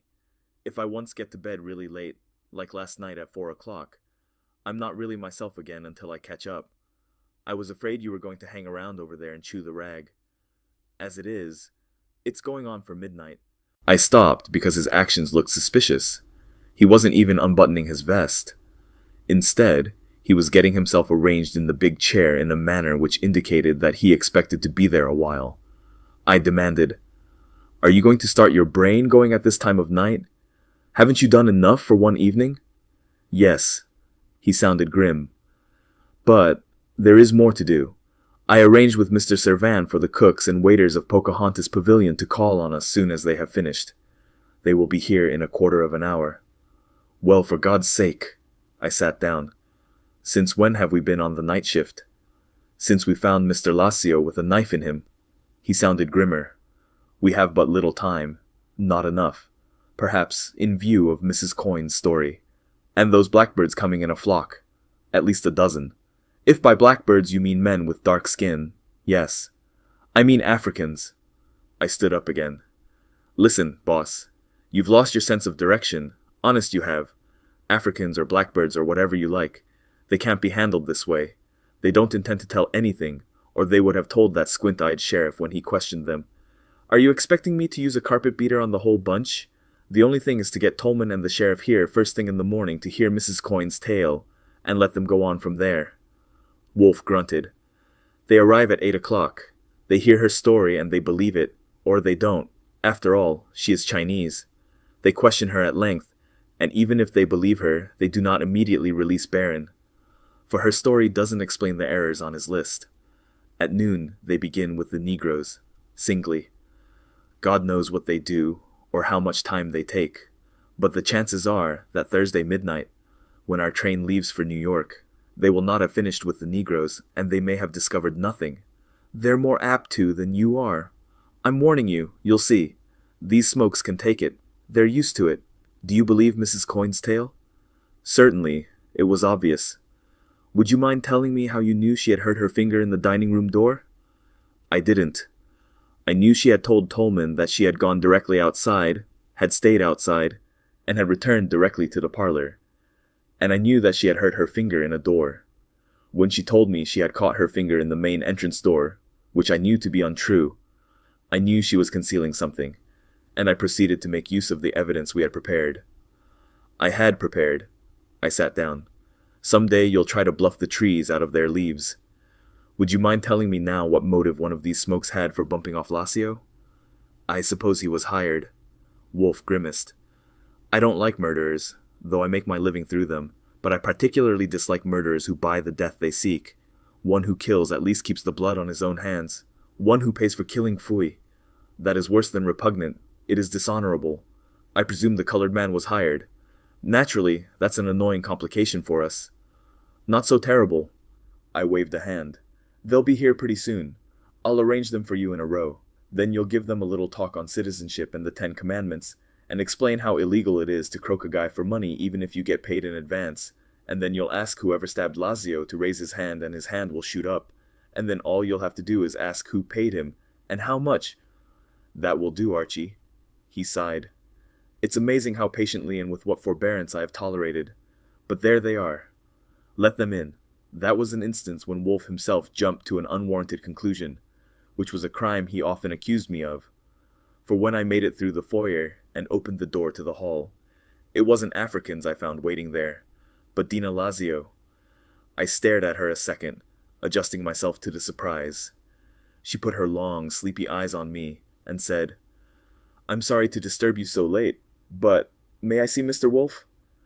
I told her to wait and returned to the inner chamber. Not men with dark skin, but a woman. Mrs. Philip Lacio wants to see you. What? Her? Yes, sir. In a dark cloak and no hat.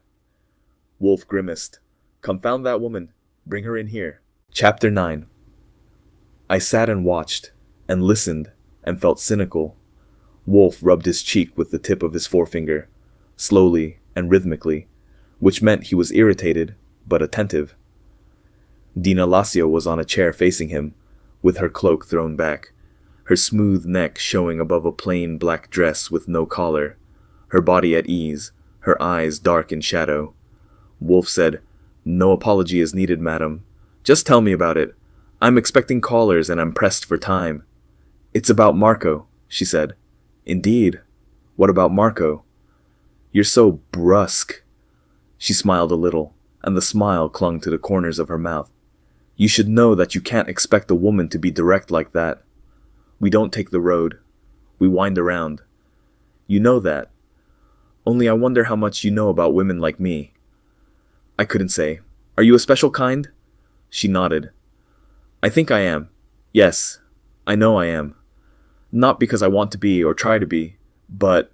She made a little gesture. It has made my life exciting, but not very comfortable. It will end. I don't know how it will end. Right now, I am worried about Marco, because he thinks you suspect him of killing my husband. Wolfe stopped rubbing his cheek. He told her, Nonsense. No. It isn't. He thinks that. Why? Did you tell him so? No. And I resent... She stopped herself. She leaned forward, her head a little on one side, her lips not quite meeting, and looked at him. I watched her with pleasure. I suppose she was telling the truth when she said she didn't try to be a special kind of woman. But she didn't have to try. There was something in her, not only in her face, it came right out through her clothes, that gave you an instinctive impulse to start in that direction. I kept on being cynical, but it was easy to appreciate that there might be a time when cynicism wouldn't be enough. She asked with a soft breath, "Mr. Wolfe, why do you always jab at me? What have you got against me? Yesterday, when I told you what Philip told me about the arsenic, and now when I tell you about Marco..." She leaned back. "Marco told me once, long ago, that you don't like women." Wolfe shook his head. "I can only say, nonsense again. I couldn't rise to that impudence. Not like women. They are astounding and successful animals. For reasons of convenience, I merely preserve an appearance of immunity, which I developed some years ago under the pressure of necessity. I confess to a specific animus toward you. Marco Vukcic is my friend. You were his wife, and you deserted him. I don't like you." "So long ago." She fluttered a hand. Then she shrugged. "Anyway, I am here now in Marco's behalf." "You mean he sent you?" "No, but I came. For him. It is known, of course, that you have engaged to free Baron of the charge of killing my husband.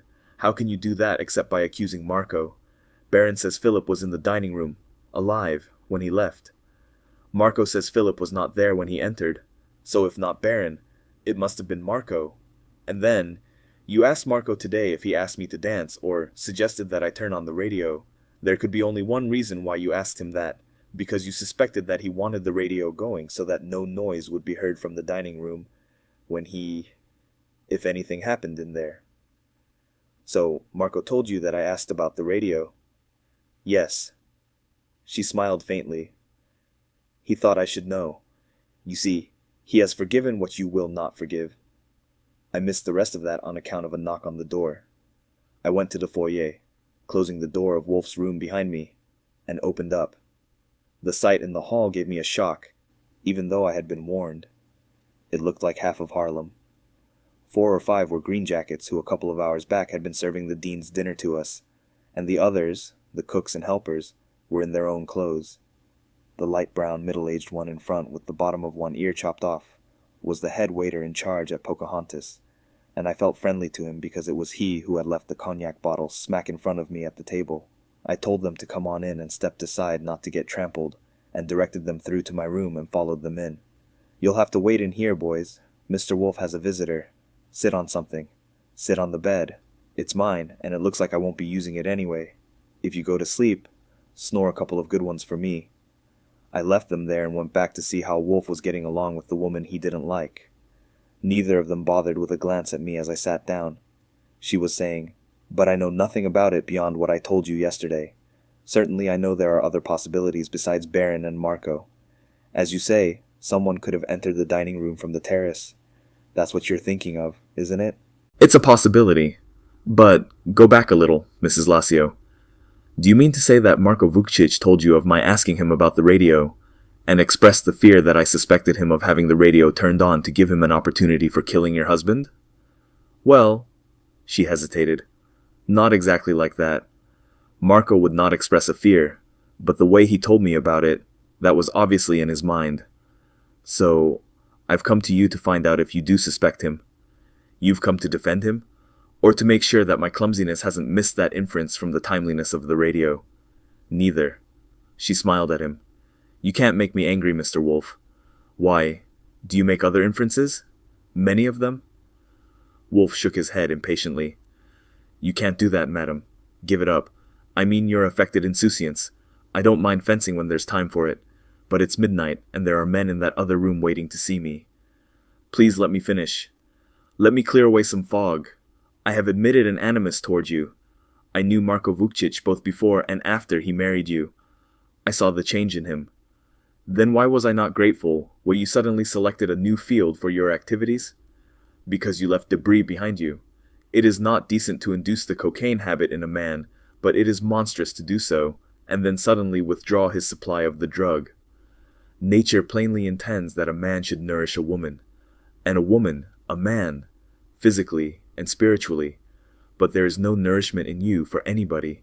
The vapor that comes from you, from your eyes, your lips, your soft skin, your contours, your movements, is not beneficent, but malignant. I'll grant you everything. You were alive, with your instincts and appetites, and you saw Marco and wanted him. You enveloped him with your miasma.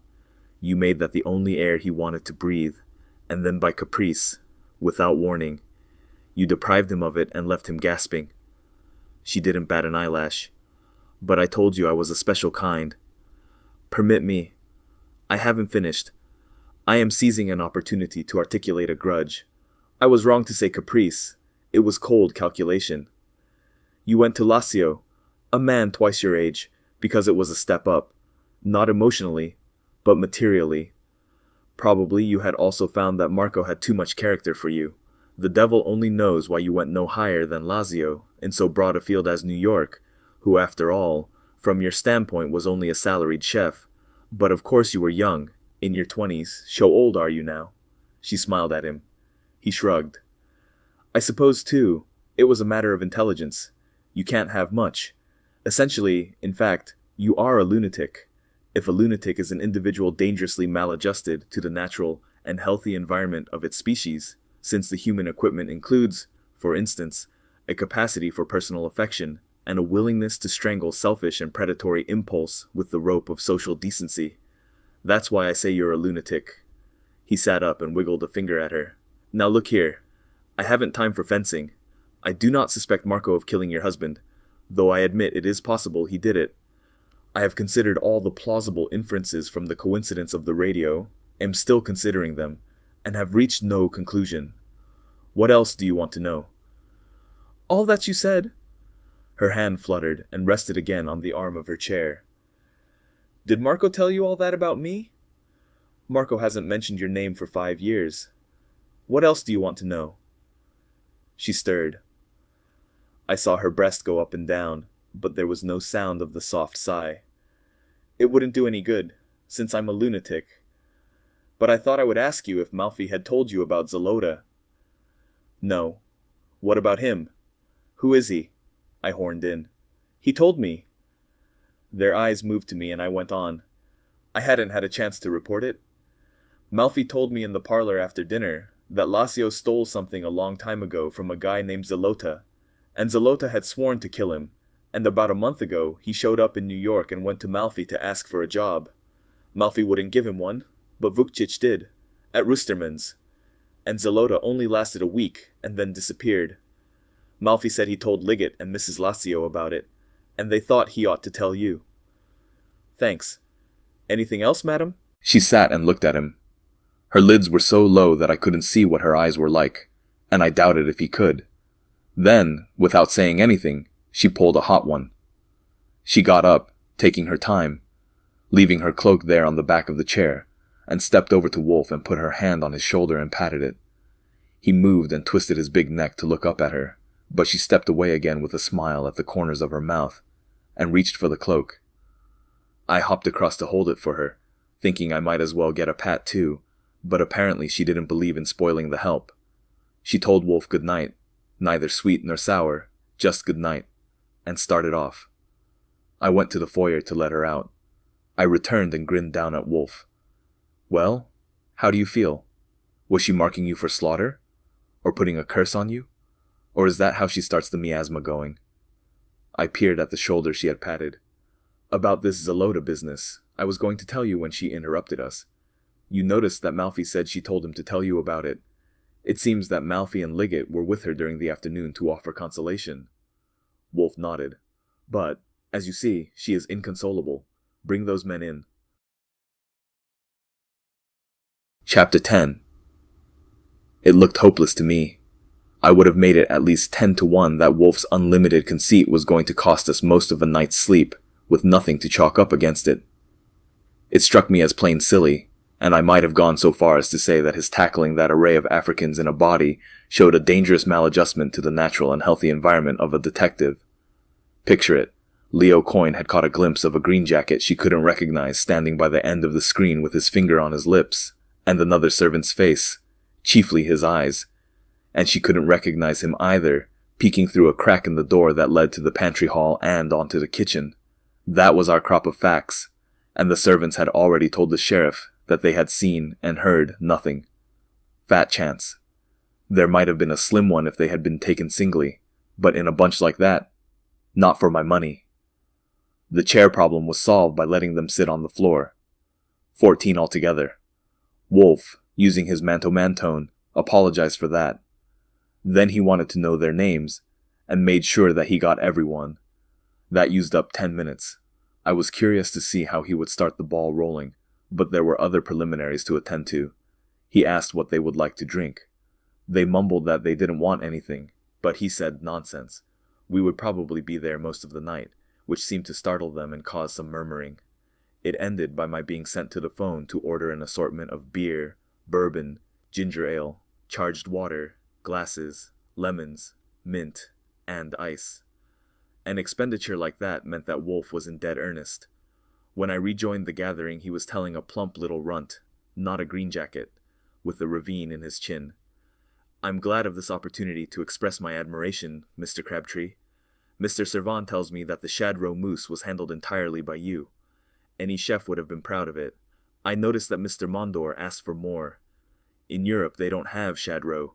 The runt nodded solemnly, with reserve. They were all using plenty of reserve, not to mention constraint, suspicion, and reticence. Most of them weren't looking at Wolfe, or at much of anything else. He sat facing them, running his eyes over them. Finally he sighed and began. You know, gentlemen, I have had very little experience in dealing with black men. That may strike you as a tactless remark, but it really isn't. It is certainly true that you can't deal with all men alike. It is popularly supposed that in this part of the country, whites adopt a well-defined attitude in dealing with the blacks, and blacks do the same in dealing with whites. That is no doubt true up to a point, but it is subject to enormous variation, as your own experience will show you. For instance, say you wish to ask a favor here at Kanawha Spa, and you approach either Mr. Ashley, the manager, or Mr. Servan. Ashley is bourgeois, irritable, conventional, and rather pompous. Servan is gentle, generous, sentimental, and an artist, and also Latin. Your approach to Mr. Ashley would be quite different from your approach to Mr. Servan. But even more fundamental than the individual differences are the racial and national and tribal differences. That's what I mean when I say I've had limited experience in dealing with black men. I mean black Americans. Many years ago, I handled some affairs with dark-skinned people in Egypt and Arabia and Algiers, but of course that has nothing to do with you.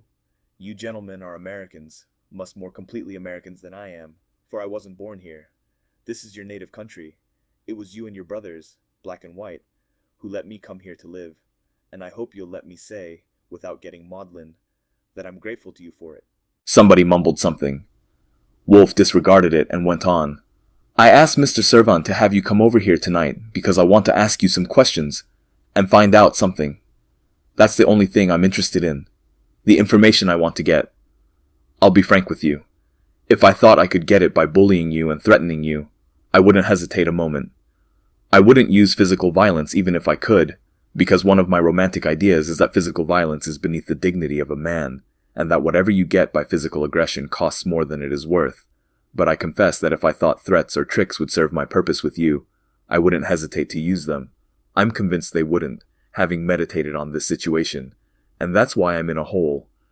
I have been told by white Americans that the only way to get anything out of black Americans is by threats, tricks, or violence. In the first place, I doubt if it's true.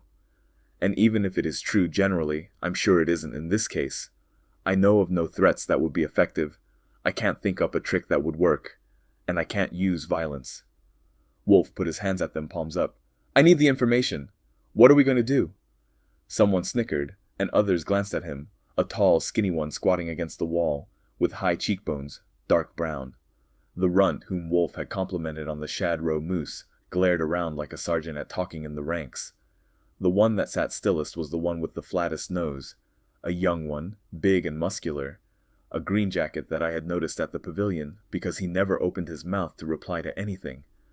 The headwaiter with the chopped-off ear said in a low, silky tone, "You just ask us, and we tell you. That's what Mr. Servan said we was to do." Wolfe nodded at him. "I admit that seems the obvious way, Mr. Moulton, and the simplest. But I fear we would find ourselves confronted by difficulties." "Yes, sir. What is the nature of the difficulties?" A gruff voice boomed. "You just ask us, and we tell you anything." Wolfe aimed his eyes at the source of it. "I hope you will. Would you permit a personal remark?" That is a surprising voice to come from a man named Hyacinth Brown. No one would expect it. "As for the difficulties, Archie, there's the refreshment. Perhaps some of you would help Mr. Goodwin?" That took another 10 minutes, or maybe more. 4 or 5 of them came along, under the headwaiter's direction, and we carried the supplies in and got them arranged on a table against the wall. Wolfe was provided with beer. I had forgot to include milk in the order, so I made out with a bourbon highball.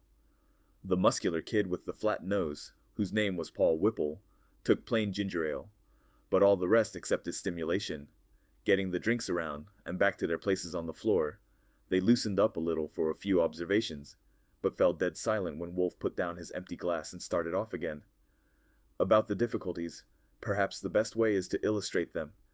You know, of course, that what we are concerned with is the murder of Mr. Lassio. I am aware that you have told the sheriff that you know nothing about it, but I want some details from you, and besides, you may have recollected some incident which slipped your minds at the time you talked with the sheriff." "I'll begin with you, Mr. Moulton. You were in the kitchen Tuesday evening?" "Yes, sir. All evening. There was to be the eaux au cheval served after they got through with those sauces." "I know. We missed that. Did you help arrange the table with the sauces?" "Yes, sir." The headwaiter was smooth and suave. 3 of us helped Mr. Lassio. I personally took in the sauces on the serving wagon. After everything was arranged, he rang for me only once, to remove the ice from the water. Except for that, I was in the kitchen all the time. All of us were. "In the kitchen, or the pantry hall?" "The kitchen. There was nothing to go to the pantry for. Some of the cooks were working on the oeufs au cheval, and the boys were cleaning up, and some of us were eating what was left of the duck and other things. Mr. Servan told us we could. Indeed, that was superlative duck. Yes, sir, all of these gentlemen can cook like nobody's business. They sure can cook. They are the world's best. They are the greatest living masters of the subtlest and kindliest of the arts." Wolfe sighed, opened beer, poured, watched it foam to the top, and then demanded abruptly, "So you saw and heard nothing of the murder?" "No, sir." "The last you saw of Mr. Lassio was when you went in to take the ice from the water?" "Yes, sir." "I understand there were 2 knives for slicing the squabs, one of stainless steel with a silver handle, the other a kitchen carver. Were they both on the table when you took the ice from the water?" The green jacket hesitated only a second. "Yes, sir. I think they were."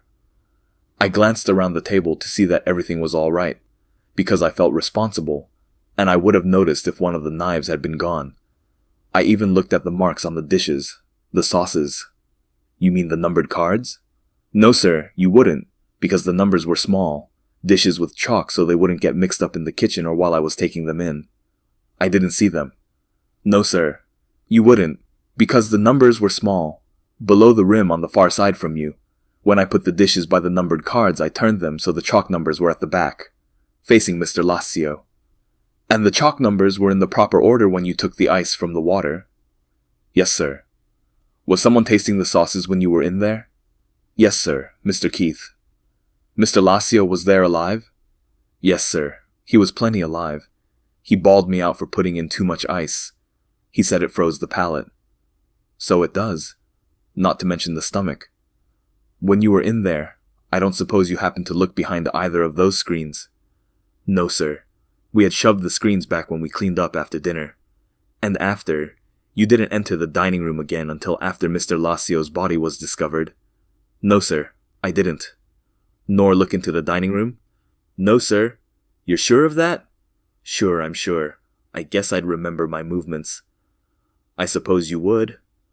Wolfe frowned, fingered at this glass of beer, and raised it to his mouth and gulped.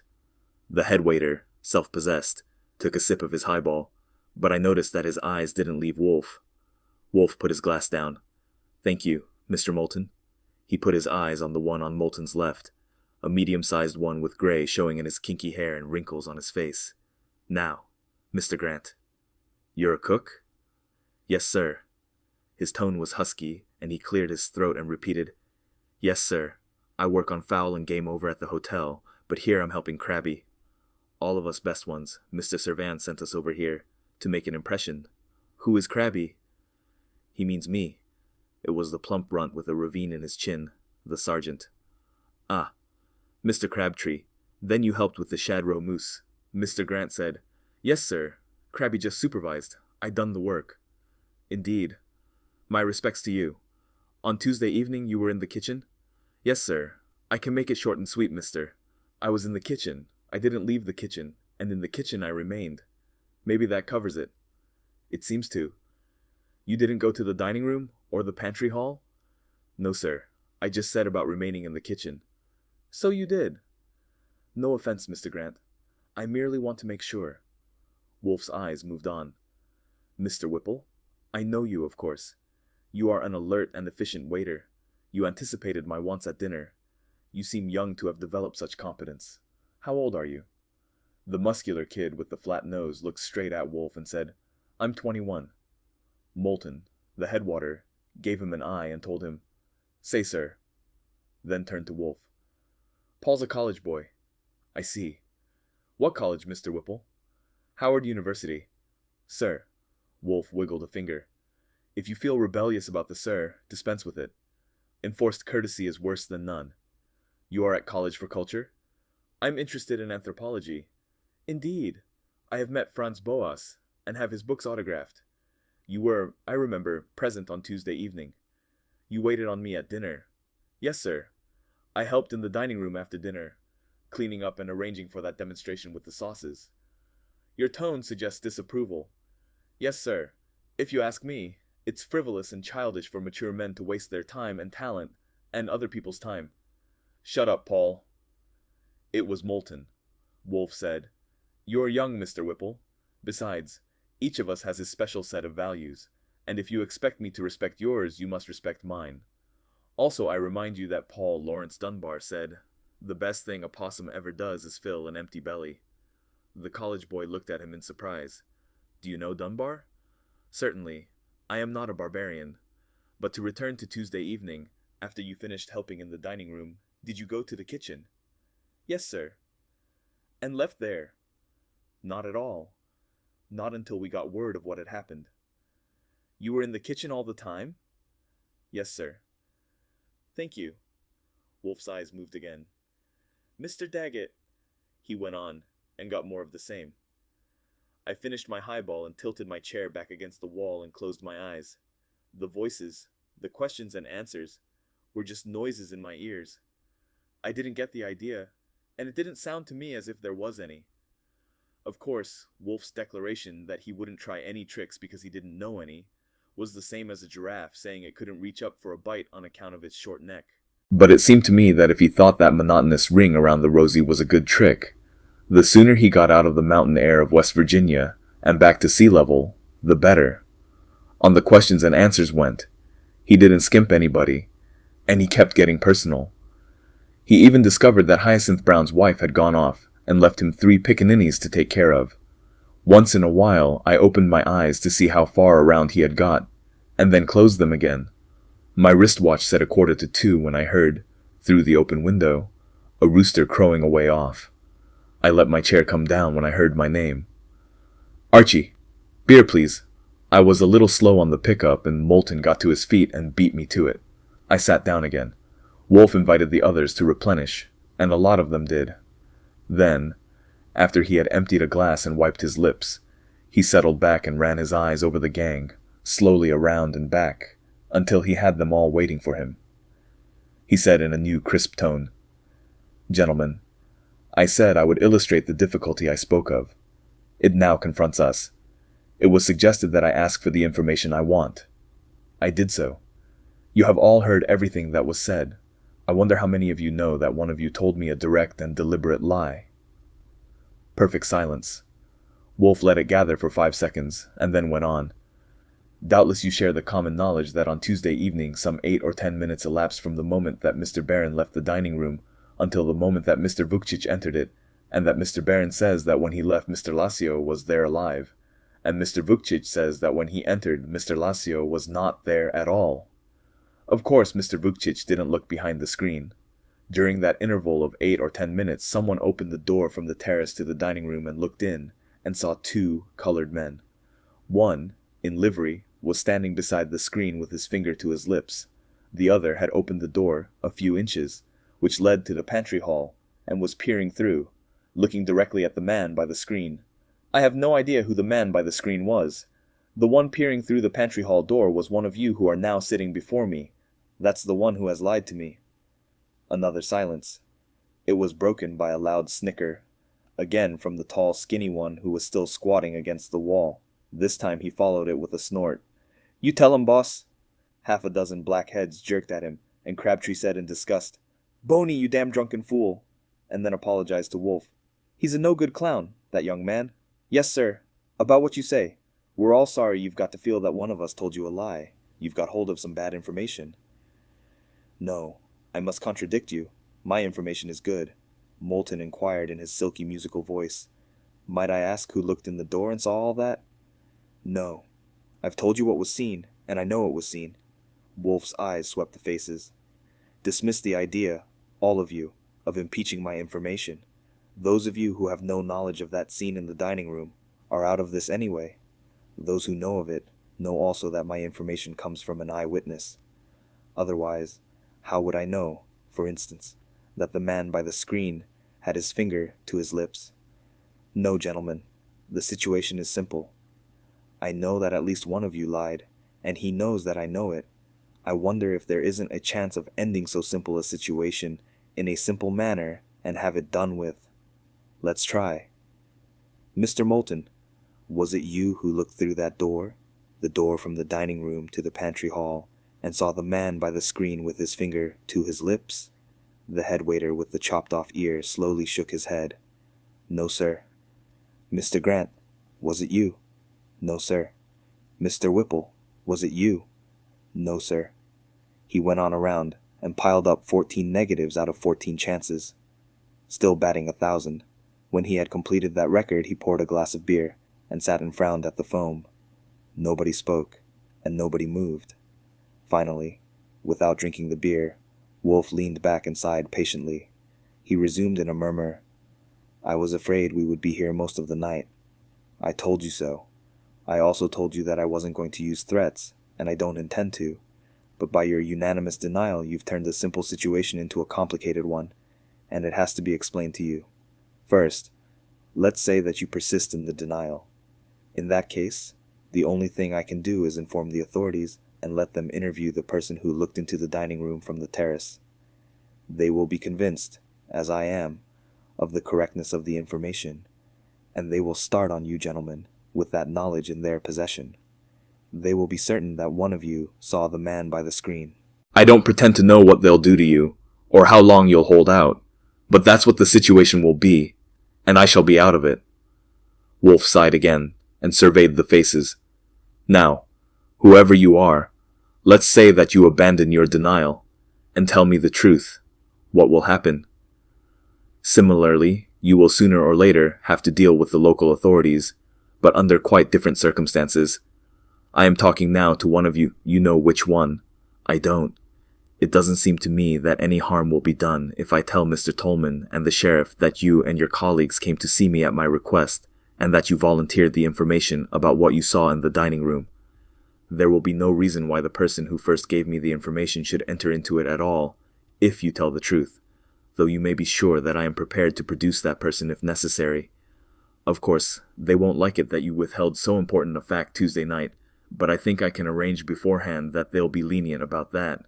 I shall make it a point to do so. None of the rest of you need be concerned in it at all. Now," Wolfe looked around at them again, "here comes the hard part. Whoever you are, I can understand your denial and sympathize with it.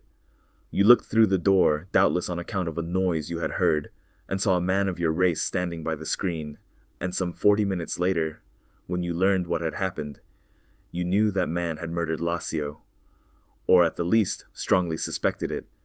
You not only knew that the murderer was a black man, you probably recognized him, since he wore the Kanawha Spa livery and was therefore a fellow employee, and he directly faced you as you looked through the door. And that presents another complication.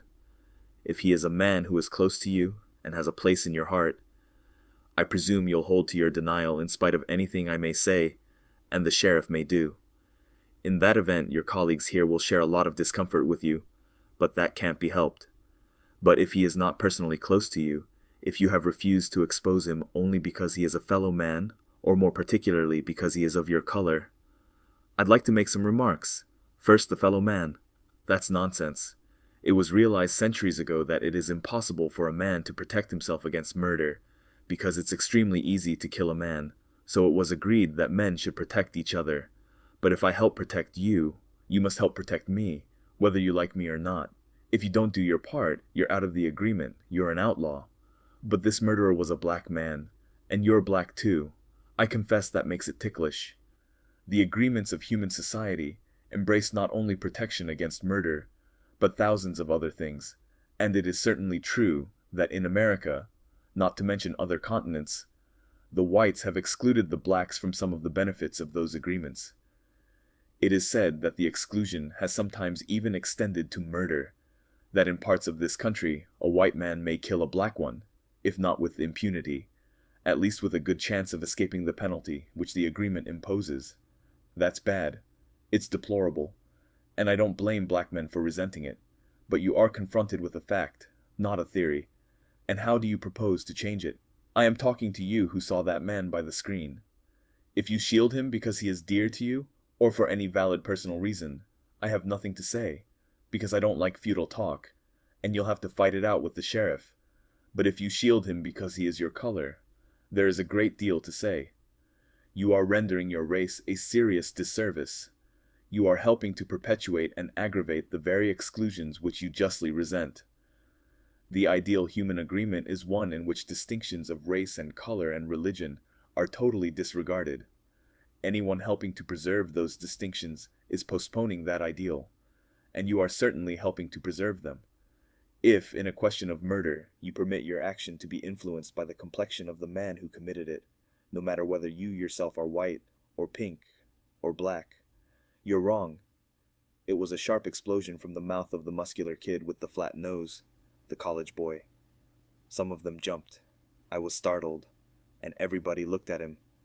Wolfe said, "I think I can justify my position, Mr. Whipple, if you'll let me complete." "I don't mean your position. You can have your logic. I mean your facts. One of them." Wolfe lifted his brows. "Which one?" "The complexion of the murderer." The college boy was looking him straight in the eye. "He wasn't a black man. I saw him. He was a white man." Chapter 11. Right away, I got another shock. It was another explosion, this time something crashing to the floor. It took our attention away from the college boy, until we saw it was Boney, the tall skinny one by the wall, who had been lulled to sleep by Wolfe's oration, and, partly awakened by the electricity of Whipple's announcement, had jerked himself off balance and toppled over. He started to grumble, and Crabtree glared him out of it. There was a general stir. Wolfe asked softly, "You saw the man by the screen, Mr. Whipple?" "Yes." "When?" "When he was standing by the screen. It was I who opened the door and looked through." "Indeed. And you say he was white?" "No." Whipple's gaze was steadfast at Wolfe. He hadn't turned at the sound of Boney's crash. "I didn't say he was white. I said he was a white man. When I saw him, he was black, because he had blacked himself up." "How do you know that?" "Because I saw him. Do you think I can't tell burnt cork from the real thing? I'm a black man myself. But that wasn't all. As you said, he was holding his finger against his lips, and his hand was different. It wouldn't have taken a black man to see that. He had on tight black gloves." "Why did you go to the pantry hall and look through the door?" "I heard a noise in the dining room. Grant wanted some paprika for the oeuf au cheval, and the can was empty. and I went to the cupboard in the hall for a fresh can. That was how I happened to hear the noise. They were making a lot of racket in the kitchen and didn't hear it in there. I was up on the ladder steps looking for the paprika, and after I found it and got down, I opened the door a crack to see what the noise had been. Did you enter the dining room? No. Wolfe slowly wiggled a finger. May I suggest, Mr. Whipple, that the truth is usually good, and lies are sometimes excellent, but a mixture of the two is an abomination. I'm telling the truth and nothing else. You didn't before. Since the murderer wasn't a colored man, why not? Because I've learned not to mix up in the affairs of the superior race. If it had been a colored man, I would have told. Colored men have got to stop disgracing their color and leave that to white men. You see how good your logic was. But, my dear sir, that doesn't impugn my logic. It merely shows that you agree with me. We must discuss it some time. Then you withheld this fact because you considered it white men's business and none of yours, and you knew if you divulged it you'd be making trouble for yourself. Plenty of trouble. You're a northerner. I'm a man, or try to be. You're studying me. You're an anthropologist. You expect to be a scientist. Give me a considered answer. How sure are you that it was a white man? Whipple considered. In a moment he said, Not sure at all. Burnt cork would look like that on a light brown skin, or even a rather dark one. And of course anyone can wear black gloves. But I'm sure about the burnt cork or something similar. And I'm sure about the gloves. And I don't see why a colored man should be painting the lily. Therefore, I took it for granted he was a white man. But of course, I'm not sure. It seems a safe deduction. What was he doing when you saw him? Standing at the end of the screen, turning around. He must have seen me by accident. He couldn't have heard me. That door is noiseless, and I only opened it 2 or 3 inches, and there was quite a lot of sound from the radio in the parlor, though the door was closed. He was wearing the Kanawha Spa livery? Yes. What about his hair? He had a livery cap on. I couldn't see the back of his head. Describe him. Height. Weight. He was medium. I would guess 5 feet 8 or 9, and 155 or 60. I didn't inspect him much.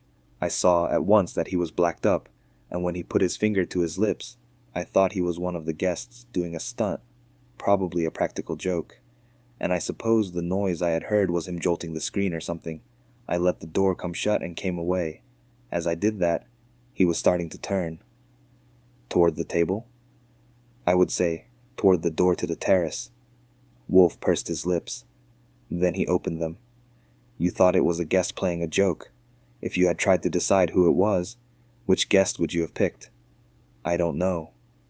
Come, Mr. Whipple, I'm merely trying for general characteristics. Long-headed or round.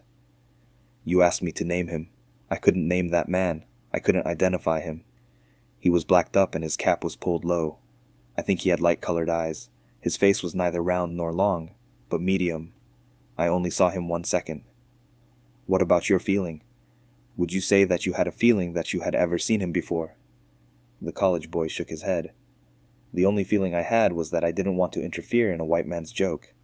And afterwards, that I didn't want to interfere in a white man's murder. The foam on Wolfe's glass of beer was all gone. Wolfe picked it up, frowned at it, and carried it to his mouth and gulped 5 times, and set it down empty. Well? He put his eyes on Whipple again. You must forgive me, sir, if I remind you that this story has been extracted from you against your will. I hope you haven't blacked it up, or whitewashed it. When you returned to the kitchen, did you tell anyone what you had seen? No, sir. The unusual circumstances of a stranger in the dining room, in Kanawha Spa livery, blacked up with black gloves. You didn't think that worth mentioning? No, sir. You damn fool, Paul. It was Crabtree, and he sounded irritated. You think we ain't as much man as you are? He turned to Wolfe. This boy is awful conceited. He's got a good heart hid from people's eyesight, but his head's fixin' to bust. He's going to pack all the burden. No, sir. He came back to the kitchen and told us right off, just the same as he's told it here. We all heard it, passing it around. And for something more special about that, you might ask Moulton there. The head waiter with the chopped-off ear jerked around at him. You talking, Crabby? The runt met his stare. You heard me. Paul spilled it, didn't he? I didn't see anybody put you away on a shelf to save up for the Lord. Moulton grunted. He stared at Crabtree some more seconds, then shrugged and turned to Wolfe and was again smooth and suave. What he's referring to, I was about to tell you when Paul got through. I saw that man too. The man by the screen? Yes, sir. How was that? It was because I thought Paul was taking too long to find the paprika, and I went to the pantry hall after him. When I got there, he was just turning away from the door, and he motioned to the dining room with his thumb, and said somebody was in there. I didn't know what he meant. Of course I knew Mr. Lacio was there, and I pushed the door a little to take a look. The man's back was toward me. He was walking toward the door to the terrace, so I couldn't see his face, but I saw his black gloves. And of course, I saw the livery he had on. I let the door come shut and asked Paul who it was, and he said he didn't know. He thought it was one of the guests blacked up. I sent Paul to the kitchen with the paprika, and opened the door another crack and looked through, but the man wasn't in sight, so I opened the door wider, thinking to ask Mr. Lacio if he wanted anything. He wasn't by the table. I went on through, and he wasn't anywhere. That looked funny, because I knew how the tasting was supposed to be done, but I can't say I was much surprised. Why not? Well, sir, you'll allow me to say that these guests have acted very individual from the beginning. Yes, I'll allow that. Yes, sir. So I just supposed Mr. Lacio had gone to the parlor or somewhere. Did you look behind the screen? No, sir. I didn't see any call for a posse. There was no one in the room? No, sir. No one in sight. What did you do? Return to the kitchen? Yes, sir. I didn't figure... You ain't shut yet. It was the plump little chef, warningly. Mr. Wolfe here is a kind-hearted man, and he might as well get it and let him have it. We all remember it exactly like you told us about it. Oh, you do, Crabby? We do, you know. Moulton shrugged and turned back to Wolfe. What he's referring to, I was about to tell you. Before I went back to the kitchen, I took a look at the table because I was responsible. The table with the sauces? Yes, sir. Was one of the knives gone? I don't know that. I think I would have noticed, but maybe I wouldn't, because I didn't lift the cover from the squabs, and one of them might have been under that. But I did notice something wrong. Somebody had monkeyed with the sauces. They were all changed around. I let out a whistle before I thought. Wolfe sent me a sharp glance and then returned his eyes to Moulton and murmured, "Ah, how did you know?" I knew by the marks, the numbers chalked on the dishes. When I took them to the table, I put the dish with the chalk mark one in front of the card-numbered one, and the 2 in front of the 2, and so on. They weren't that way when I looked. They had been shifted around. How many of them? All but 2. Numbers 8 and 9 were all right, but the rest had all been moved. You can swear to that, Mr. Moulton? I guess it looks like I'm going to have to swear to it. And can you? I can. Yes, sir. How would it be if at the same time you were asked to swear that, having noticed that the dishes had been moved, you replaced them in their proper positions? Yes, sir. That's what I did. I suppose that's what will get me fired. It was none of my business to be correcting things. I knew it wasn't. But if Mr. Servan will listen to me, it was him I did it for. I didn't want him to lose his bet. I knew he had bet with Mr. Keith that the tasters would be 80% correct, and when I saw the dishes had been shifted, I thought someone was framing him, so I shifted them back. Then I got out of there in a hurry. I don't suppose you remember just how they had been changed, where, for instance, number 1 had been moved to. No, sir, I couldn't say that. No matter. Wolfe sighed. I thank you, Mr. Moulton, and you, Mr. Whipple. It is late. I'm afraid we won't get much sleep, for we'll have to deal with Mr. Tolman and the sheriff as early as possible. I suppose you live on the grounds here? They told him yes. Good. I'll be sending for you. I don't think you'll lose your job, Mr. Moulton. I remember my commitment regarding beforehand arrangements with the authorities, and I'll live up to it. I thank all of you gentlemen for your patience. I suppose your hats are in Mr. Goodwin's room? They helped me get the bottles and glasses cleared out and stacked in the foyer, and with that expert assistance, it didn't take long.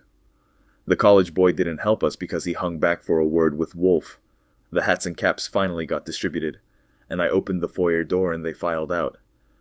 Hyacinth Brown had Boney by the arm, and Boney was still muttering when I shut the door. In Wolfe's room, the light of dawn was at the window, even through the thick shrubbery just outside. It was my second dawn in a row, and I was beginning to feel that I might as well join the milkmen's union and be done with it.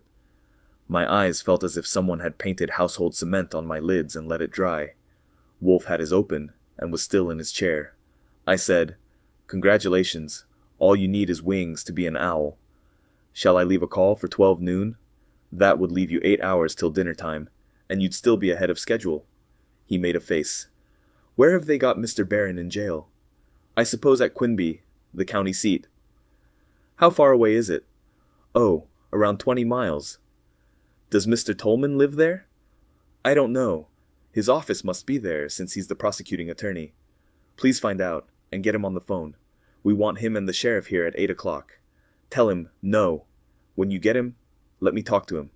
"Now?" "Now." I spread out my hands. "It's 4:30 a.m. Let the man—" "Archie, please. You tried to instruct me how to handle colored men. Will you try it with white men too?" I went for the phone. Chapter 12. Pettigrew, the squint-eyed sheriff, shook his head and drawled, "Thank you just the same. I got stuck in the mud and had to flounder around, and I'd get that chair all dirty. I'm a pretty good stander anyhow." My friend Barry Tolman didn't look any too neat himself, but he wasn't muddy, and so he hadn't hesitated about taking a seat. It was 8:10 Thursday morning. I felt like the last nickel in a crap game, because like a darned fool, I had undraped myself a little after 5 o'clock and got under the covers, leaving a call for 7:30, and hauling myself out again after only 2 hours had put me off key for good. Wolfe was having breakfast in the big chair, with a folding table pulled up to him, in a yellow dressing gown, with his face shaved and his hair combed. He possessed 5 yellow dressing gowns, and we had brought along the light woolen one with brown lapels and a brown girdle. He had on a necktie, too. Tolman said, "As I told you on the phone, I'm supposed to be in court at 9:30. If necessary, my assistant can get a postponement, but I'd like to make it if possible. Can't you rush it?" Wolfe was sipping at his cocoa for erosion on the bite of roll he had taken. When that was disposed of, he said, "It depends a good deal on you, sir. It was impossible for me to go to Quinby, as I said, for reasons that will appear. I'll do all I can to hurry it. I haven't been to bed." "You said you have information." "I have, but the circumstances require a preamble. I take it that you arrested Mr. Barron only because you were convinced he was guilty. You don't especially fancy him as a victim. If strong doubt were cast on his guilt—" "Certainly." Tolman was impatient. "I told you." "So you did. Now, let's suppose something. Suppose that a lawyer has been retained to represent Mr. Barron, and I have been engaged to discover evidence in Barron's defense. Suppose further that I have discovered such evidence of a weight that would lead inevitably to his acquittal when you put him on trial, and it is felt that it would be imprudent to disclose that evidence to you, the enemy, for the present. Suppose you demand that I produce that evidence now. It's true, isn't it, that you couldn't legally enforce that demand? That such evidence is our property until the time we see fit to make use of it, provided you don't discover it independently for yourselves?" Tolman was frowning. "That's true, of course. But damn it, I've told you that if the evidence against Barron can be explained—" "I know. I offer here and now an explanation that will clear him, but I offer it on conditions." "What are they?" Wolfe sipped cocoa and wiped his lips. "They're not onerous. First, that if the explanation casts strong doubt on Barron's guilt, he is to be released immediately." "Who will decide how strong the doubt is?" "You." "All right. I agree. The court is sitting, and it can be done in 5 minutes." "Good. Second, you are to tell Mr. Barron that I discovered the evidence which set him free. I am solely responsible for it, and God only knows what would have happened to him if I hadn't done it." Tolman, still frowning, opened his mouth, but the sheriff put in, "Now wait, Barry. Hold your horses." He squinted down at Wolfe. "If you've really got this evidence, it must be around somewhere. I suppose we're pretty slow out here in West Virginia. Mr. Pettigrew, please, I'm not talking about the public credit. I'm not interested in it. Tell the newspaper men whatever you want to. But Mr. Barron is to know, unequivocally, that I did it, and Mr. Tolman is to tell him so." Tolman asked, "Well, Sam?" The sheriff shrugged. "I don't give a damn." "All right," Tolman told Wolfe. "I agree to that." "Good." Wolfe set the cocoa cup down. "Third, it is understood that I am leaving for New York at 12:40 tonight, and under no circumstances short of a suspicion that I killed Mr. Lassio myself, or was an accomplice, am I to be detained." Pettigrew said good-humoredly, "You go to hell." "No, not hell." Wolfe sighed. "New York," Tolman protested. "But what if this evidence makes you a material and essential witness?" "It doesn't. You must take my word for that. I'm preparing to take yours for several things. I give you my word that within 30 minutes, you'll know everything of significance that I know regarding that business in the dining room. I want it agreed that I won't be kept here beyond my train time, merely because it is felt I might prove useful. Anyway, I assure you that under those circumstances, I wouldn't be useful at all. I would be an insufferable nuisance. Well, sir?" Tolman hesitated, and finally nodded. "Qualified as you put it, I agree. If there is a way a canary bird sighs when you let it out of a cage," Wolfe sighed like that. "Now, sir, the fourth and last condition is a little vaguer than the others, but I think it can be defined. The evidence that I am going to give you was brought to me by two men. I led up to its disclosure by methods which seemed likely to be effective, and they were so. You will resent it that these gentlemen didn't give you these facts when they had an opportunity, and I can't help that. I can't stop your feelings, but I can ask you to restrain them, and I have promised to do so. I want your assurance that the gentlemen will not be bullied, badgered, or abused, nor be deprived of their freedom, nor in any way persecuted. This is predicated on the assumption that they are merely witnesses and have no share whatever in the guilt of the murder." The sheriff said, "Hell, mister, we don't abuse people. Bullied, badgered, abused, deprived of freedom, persecuted, all excluded. Of course you'll question them as much as you please." Tolman shook his head. "They'll be material witnesses. They might leave the state. In fact, they will. You're going to, tonight. You can put them under bond to remain. Until the trial." Wolfe wiggled a finger. "Not Mr. Barron's trial." "I don't mean Barron, if this evidence is as good as you say it is. But you can be damn sure there's going to be a trial. I sincerely hope so." Wolfe was breaking off a piece of roll and buttering it. "What about it, sir? Since you want to get to court, I'm not asking much, merely a decent restraint with my witnesses. Otherwise you'll have to try to dig them out for yourself. And in the meantime, the longer you hold Mr. Barron, the more foolish you'll look in the end." "Very well." The blue-eyed athlete nodded. "I agree." "To the condition as I have stated it?" "Yes." "Then the preamble is finished. Archie, bring them in." I smothered a yawn as I lifted myself up and went to my room to get them. They had been in there overlooking progress while I had dressed, Wolfe having had a telephone plugged in his own chamber, and done his own assembling for the morning meeting during my nap. They had reported in livery. Paul Whipple looked wide awake and defiant, and Moulton, the head waiter, sleepy and nervous. I told them the stage was set, and let them precede me. Wolfe told me to push chairs around, and Moulton jumped to help me. Tolman was staring. Pettigrew exclaimed, "Well, I'll be damned. It's a couple of niggers. Hey, you, take that chair." He turned to Wolfe with a grievance. "Now listen. I questioned all those boys, and by God, if they—" Wolfe snapped. "These are my witnesses. Mr. Tolman wants to get to court. I said you'd resent it, didn't I? Go ahead, but keep it to yourself." He turned to the college boy. "Mr. Whipple, I think we'll have your story first. Tell these gentlemen what you told me last night." Pettigrew had stepped forward with a mean eye. "We don't miss the niggers here in West Virginia, and we don't need anybody coming down here to tell us—" "Shut up, Sam." Tolman was snappy too. "We're wasting time. Your name's Whipple. What do you do?" "Yes, sir."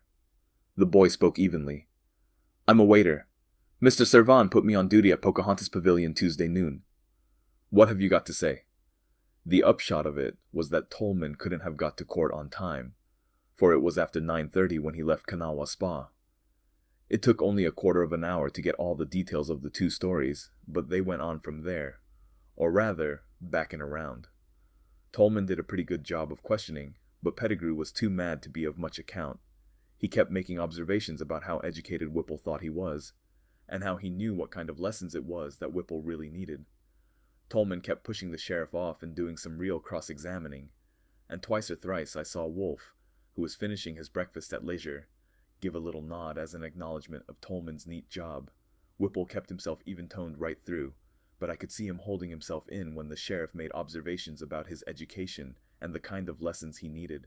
Moulton started off jerky and nervous, but he smoothed off as he went along, and his only job was to stick to his facts in reply to Tolman's questions, since Pettigrew was concentrating on Whipple. Finally, Tolman's string petered out. He raised his brows at Wolfe, glanced at the sheriff, and looked back again at Moulton with a considering frown. Pettigrew demanded, "Where did you boys leave your caps? We'll have to take you down to Quimby with us." Wolfe was crisp right away. "Oh no. Remember the agreement. They stay here on their jobs. I've spoken with Mr. Servan about that. I don't give a damn if you've spoken with Ashley himself. They go to jail till they get bond." Wolfe's eyes moved. "Mr. Tolman, well, it was agreed they could be put under bond." But that was when you supposed that they were persons who were likely to leave your jurisdiction. These men have jobs here. Why should they leave? Mr. Moulton has a wife and children. Mr. Whipple is a university man. He looked at the sheriff. Your assumption that you know how to deal with colored men and I don't is impertinent nonsense. Tuesday night, as an officer of the law engaged in the investigation of a crime, at which you are supposed to be expert, you questioned these men and failed to learn anything. You didn't even have your suspicions aroused. Last night I had a talk with them and uncovered vital information regarding that crime. Surely you have enough intelligence to see how utterly discredited you are. Do you want your whole confounded county to know about it? Pfui. He turned to the two greenjackets. You men get out of here and go to your stations and get to work. You understand, of course, that Mr. Tolman will need your evidence, and you will hold yourselves subject to his proper demands. If he requires bond, any lawyer can arrange it. Well, go on." Paul Whipple was already on his way to the door. Moulton hesitated only an instant, glancing at Tolman, and then followed. I got up and moseyed out to see that the outside door was shut behind them. When I got back, Pettigrew was in the middle of some remarks, using whatever words happened to come handy, regarding the tribal customs and personal habits of Aborigines. Tolman was back on his shoulders with his hands thrust in his pockets, surveying Wolfe, and Wolfe was daintily collecting crumbs and depositing them on the fruit plate. Neither was paying any attention to the sheriff, and eventually he fizzed out. Wolfe looked up. "Well, sir?" Tolman nodded. "Yep, I guess you win. It looks like they're telling the truth. They can make up fancy ones when they feel like it, but this doesn't sound like their kind." His blue eyes narrowed a little. "Of course. There's something else to consider. I understand you've been appealed to get Barron clear, and also I've heard that you were offered a good commission to get Barron for the job that Lassio had. I learned that from Clay Ashley, who had it from his friend Liggett of the Hotel Churchill. Naturally, that raises the question as to how far you yourself might go in discovering evidence that would free Barron." "You put it delicately." The corners of Wolfe's lips went up a little. "You mean manufacturing evidence? I assure you I'm not that stupid or that desperate to bribe strangers to tell intricate lies. Besides, I would have had to bribe not 2 men, but 14. Those stories were uncovered in this room last night, in the presence of all the cooks and waiters on duty at Pocahontas Pavilion. You may question them all. No, sir, those stories are bona fide." He upturned a palm. "But you know that. You put them to a good test. And now, since you are anxious to return to Quinby in time for your appearance in court." "Yeah, I know." Tolman didn't move. "This is a sweet mess now, this murder. If those niggers are telling it straight, and I guess they are, do you realize what it means? Among other things, it means that all of that bunch are out of it, except that fellow Blank who says he was in his room, and he's a stranger here, and how the devil could he have got hold of a Kanawha Spa uniform? If you eliminate him, all you've got left is the wide world." Wolfe murmured. "Yes, it's a pretty problem. Thank goodness it isn't mine. But as to our agreement, I've performed my part, haven't I? Have I cast strong doubt on Mr. Barron's guilt?" The sheriff snorted. Tolman said shortly, "Yes, the fact that those sauce dishes were shifted around certainly. But damn it, who shifted them?" "I couldn't say. Perhaps the murderer, or possibly Mr. Lassio himself, to make a fool of Barron." Wolfe shrugged. "Quite a job for you. You will set Barron free this morning?" "What else can I do? I can't hold him now." "Good. Then if you don't mind, since you're in a hurry, and I haven't been to bed—" Yeah. Tolman stayed put. He sat with his hands still in his pockets, his legs stretched out, the toes of his shoes making little circles in the air. A hell of a mess, he declared after a silence. Except for blank, there's nowhere to begin. That nigger's description might be almost anyone. Of course, it's possible that it was a nigger that did it and used black gloves and burnt cork to throw us off. But what nigger around here could have any reason for wanting to kill Lacio? He was silent again. Finally, he abruptly sat up. Look here. I'm not sorry you got Baron out of it, whether you made it into a mess or not. And I'll meet the conditions I agreed to, including no interference with your leaving here tonight. But since you're turning over evidence, what else have you got? I admit you're good, and you've made a monkey out of me on this Baron business, not to mention the sheriff here. Maybe you can come across with some more of the same. What more have you found out? Nothing whatever. Have you any idea who it was the niggers saw in the dining room? None. Do you think that Frenchman did it? Blank? I don't know. I doubt it. The Chinese woman who was outdoors. Do you think she was mixed up in it? No. Do you think the radio being turned on at that particular time had anything to do with it? Certainly. It drowned the noise of Lacio's fall and his outcry, if he made one. But was it turned on purposely for that? I don't know. Tolman frowned. When I had Baron, or thought I had, I decided that the radio was a coincidence, or a circumstance that he took advantage of. Now that's open again. He leaned forward at Wolfe. I want you to do something for me. I don't pass for a fool, but I admit I'm a little shy on experience, and you're not only an old hand, you're recognized as one of the best there is. I'm not too proud to yell for help if I need it. It looks like the next step is a good session with Blanc, and I'd like to have you in on it. Better still, handle it yourself and let me sit and listen. Will you do that? No, sir. Tolman was taken aback. You won't? No. I won't even discuss it. Confound it. I came down here for a holiday. Wolfe made a face. Monday night, on the train, I got no sleep. Tuesday night it was you who kept me up until 4 o'clock. Last night my engagement to clear Mr. Baron prevented my going to bed at all. This evening I am supposed to deliver an important address to a group of eminent men on their own subject. I need the refreshment of sleep, and there is my bed. As for your interview with Mr. Blanc, I remind you that you agreed to free Mr. Baron immediately upon presentation of my evidence. He looked and sounded very final. The sheriff started to growl something, but I was called away by a knock on the door. I went to the foyer, telling myself that if it was anyone who was likely to postpone the refreshment of sleep any longer, I would lay him out with a healthy sock on the button and just leave him there. Which might have done for Vukcic, big as he was, but I wouldn't strike a woman merely because I was sleepy, and he was accompanied by Constanza Baron. I flung the door the rest of the way, and she crossed the threshold. Vukcic began a verbal request, but she wasn't bothering with amenities. She was going right ahead. I reached for her and missed her. Hey, wait a minute. We have company. Your friend Barry Tolman is in there. She wheeled on me. Who?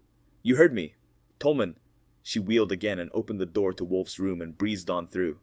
Vukcic looked at me and shrugged, and followed her, and I went along, thinking that if I needed a broom and dustpan, I could get them later.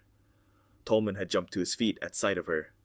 For 2 seconds, he was white, then a nice pink, and then he started for her. Miss Baron, thank God. An icy blast hit him and stopped him in his tracks with his mouth open. It wasn't vocal. Her look didn't need any accompaniment. With him frozen, she turned a different look, practically as devastating, on Nero Wolfe. And you said you would help us. You said you would make them free my father. Nothing but a superworm could deserve such scorn as that. And it was you who suggested that about his list about the sauces. I suppose you thought no one would know. My dear Miss Baron, now everybody knows. It was you who brought the evidence against him. That evidence, and you pretending to Mr. Servan and Mr. Vukcic and me. I got Wolfe's look, and saw his lips moving at me, though I couldn't hear him. I stepped across and gripped her arm and turned her. Listen, give somebody a chance. She was pulling, but I held on. Wolfe said sharply, She's hysterical. Take her out of here. I felt her arm relax, and turned her loose, and she moved to face Wolfe again. She told him quietly, I'm not hysterical. Of course you are. All women are. Their moments of calm are merely recuperative periods between outbursts. I want to tell you something. Will you listen? She stood and looked at him. He nodded. Thank you. I make this explanation because I don't want unfriendliness from your father. I made the suggestion that the lists be compared with the correct list, not dreaming that it would result in implicating your father in fact, thinking that it would help to clear him. Unfortunately, it happened differently, and it became necessary to undo the mischief I had unwittingly caused. The only way to do that was to discover other evidence which would establish his innocence. I have done so. Your father will be released within an hour. Constanza stared at him, and went nearly as white as Tolman had on seeing her, and then her blood came back as his had done. She stammered, But, I don't believe it. I've just been over to that place, and they wouldn't even let me see him. You won't have to go again. He will rejoin you here this morning. I undertook with you and Mr. Servin and Mr. Vukcic to clear your father of this ridiculous charge, and I have done that. The evidence has been given to Mr. Tolman. Don't you understand what I'm saying? Apparently she was beginning to, and it was causing drastic internal adjustments. Her eyes were drawing together. Diagonal creases were appearing from the corners of her nose to the corners of her mouth. Her cheeks were slowly puffing up, and her chin began to move. She was going to cry, and it looked as if it might be a good one. For half a minute, evidently, she thought she was going to be able to stave it off. Then all of a sudden she realized that she wasn't. She turned and ran for the door. She got it open and disappeared. That galvanized Tolman. Without stopping for farewells, he jumped for the door she had left open, and he was gone too. Vukcic and I looked at each other. Wolfe sighed. The sheriff made a move. Admitting you're smart, he drawled at Wolfe, and all that, if I was Barry Tolman, you wouldn't take the midnight or any other train out of here until certain details had been attended to. Wolfe nodded and murmured, Good day, sir. He went, and banged the foyer door so hard behind him that I jumped. I sat down and observed, My nerves are like fishing worms on hooks. Vukcic sat down too. Wolfe looked at him and inquired, Well, Marco? I suppose we might as well say good morning. Is that what you came for? No. Vukcic ran his fingers through his hair. It fell to me, more or less, to stand by Baron's daughter, and when she wanted to drive to Quimby, that's the town where the jail is, it was up to me to take her. Then they wouldn't let her see him. If I had known you had already found evidence to clear him... He shook himself. By the way, what's the evidence? If it isn't a secret. I don't know whether it's a secret or not. It doesn't belong to me anymore. I've handed it over to the authorities, and I suppose they should be permitted to decide about divulging it. I can tell you one thing that's no secret. I didn't get to bed last night. Not at all. No. Vukcic grunted. You don't look done up. He ran his fingers through his hair again. Listen, Nero. I'd like to ask you something. Dina came to see you last night, didn't she? Yes. What did she have to say? That is, if it's proper to tell me. You can judge of the propriety. She told me that she is a special kind of woman, and that she thought that you thought that I suspected you of killing Lassio. Wolfe grimaced, and she patted me on the shoulder. Vukcic said angrily, She's a damned fool. I suppose so, but a very dangerous fool. Of course, a hole in the ice offers peril only to those who go skating. This is none of my business, Marco, but you brought it up. I know I did. What the devil made her think that I thought you suspected me of murdering Lassio? Didn't you tell her so? No. Did she say I did? Wolfe shook his head. She wasn't on the road. She was winding around. She did say, however, that you told her of my questions about the radio and the dancing. Vukcic nodded gloomily and was silent. At length he shook himself. Yes, I had a talk with her. 2 talks. There's no doubt about her being dangerous. She gets... You must realize that she was my wife for 5 years. Again yesterday, I had her close to me. I had her in my arms. It isn't her tricks. I'm onto all her tricks. It's the mere fact of what she is. You wouldn't see that, Nero, or feel it. It wouldn't have any effect on you, because you've put yourself behind a barricade. As you say, a hole in the ice is dangerous only to those who go skating. But damn it, what does life consist of if you're afraid to take... Marco! Wolfe sounded peevish. I've often told you that's your worst habit. When you argue with yourself, do it inside your head. Don't pretend it's me you're persuading and shout platitudes at me. You know very well what life consists of. It consists of the humanities, and among them is a decent and intelligent control of the appetites which we share with dogs. A man doesn't wolf a carcass or howl on a hillside from dark to dawn. He eats well-cooked food when he can get it, in judicious quantities, and he suits his ardor to his wise convenience. Vukcic was standing up. He frowned and growled down at his old friend. So, I'm howling, am I? You are, and you know it. Well, I'm sorry. I'm damned sorry. He turned on his heel and strode from the room. I got up and went to the window to retrieve a curtain that had been whipped out by the draft from the open door.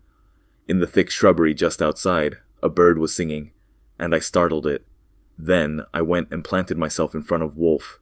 He had his eyes closed, and as I gazed at him, his massive form went up with the leverage of a deep sigh, and down again. I yawned and said, "Anyhow, thank the Lord they all made a quick exit. It's moving along for 10 o'clock, and you need sleep, not to mention me." He opened his eyes. "Archie, I have affection for Marko Vukcic. I hunted dragonflies with him in the mountains. Do you realize that that fool is going to let that fool make a fool of him again?" I yawned. "Listen to you. If I did a sentence like that, you'd send me from the room. You're in bad shape. I tell you, we both need sleep. Did you mean it when you told Tolman that as far as this murder is concerned, you're not playing anymore?" "Certainly. Mr. Barron is cleared. We are no longer interested. We leave here tonight." "Okay. Then for God's sake, let's go to bed." He closed his eyes and sighed again. It appeared that he wanted to sit and worry about Vukcic a while, and I couldn't help him any with that. So I turned and started out, intending not only to display the do not disturb, but also to leave positive instructions with the green jacket in the main hall. But just as I had my hand on the knob, his voice stopped me. "Archie, you've had more sleep than I have." I was about to say, "We haven't gone over that speech since we got here. I intended to rehearse it at least twice. Do you know which bag it's in? Get it, please. If we had been in New York, I would have quit the job." Chapter 13. At 10 o'clock I sat on a chair by the open window and yawned, with my eyes on the typescript, my own handiwork. We had worked through it to page 9. Wolfe, facing me, was sitting up in bed with 4 cushions at his back, displaying half an acre of yellow silk pajamas. On the bedstand beside him were 2 empty beer bottles and an empty glass. He appeared to be frowning intently at my socks as he went on, but the indescribable flavor of the finest of Georgia hams, the quality which places them, in my opinion, definitely above the best to be found in Europe, is not due to the post-mortem treatment of the flesh at all. Expert knowledge and tender care in the curing are indeed essential, but they are to be found in Czestochowa and Westphalia, more frequently even than in Georgia. Poles and Westphalians have the pigs, the scholarship, and the skill. What they do not have is peanuts. He stopped to blow his nose. I shifted position. He resumed. A pig whose diet is 50 to 70% peanuts grows a ham of incredibly sweet and delicate succulence, which, well cured, well kept, and well cooked, will take precedence over any other ham the world affords. I offer this as an illustration of one of the sources of the American contributions I am discussing, and as another proof that American offerings to the roll of honor of Tyne food are by no means confined to those items which were found here already ripe on the tree, with nothing required but the plucking. Red Indians were eating turkeys and potatoes before white men came, but they were not eating peanut-fed pigs. Those unforgettable hams are not gifts of nature. They are the product of the inventor's enterprise, the experimenter's persistence, and the connoisseur's discrimination. Similar results have been achieved by the feeding of blueberries to young chickens, beginning usually, hold it, not chickens, poultry. Chickens are poultry. You told me to stop you, but not to argue with me. You started the argument, I didn't. He showed me a palm. Let's go on. Beginning usually at the age of 1 week. The flavor of a 4-month-old cockerel, trained to eat large quantities of blueberries from infancy, and cooked with mushrooms, tarragon, and white wine, or, if you would add another American touch, made into a chicken and corn pudding with onion, parsley, and eggs, is not only distinctive, it is unique, and it is assuredly haute cuisine. This is even a better illustration of my thesis than the ham, for Europeans could not have fed peanuts to pigs. since they had no peanuts. But they did have chickens, Archie? Poultry. No matter. They did have chickens and blueberries, and for centuries no one thought of having the one assimilate the other, and bless us with the result. Another demonstration of the inventiveness. Hey, wait. You left out a whole paragraph. You will say, perhaps, very well. Do you think you might sit still? You keep that chair creaking. You will say, perhaps, that all this does not belong in a discussion of cookery. But on consideration, I believe you will agree that it does. Vatel had his own farm, and gave his personal attention to its husbandry. Escoffier refused fowl from a certain district, however plump and well-grown, on account of minerals in the drinking water available for them there. Brillat-Savarin paid many tributes. I was on my feet. Seated, I had twitches in my arms and legs, and I couldn't sit still. With my eye on the script, I moved across to the table, and got hold of the carafe, and poured myself a glass of water, and drank it. Wolfe went on, droning it out. I decided not to sit down again, and stood in the middle of the floor, flexing and unflexing the muscles of my legs to make the twitching stop. I don't know what it was that alarmed me. I couldn't have seen anything, because my eyes were on the script, and the open window was at my left, at least 12 feet away, at right angles to my line of vision. I don't think I heard anything, but something made me jerk my head around, and even then, all I saw was a movement in the shrubbery outside the window, and I have no idea what made me throw the script. But I threw it, straight at the window. At the same moment a gun went off, good and loud. Simultaneously smoke and the smell of powder came in at the window. The script fluttered and dropped to the floor, and I heard Wolfe's voice behind me. "Look here, Archie!" I looked, and saw the blood running down the side of his face. For a second I stood dead in my tracks. I wanted to jump through the window and catch the son of the sharpshooter, and give him personal treatment. And Wolfe wasn't dead. He was still sitting up. But the blood looked plenteous. I jumped to the side of the bed. He had his lips compressed tight, but he opened them to demand, "Where is it? Is it my skull?" He shuddered. "Brains? Hell no." I was looking, and was so relieved my voice cracked. "Where would brains come from? Take your hand away and hold still. Wait till I get a towel." I raced to the bathroom and back, and wrapped one towel around his neck and sopped with the other one. I don't think it touched the cheekbone at all. It just went through skin and meat. "Do you feel faint?" "No." "Bring me my shaving mirror." "You wait till I—" "Bring the mirror. For God's sake, hold that towel there." I hopped to the bathroom again for the mirror and handed it to him, and then went to the phone. A girl's voice said good morning sweetly. "Yeah, swell morning. Has this joint got a doctor?" "No, wait, I don't want to speak to him. Send him over here right away. A man's been shot in Suite 60, Upshur Pavilion." I said shot, and step on it, and send the doctor, and that Odell, the house detective, and a state cop if there's one around loose, and a bottle of brandy. Got it? "Good for you. You're a wonder." I went back to Wolfe, and whenever I want to treat myself to a laugh, all I have to do is remember how he looked on that occasion. With one hand he was keeping the towel from unwinding from his neck, and with the other he was holding up the mirror, into which he was glaring with unutterable indignation and disgust.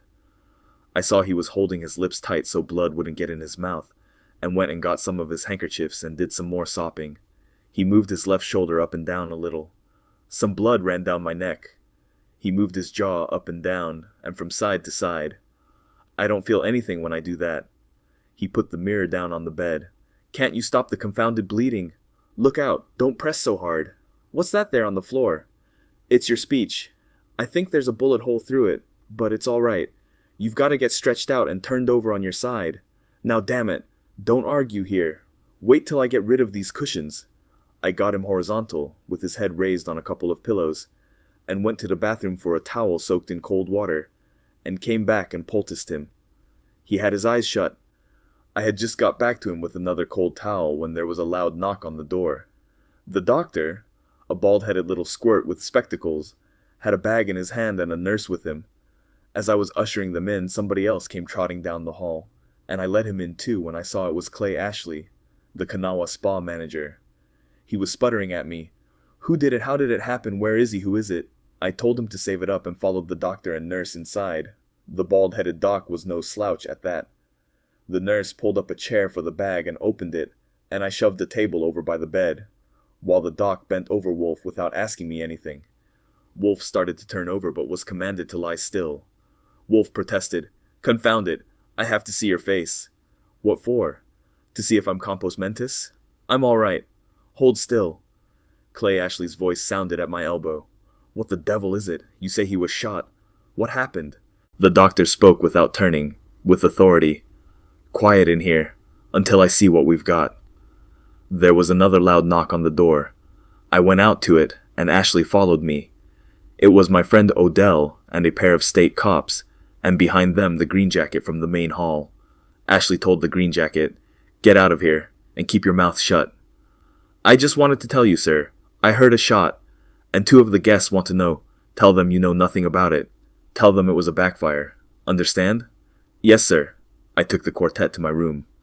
I ignored Ashley, because I had heard Wolfe say he was bourgeois, and spoke to the cops.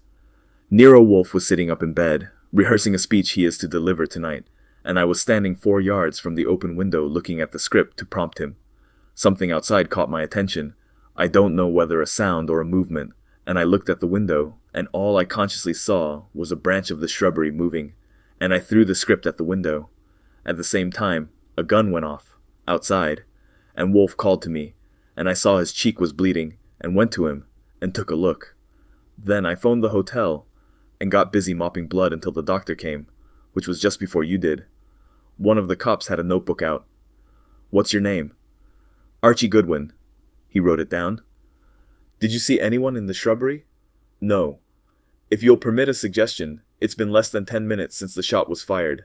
I've told you all I know. If you let the questions wait and get busy out there, you might pick up a hot trail."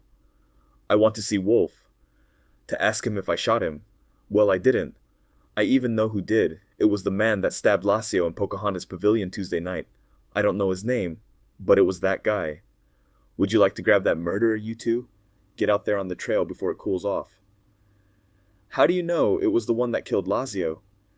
"Because Wolfe started digging too close to his hole, and he didn't like it. There's plenty of people that would like to see Nero Wolfe dead, but not in this neighborhood." "Is Wolfe conscious?"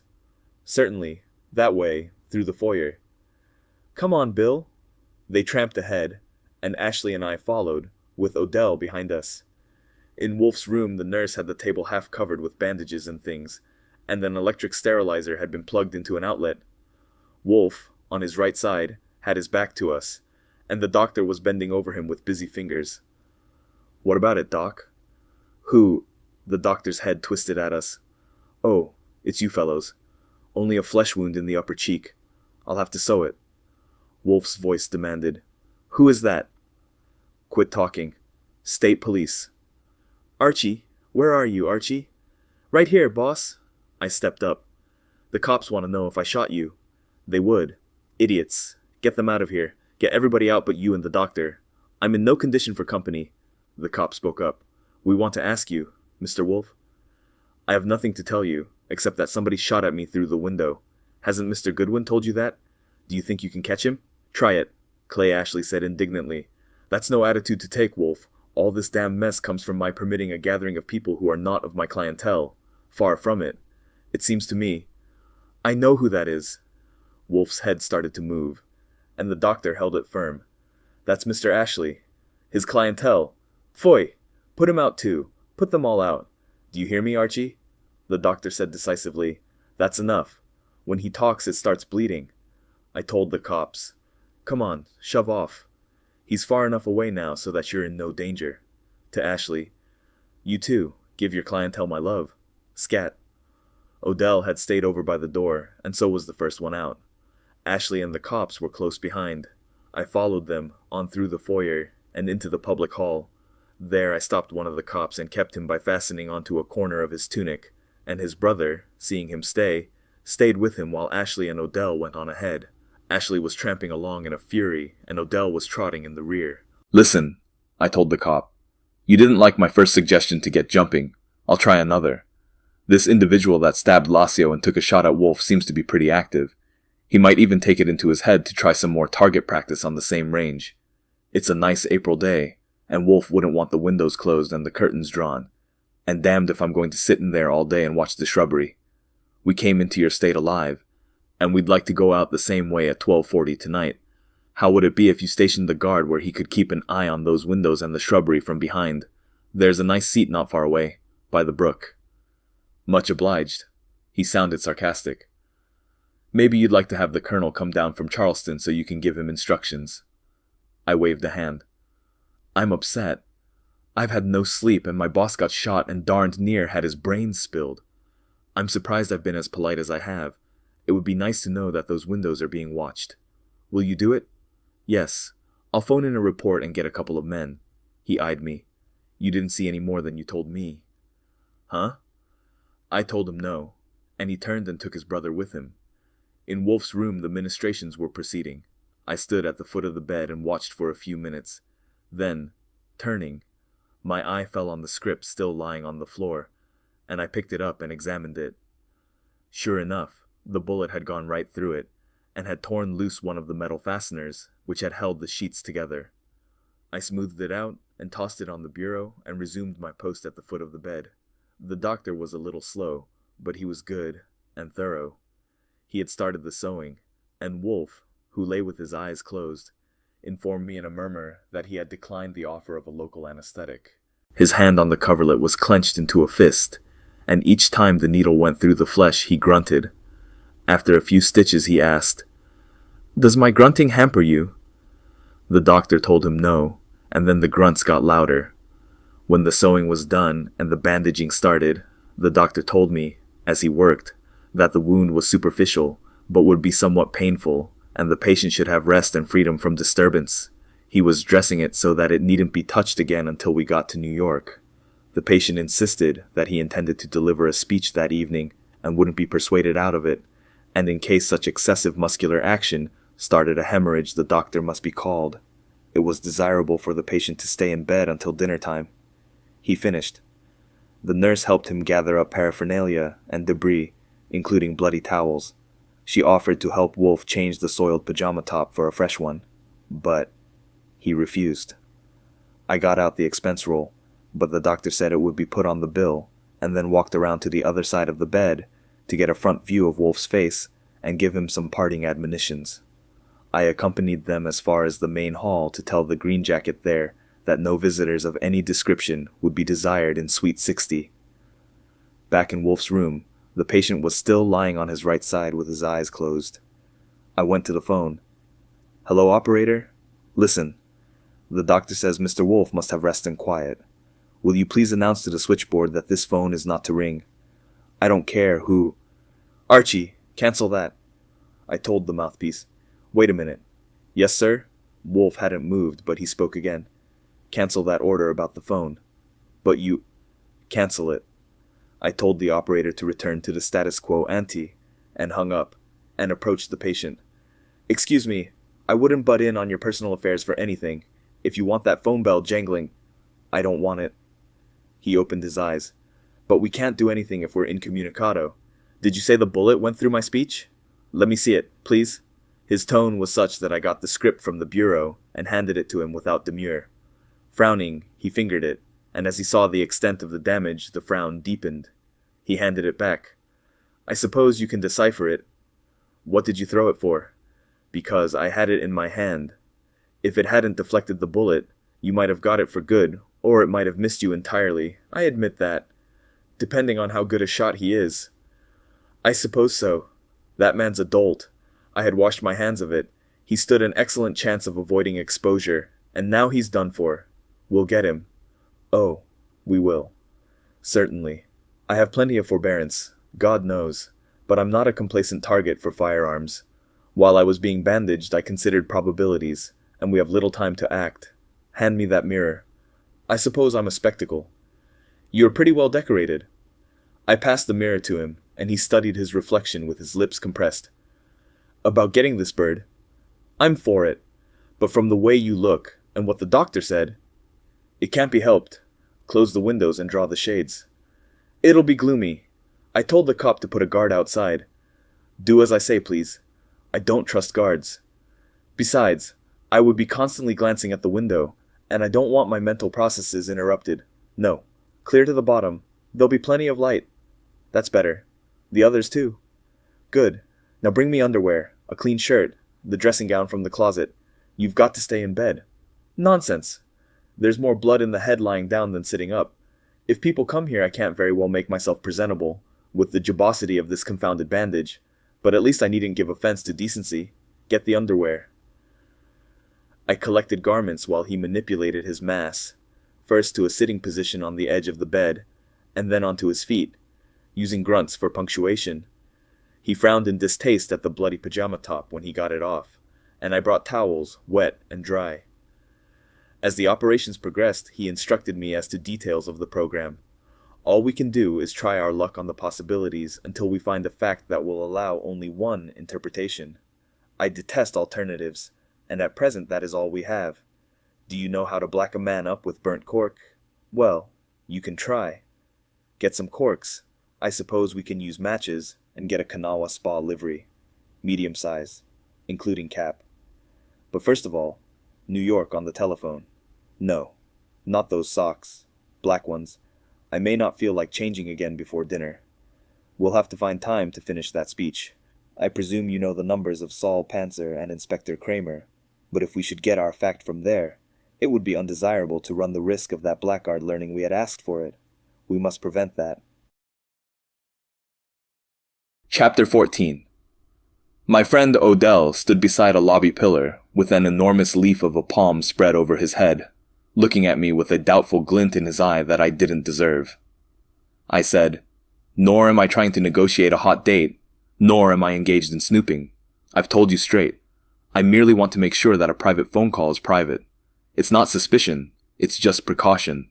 As for your having to consult the manager, what the hell kind of a house dick are you if you haven't even got the run of your own corral? You come along and stay with me, and if I start anything you don't like, you can throw stones at me. Which reminds me, this Kanawha Spa seems to be pretty hard on guests. If you don't get hit with a rock, you get plugged with a bullet, huh?" Without erasing the doubt, he made to move. "Okay, the next time I tell a man a joke, it'll be the one about Pat and Mike. Come on, Rollo." He led me through the lobby, down past the elevators, and along a ways to a narrow side corridor. It had doors with frosted glass panels, and he opened one on the right side and motioned me in. It was a small room, and all its furniture consisted of a switchboard running its entire length, perhaps 15 feet, 6 maidens in a row with their backs to us, and the straight-backed chairs which the maidens inhabited. Odell went to the one at the end and conversed a moment, and then thumbed me over to the third in the line. From the back, her neck looked a little scrawny, but when she turned to us, she had smooth white skin and promising blue eyes.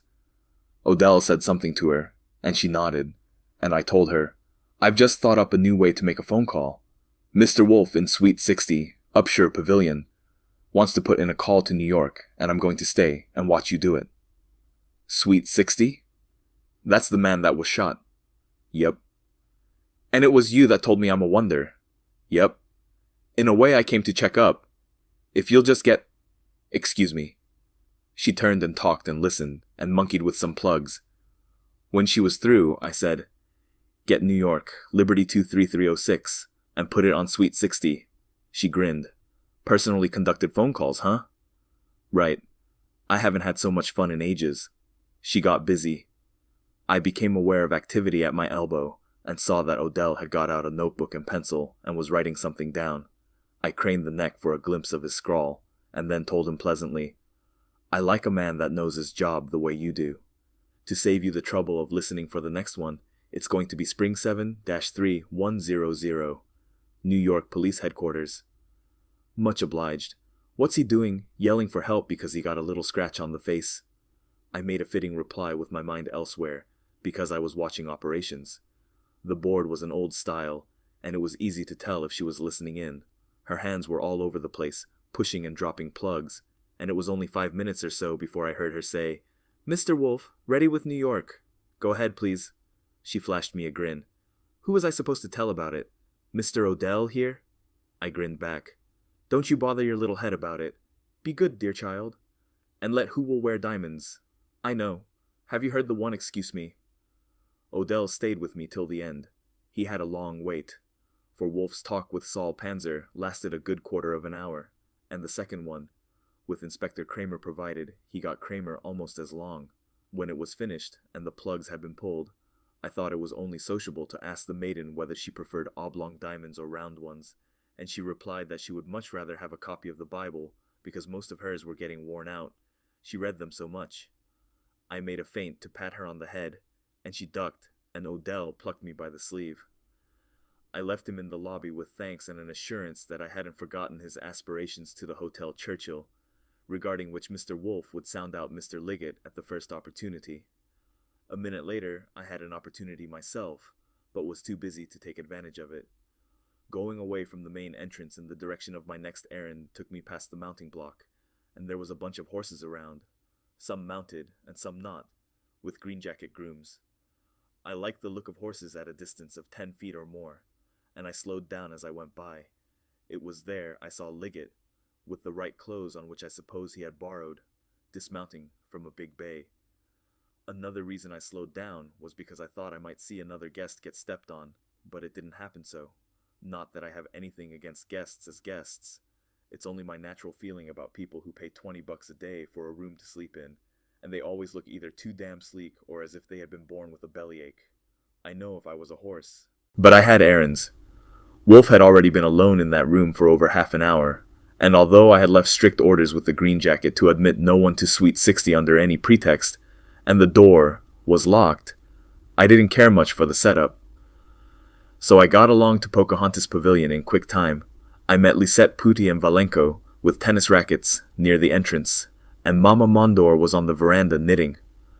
On the driveway, a state cop and a plug ugly in sits sat in a car smoking cigarettes. Inside, both parlors were empty, but there was plenty going on in the kitchen. Cooks and helpers, green jackets, masters, darting around looking concentrated. Apparently, another free-for-all lunch was in preparation, not to mention the dinner for that evening, which was to illustrate the subject of Wolfe's speech by consisting of dishes that had originated in America. That, of course, was to be concocted under the direction of Louis Servan, and he was there in white cap and apron, moving around feeling, looking, smelling, tasting, and instructing. I allowed myself a grin at the sight of Albert Malfi, the Corsican fruit slicer, also capped and aproned, trotting at Servan's heels, before I went across to accost the dean, just missing a collision with Domenico Rossi as he bounced away from a range. Servan's dignified old face clouded over when he saw me. "Ah, Mr. Goodwin, I've just heard of that terrible... to Mr. Wolfe. Mr. Ashley phoned from the hotel, that a guest of mine, our guest of honor terrible. I'll call on him as soon as I can manage to leave here. It's not serious? He can be with us?" I reassured him, and 2 or 3 others trotted up, and I accepted their sympathy for my boss, and told them it would be just as well not to pay any calls for a few hours. Then I told Servan I hated to interrupt a busy man, but needed a few words with him, and he went with me to the small parlor. After some conversation, he called in Moulton, the head waiter with a piece out of his ear, and gave him instructions. When Moulton had departed, Servan hesitated before he said, "I wanted to see Mr. Wolfe anyway. Mr. Ashley tells me that he got a startling story from 2 of my waiters. I can understand their reluctance, but I can't have my friend Lacio murdered here in my own dining room." He passed his hand wearily across his forehead. "This should have been such a happiness. I'm over 70 years old, Mr. Goodwin, and this is the worst thing that has ever happened to me. And I must get back to the kitchen. Crabtree's a good man, but he's flighty, and I don't trust him with all that commotion in there." "Forget it." I patted his arm. "I mean, forget the murder. Let Nero Wolfe do the worrying. I always do. Did you elect your 4 new members this morning?" "Yes. Why?" "I was just curious about Malfi. Did he get in?" "Malfi? In Les 15 Mètres? Good heavens, no." "Okay. I was just curious. You go on back to the kitchen and enjoy yourself. I'll give Wolfe your message about lunch." He nodded and pattered away.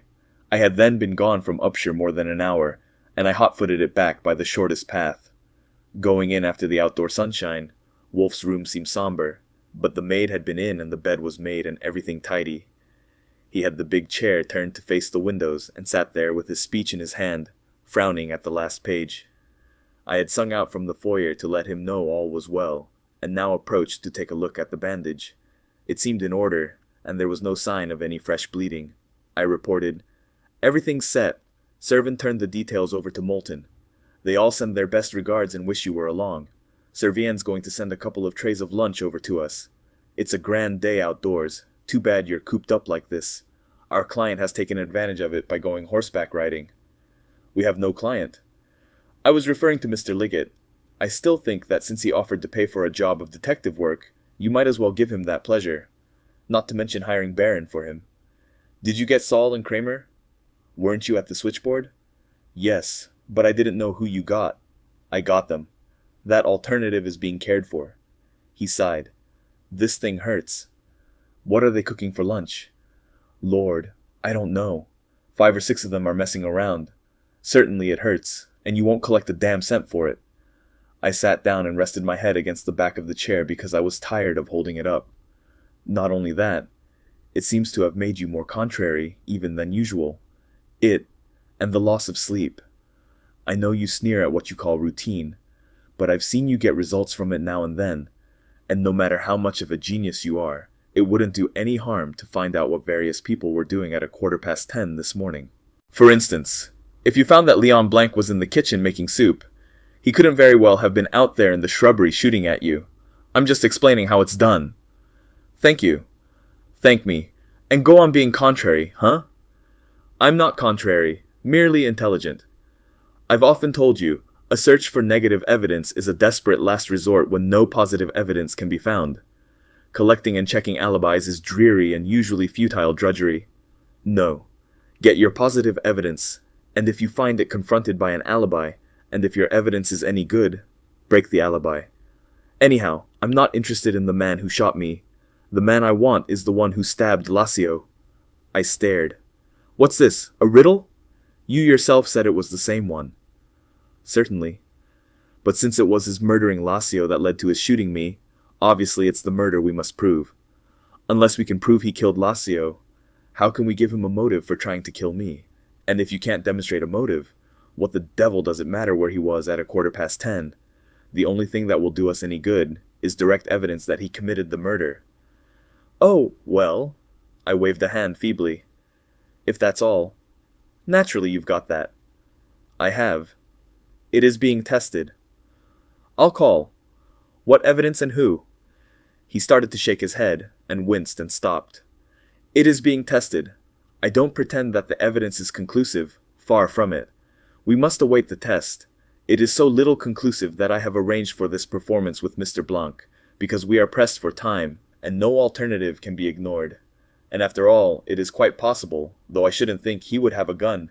There's someone at the door. The performance with Blanc was elaborate, but a complete washout. Its only advantage was that it kept me occupied and awake until lunchtime. I wasn't surprised at the result, and I don't think Wolfe was either. He was just being thorough and not neglecting anything. The first arrivals were Moulton and Paul Whipple, and they had the props with them. I took them into Wolfe for an explanation of the project, and then deposited them in my room and shut the door on them. A few minutes later Leon Blanc came. The chef and the gastronome had quite a chat. Blanc was of course distressed at Wolfe's injury and said so at length. Then they got on to the business. Blanc had come, he said, at Servan's request, and would answer any questions Mr. Wolfe might care to ask. That was an order for anybody, but Blanc filled it pretty well, including the pointed and insistent queries regarding the extent of his acquaintanceship with Mrs. Lacio. Blanc stuck to it that he had known her rather well when she had been Mrs. Vukcic, and he had been chef de cuisine at the Churchill, but that, in the past 5 years, since he had gone to Boston, he had seen her only 2 or 3 times, and they had never been at all intimate. Then Wolfe got on to Tuesday night, and the period Blanc had spent in his room at Pocahontas Pavilion, while the others were tasting sauce Printemps, and someone was stabbing Lacio. I heard most of it from a distance because I was in the bathroom, with the door open a crack, experimenting with the burnt cork on the back of my hand. Servan had sent an alcohol burner and enough corks for a minstrel show. Blanc balked a little when Wolfe got to the suggestion of the masquerade test, but not very strenuously, and I opened the bathroom door and invited him in. We had a picnic. With him stripped to his underwear, I first rubbed in a layer of cold cream, and then started with the cork. I suppose I didn't do it like an expert, since I wasn't one, but by gosh, I got him black. The ears and the edge of the hair were a problem, and he claimed I got some in his eye, but it was only because he blinked too hard. Then he put on the suit of livery, including the cap, and it wasn't a bad job at all, except that Moulton hadn't been able to dig up any black gloves, and we had to use dark brown ones. I took him in to Wolfe for approval, and telephoned Pocahontas Pavilion, and got Mrs. Coyne, and told her we were ready. In 5 minutes she was there. I stepped into the corridor to give her a brief explanation of the program, explaining that she wasn't to open her mouth if she wanted to help Wolfe keep her out of it. And then, admitting her to the foyer and leaving her there, I went back in to pose Blanc. He had got pretty well irritated before I had finished with him in the bathroom, but now Wolfe had him all soothed down again. I stood him over beyond the foot of the bed, at what looked like the right distance, pulled his cap lower, had him put his finger to his lips, and told him to hold it. Then I went to the door to the foyer and opened it 6 inches. After 10 seconds, I told Blank that would do for that pose, and went to the foyer and took Leo Coyne out to the corridor again. Well? She shook her head. No. It wasn't that man. How do you know it wasn't? His ears are too big. It wasn't him. Could you swear to that in a court? But you... Her eyes got narrow. You said I wouldn't. All right, you won't. But how sure are you? I'm very sure. This man is more slender, too. Okay, much obliged. Mr. Wolfe may want to speak to you later on. The others said the same thing. I posed Blank twice more, once facing the door for Paul Whipple, and the second time with his back to it for Moulton. Whipple said he would be willing to swear that the man he had seen by the screen in the dining room was not the one he had seen in Wolfe's room, and Moulton said he couldn't swear to it because he had only seen the man's back, but he thought it wasn't the same man. I sent them back to Pocahontas. Then I had to help Blank clean up. Getting it off was twice as hard as putting it on, and I don't know if he ever did get his ears clean again. Considering that he wasn't a murderer at all, he was pretty nice about it. What with Wolfe's blood and Blank's burnt cork, I certainly raised Cain with Kanawha Spa towels that day. Blanc stood and told Wolfe, I have submitted to all this because Louis Servan requested it. I know murderers are supposed to be punished. If I were one, I would expect to be. This is a frightful experience for all of us, Mr. Wolfe. Frightful. I didn't kill Philip Lassio, but if it were possible for me to bring him to life again by lifting a finger, do you know what I'd do? I would do this. He thrust both hands into his pockets as far as they would go, and kept them there. He turned to go, but his departure was postponed a few minutes longer, by a new arrival. The change in program had of course made it necessary to tell the green jacket in the hall that the embargo on visitors was lifted, and now came the first of a string that kept knocking at the door intermittently all afternoon. This one was my friend Barry Tolman. How's Mr. Wolfe? Battered and belligerent. Go on in. He entered, opened his mouth at Wolfe, and then saw who was standing there. Oh, you here, Mr. Blank? Yes, at Mr. Servan's request. Wolfe put in. We've been doing an experiment. I don't believe you'll need to waste time with Mr. Blank. What about it, Archie? Did Mr. Blank kill Lassio? I shook my head. No, sir. 3 outs, and the sides retired. Tolman looked at me, at Wolfe, at Blank. Is that so?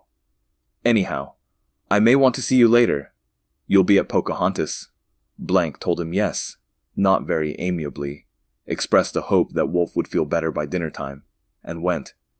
When I got back from escorting him to the door, Tolman had sat down and had his head cocked on one side for a look at Wolfe's bandage, and Wolfe was saying, Not to me, no sir. The doctor called it superficial, but I assure you it is highly dangerous to the man who did it. And look here, he displayed the mangled script of the speech. The bullet did that before it struck me. Mr. Goodwin saved my life by tossing my speech at the window. So he says, I am willing to grant it. Where is Mr. Barron? Here, at Pocahontas with his daughter. I brought him myself just now. They phoned me at Quimby about your being shot. Do you think it was the one that stabbed Lassio who did it? Who else? But why was he after you? You were through with it. He didn't know that. Wolfe stirred in his chair, winced, and added bitterly, I'm not through with it now. That suits me. I don't say I'm glad you got shot, And you started on Blanc. What made you decide it wasn't him?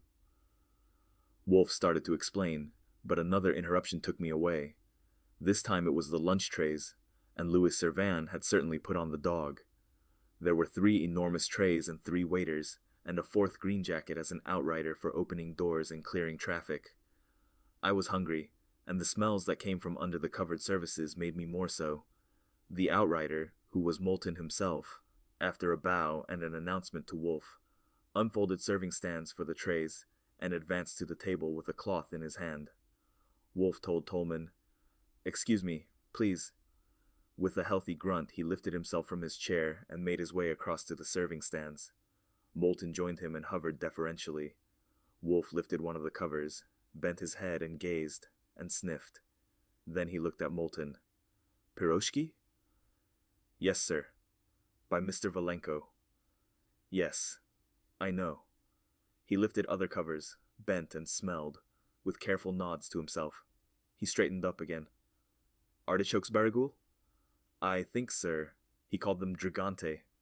Mr. Mondor. Something like that." "No matter. Leave it all here, please. We'll serve ourselves if you don't mind." "But Mr. Servan told me." "I prefer it that way. Leave it here on the trays." "I'll leave a man." "No, please. I'm having a conversation. Out, all of you?" They went. It appeared that if I was going to get anything to eat, I'd have to work for it, so I called on the muscles for another effort. As Wolfe returned to his chair, I asked, "How do we do it? Boarding house style a la scoop shovel?" He waited until he got deposited before he answered. Then he sighed first. "No, telephone the hotel for a luncheon menu." I stared at him. "Maybe you're delirious?" "Archie." He sounded savage. "You may guess the humor I'm in. That piroshki is by Valenko, and the artichokes are by Mondor. But how the devil do I know who was in that kitchen or what happened there? These trays were intended for us, and probably everyone knew it. For me. I am still hoping to go home tonight. Phone the hotel and get those trays out of here so I can't smell them. Put them in your room and leave them there." Tolman said, "But my God, man, if you really think, we can have that stuff analyzed." "I don't want to analyze it. I want to eat it. And I can't. I'm not going to. There probably is nothing at all wrong with it. And look at me, terrorized, intimidated by that blackguard. What good would it do to analyze it? I tell you, Sir Archie?" It was the door again. The smell from those covered dishes had me in almost as bad a state as Wolfe, and I was hoping it might be a food inspector from the Board of Health to certify them unadulterated. But it was only the green jacket from the hall. He had a telegram addressed to Nero Wolfe. I went back in with it, tore the envelope open, and handed it to him. He pulled it out and read it. He murmured, "Indeed." At the sound of the new tone in his voice, I gave him a sharp glance. He handed the telegram back to me, unfolded. "Read it to Mr. Tolman." I did so. Nero Wolfe, Kanawha Spa, W. They not mentioned any paper stop. Kramer cooperating, stop proceeding. Stop will phone from destination Panzer. Wolfe said softly, "That's better. Much better. We might almost eat that piroshki now, but there's a chance. No. Phone the hotel, Archie. And Mr. Tolman, I believe there will be an opportunity for you also to cooperate." Chapter 15. Jerome Barron shook both his fists so that his chair trembled under him. God above, such a dirty dog. Such a... He stopped himself abruptly and demanded, "You say it was not Blank? Not Vukcic? Not my old friend Zalota?" Wolfe murmured, "None of them, I think." "Then I repeat, a dirty dog." Barron leaned forward and tapped Wolfe on the knee. "I tell you frankly, it did not take a dog to kill Lassio. Anyone might have done that. Anyone at Ale, merely as an incident in the disposal of garbage. En passant. True, it is bad to stab a man in the back, but when one is in a hurry the niceties must sometimes be overlooked. No, only for killing Lassio, even in that manner, I would not say a dog. But to shoot at you through a window, you, the guest of honor of Les 15 Maîtres, only because you had interested yourself in the cause of justice, because you had undertaken to establish my innocence, because you had the good sense to know that I could not possibly have made 7 mistakes of those 9 sauces. And let me tell you, will you credit it when I tell you what they gave me to eat in that place, in that jail, in that place?" he went on to tell, and it sounded awful. He had come, with his daughter, to express his appreciation of Wolfe's efforts in his behalf. It was nearly 4 o'clock, and there was sunlight in the room, for Tolman had arranged for a double guard on the windows, the other side of the shrubbery, and the shades were up and the windows open. The lunch from the hotel may not have been pierogi by Valenko, but it had been adequate for my purposes, and Wolfe had been able to get it down in spite of the difficulty he had chewing. I had completely abandoned the idea of a little nap. There wasn't a chance. Tolman had stayed nearly until the end of lunch, and after that was finished, Rossi and Mondor and Coyne had dropped in to offer commiseration for Wolfe's wound, and they had been followed by others. Even Louis Servan had made it for a few minutes, though I didn't understand how he had been able to get away from the kitchen. Also, around 3 o'clock, there had been a phone call from New York, which Wolfe took himself. His end of it consisted mostly of grunts, and all I knew about it when he got through was that he had been talking with Inspector Kramer. But I knew he hadn't got any bad news, for afterwards he sat and rubbed the side of his nose and looked self-satisfied. Constanza Barron sat for 20 minutes on the edge of her chair trying to get a word in, and when her father called an intermission to get his pipe lit, she finally succeeded. "Mr. Wolfe, I was terrible this morning." He moved his eyes at her. "You were indeed, Miss Barron. I have often noticed that the more beautiful a woman is, especially a young one, the more liable she is to permit herself unreasonable fits. It's something that you acknowledge. Tell me, when you feel it coming on like that, is there nothing you can do to stop it? Have you ever tried?" She laughed at him. "But it isn't fits. I don't have fits. I was scared and mad because they had put my father in jail for murder, and I knew he hadn't done it, and they seemed to think they had proof against him, and then I was told that it was you who had found the proof. How was I going to be reasonable about that? And in a strange country I had never been in before. America is an awful country. There are those who would disagree with you. I suppose so. I suppose it isn't so much the country. Maybe it's the people who live here.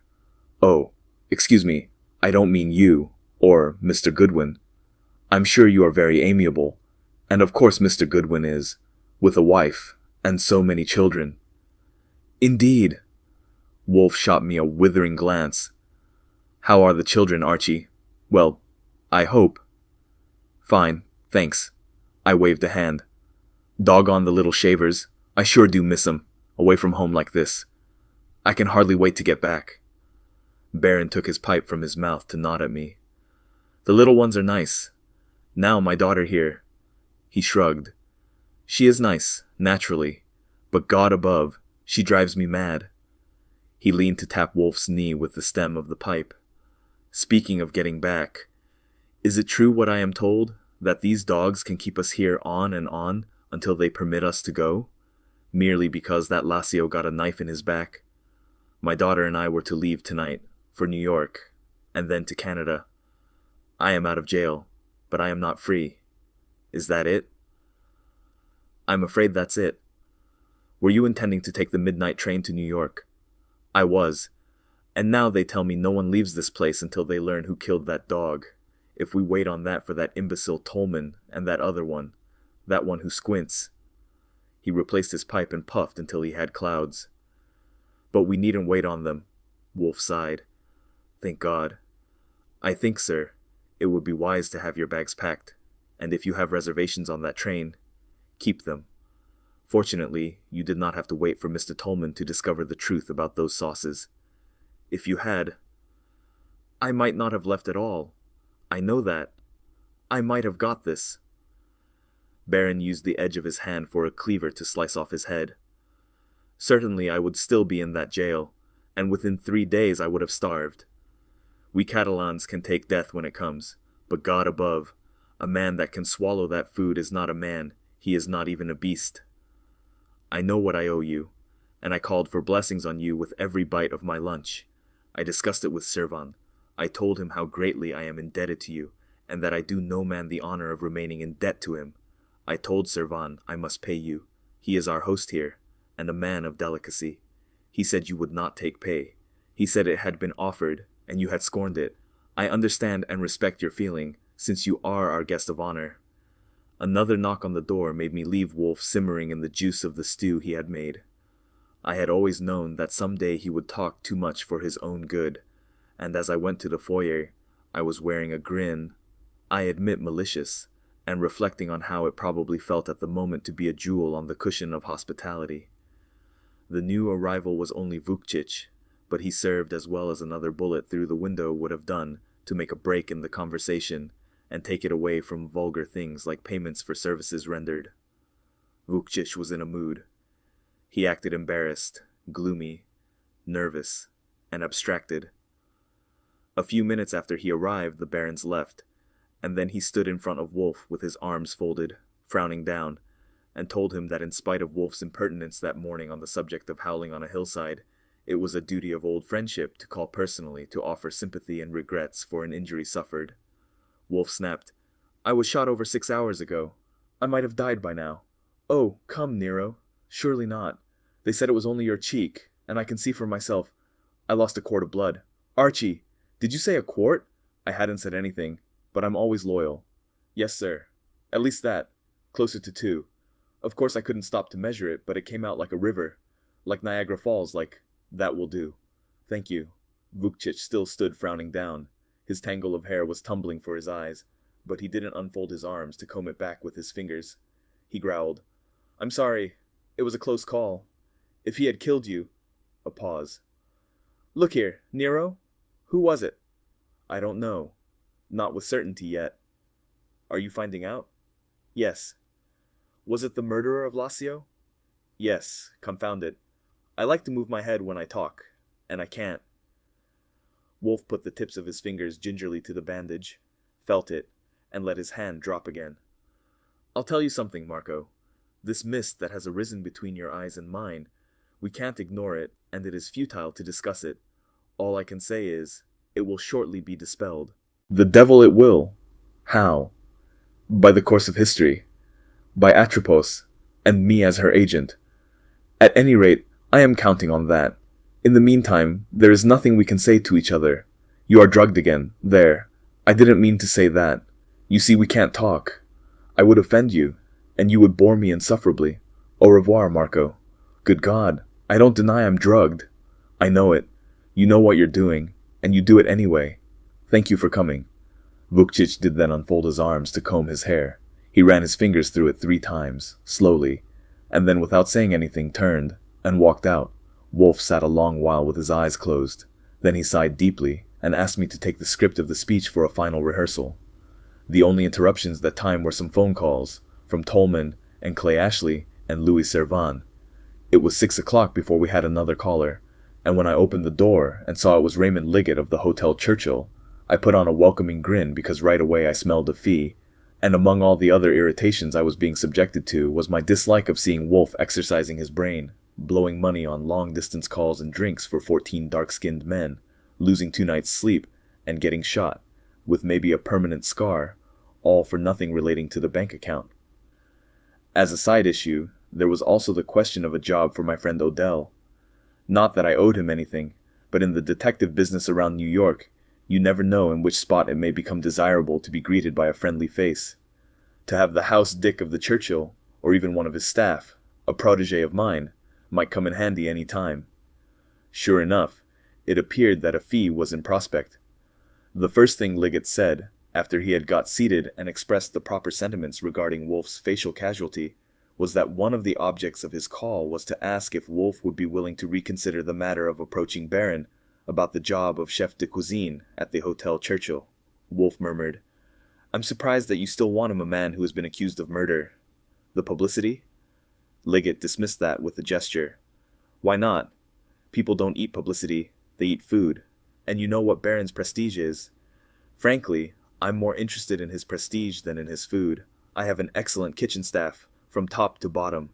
People do eat prestige then." Wolfe gently patted his tummy. "I don't believe I'd care for it." Liggett smiled his thin smile. His gray eyes looked about as irritated as they had Wednesday morning, not less. And they couldn't more. He shrugged. "Well, they seem to like it. About Baron. I know that yesterday morning you said you wouldn't do it, but you also said you wouldn't investigate Lacio's murder, and I understand you've reconsidered that. Ashley tells me you've done something quite remarkable. I didn't gather just what." Wolfe inclined his head an eighth of an inch. Thank you. That's what Ashley said. Besides, it was what you discovered, whatever that was, that caused Baron's release. Baron knows that, and therefore you are in a particularly advantageous position to make a suggestion to him, or even a request. I explained to you yesterday why I'm especially anxious to get him. I can add to that, confidentially. I don't want confidences, Mr. Liggett. Liggett impatiently brushed that aside. It's not much of a secret. A competitor has been after Baron for 2 years, Branting of the Alexander. I happen to know that Baron has an appointment with Branting in New York tomorrow afternoon. That's the main reason I rushed down here. I have to get at him before he sees Branting. And soon after your arrival, he was taken to jail. That was unfortunate, but he's out now, and is this minute probably at Pocahontas Pavilion. He left here 2 hours ago. Why the deuce don't you go and see him? I told you yesterday, because I don't think I can swing him. Liggett leaned forward. Look here, the situation as it stands now is ideal. You got him out of jail, and he's impulsive and emotional, and he's feeling grateful to you. You can do it in one talk with him. One trouble is that I don't know what Branting has offered him, or is going to offer him. But whatever it is, I'll top it. I told you yesterday that I'd like to have him for 40,000, but would go to 60 if I had to. Now the time's short, and I think I might even make it 70. You can offer him 50 at the start. I haven't agreed to offer him anything, but I'm telling you, you can offer him $50,000 a year. That's a lot more than he's getting at San Remo, but he may have a percentage there. Anyway, New York is something else. And if you land him, I'll pay you $10,000 cash. Wolfe lifted his brows. You want him, don't you? I've got to have him. My directors have discussed this. After all, Lacio was getting along in years, and I must get him. Of course I don't own the Churchill, though I have a good block of stock. You still have time to start the ball rolling before dinner. I want to see you earlier this afternoon, when they brought Baron back. But, on account of your accident, not an accident. Chances without intention. Wolfe touched his bandage.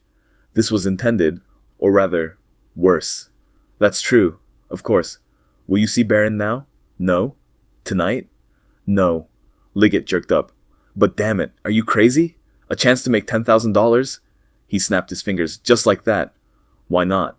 It's not my business hiring chefs. I'm a detective. I stick to my profession. I'm not asking you to make a business of it.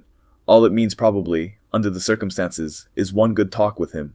You can tell him he will be executive chef, with complete control and no interference from the hotel administration, and nothing to report but results. Our cost distribution is handled? Wolfe was wiggling a finger. Mr. Liggett, please, this is a waste of time. I shall not approach Mr. Baron on behalf of the Hotel Churchill. Silence. I covered a yawn. I was surprised that Liggett wasn't bouncing up with exasperation, since his tendencies seemed to run in that direction, but all he did was sit still, not a muscle moving, and look at Wolfe. Wolfe, likewise motionless, returned the gaze with half-shut eyes. The silence lasted all of a minute. Finally, Liggett said, in a level tone with no exasperation at all, I'll give you 20,000 cash to get Baron for me. It doesn't tempt me, Mr. Liggett. I'll make it 30,000. I can give it to you in currency tomorrow morning. Wolfe stirred a little, without unfocusing his eyes. No, it wouldn't be worth it to you. Mr. Baron is a master chef, but not the only one alive. See here, this childish pretense is ridiculous. You were ill-advised to come to me like this.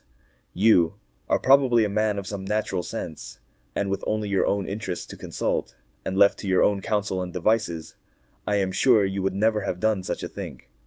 You were sent here, Mr. Liggett. I know that. It was a mistake that might have been expected, considering who did it. Pfui!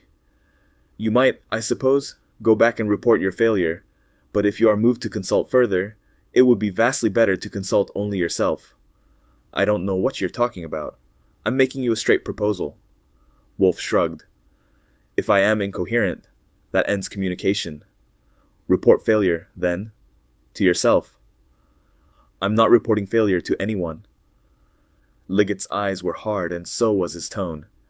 I came to you only because it seemed practical. To save annoyance. I can do whatever I want done without you.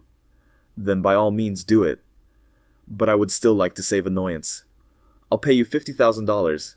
Wolfe slowly, barely perceptibly, shook his head. You'll have to report failure, Mr. Liggett. If it is true, as the cynic said, that every man has his price, you couldn't hand me mine in currency. The phone rang.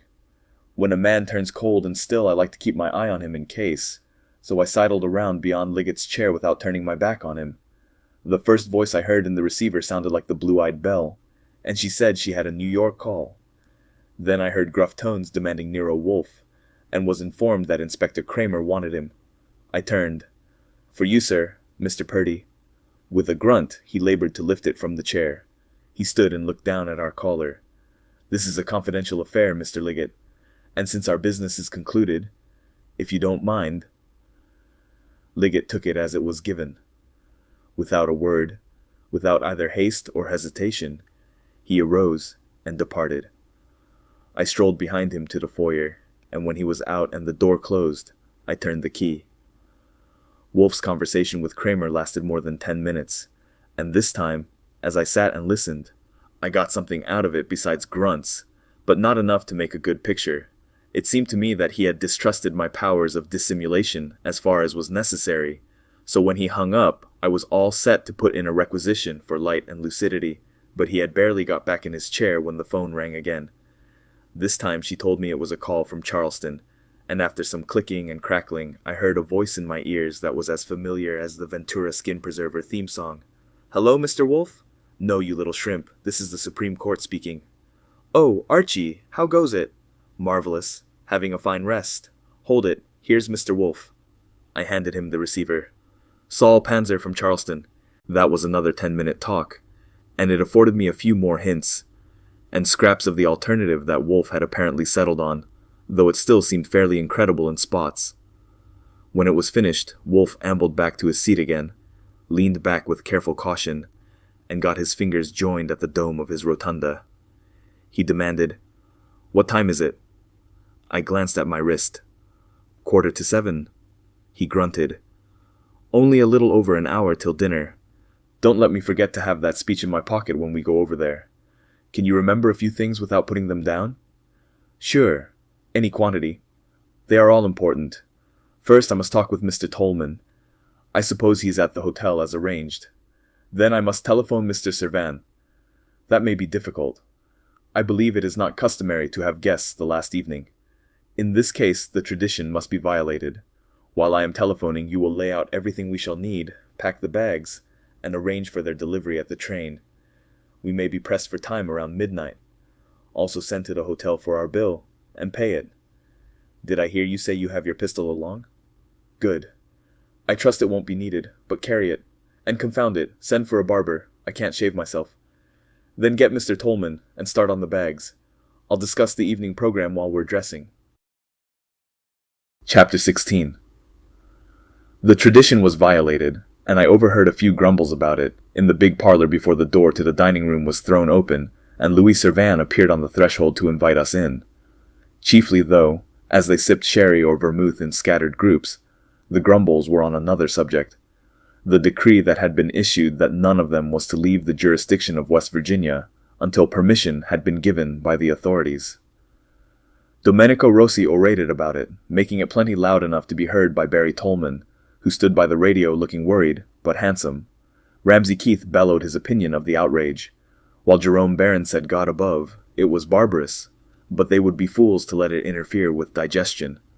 Albert Malfi, looking a little subdued, but with darts still in his eyes, seemed to have decided that courting Mama Mondor was a sensible first step in his campaign for election in 1942.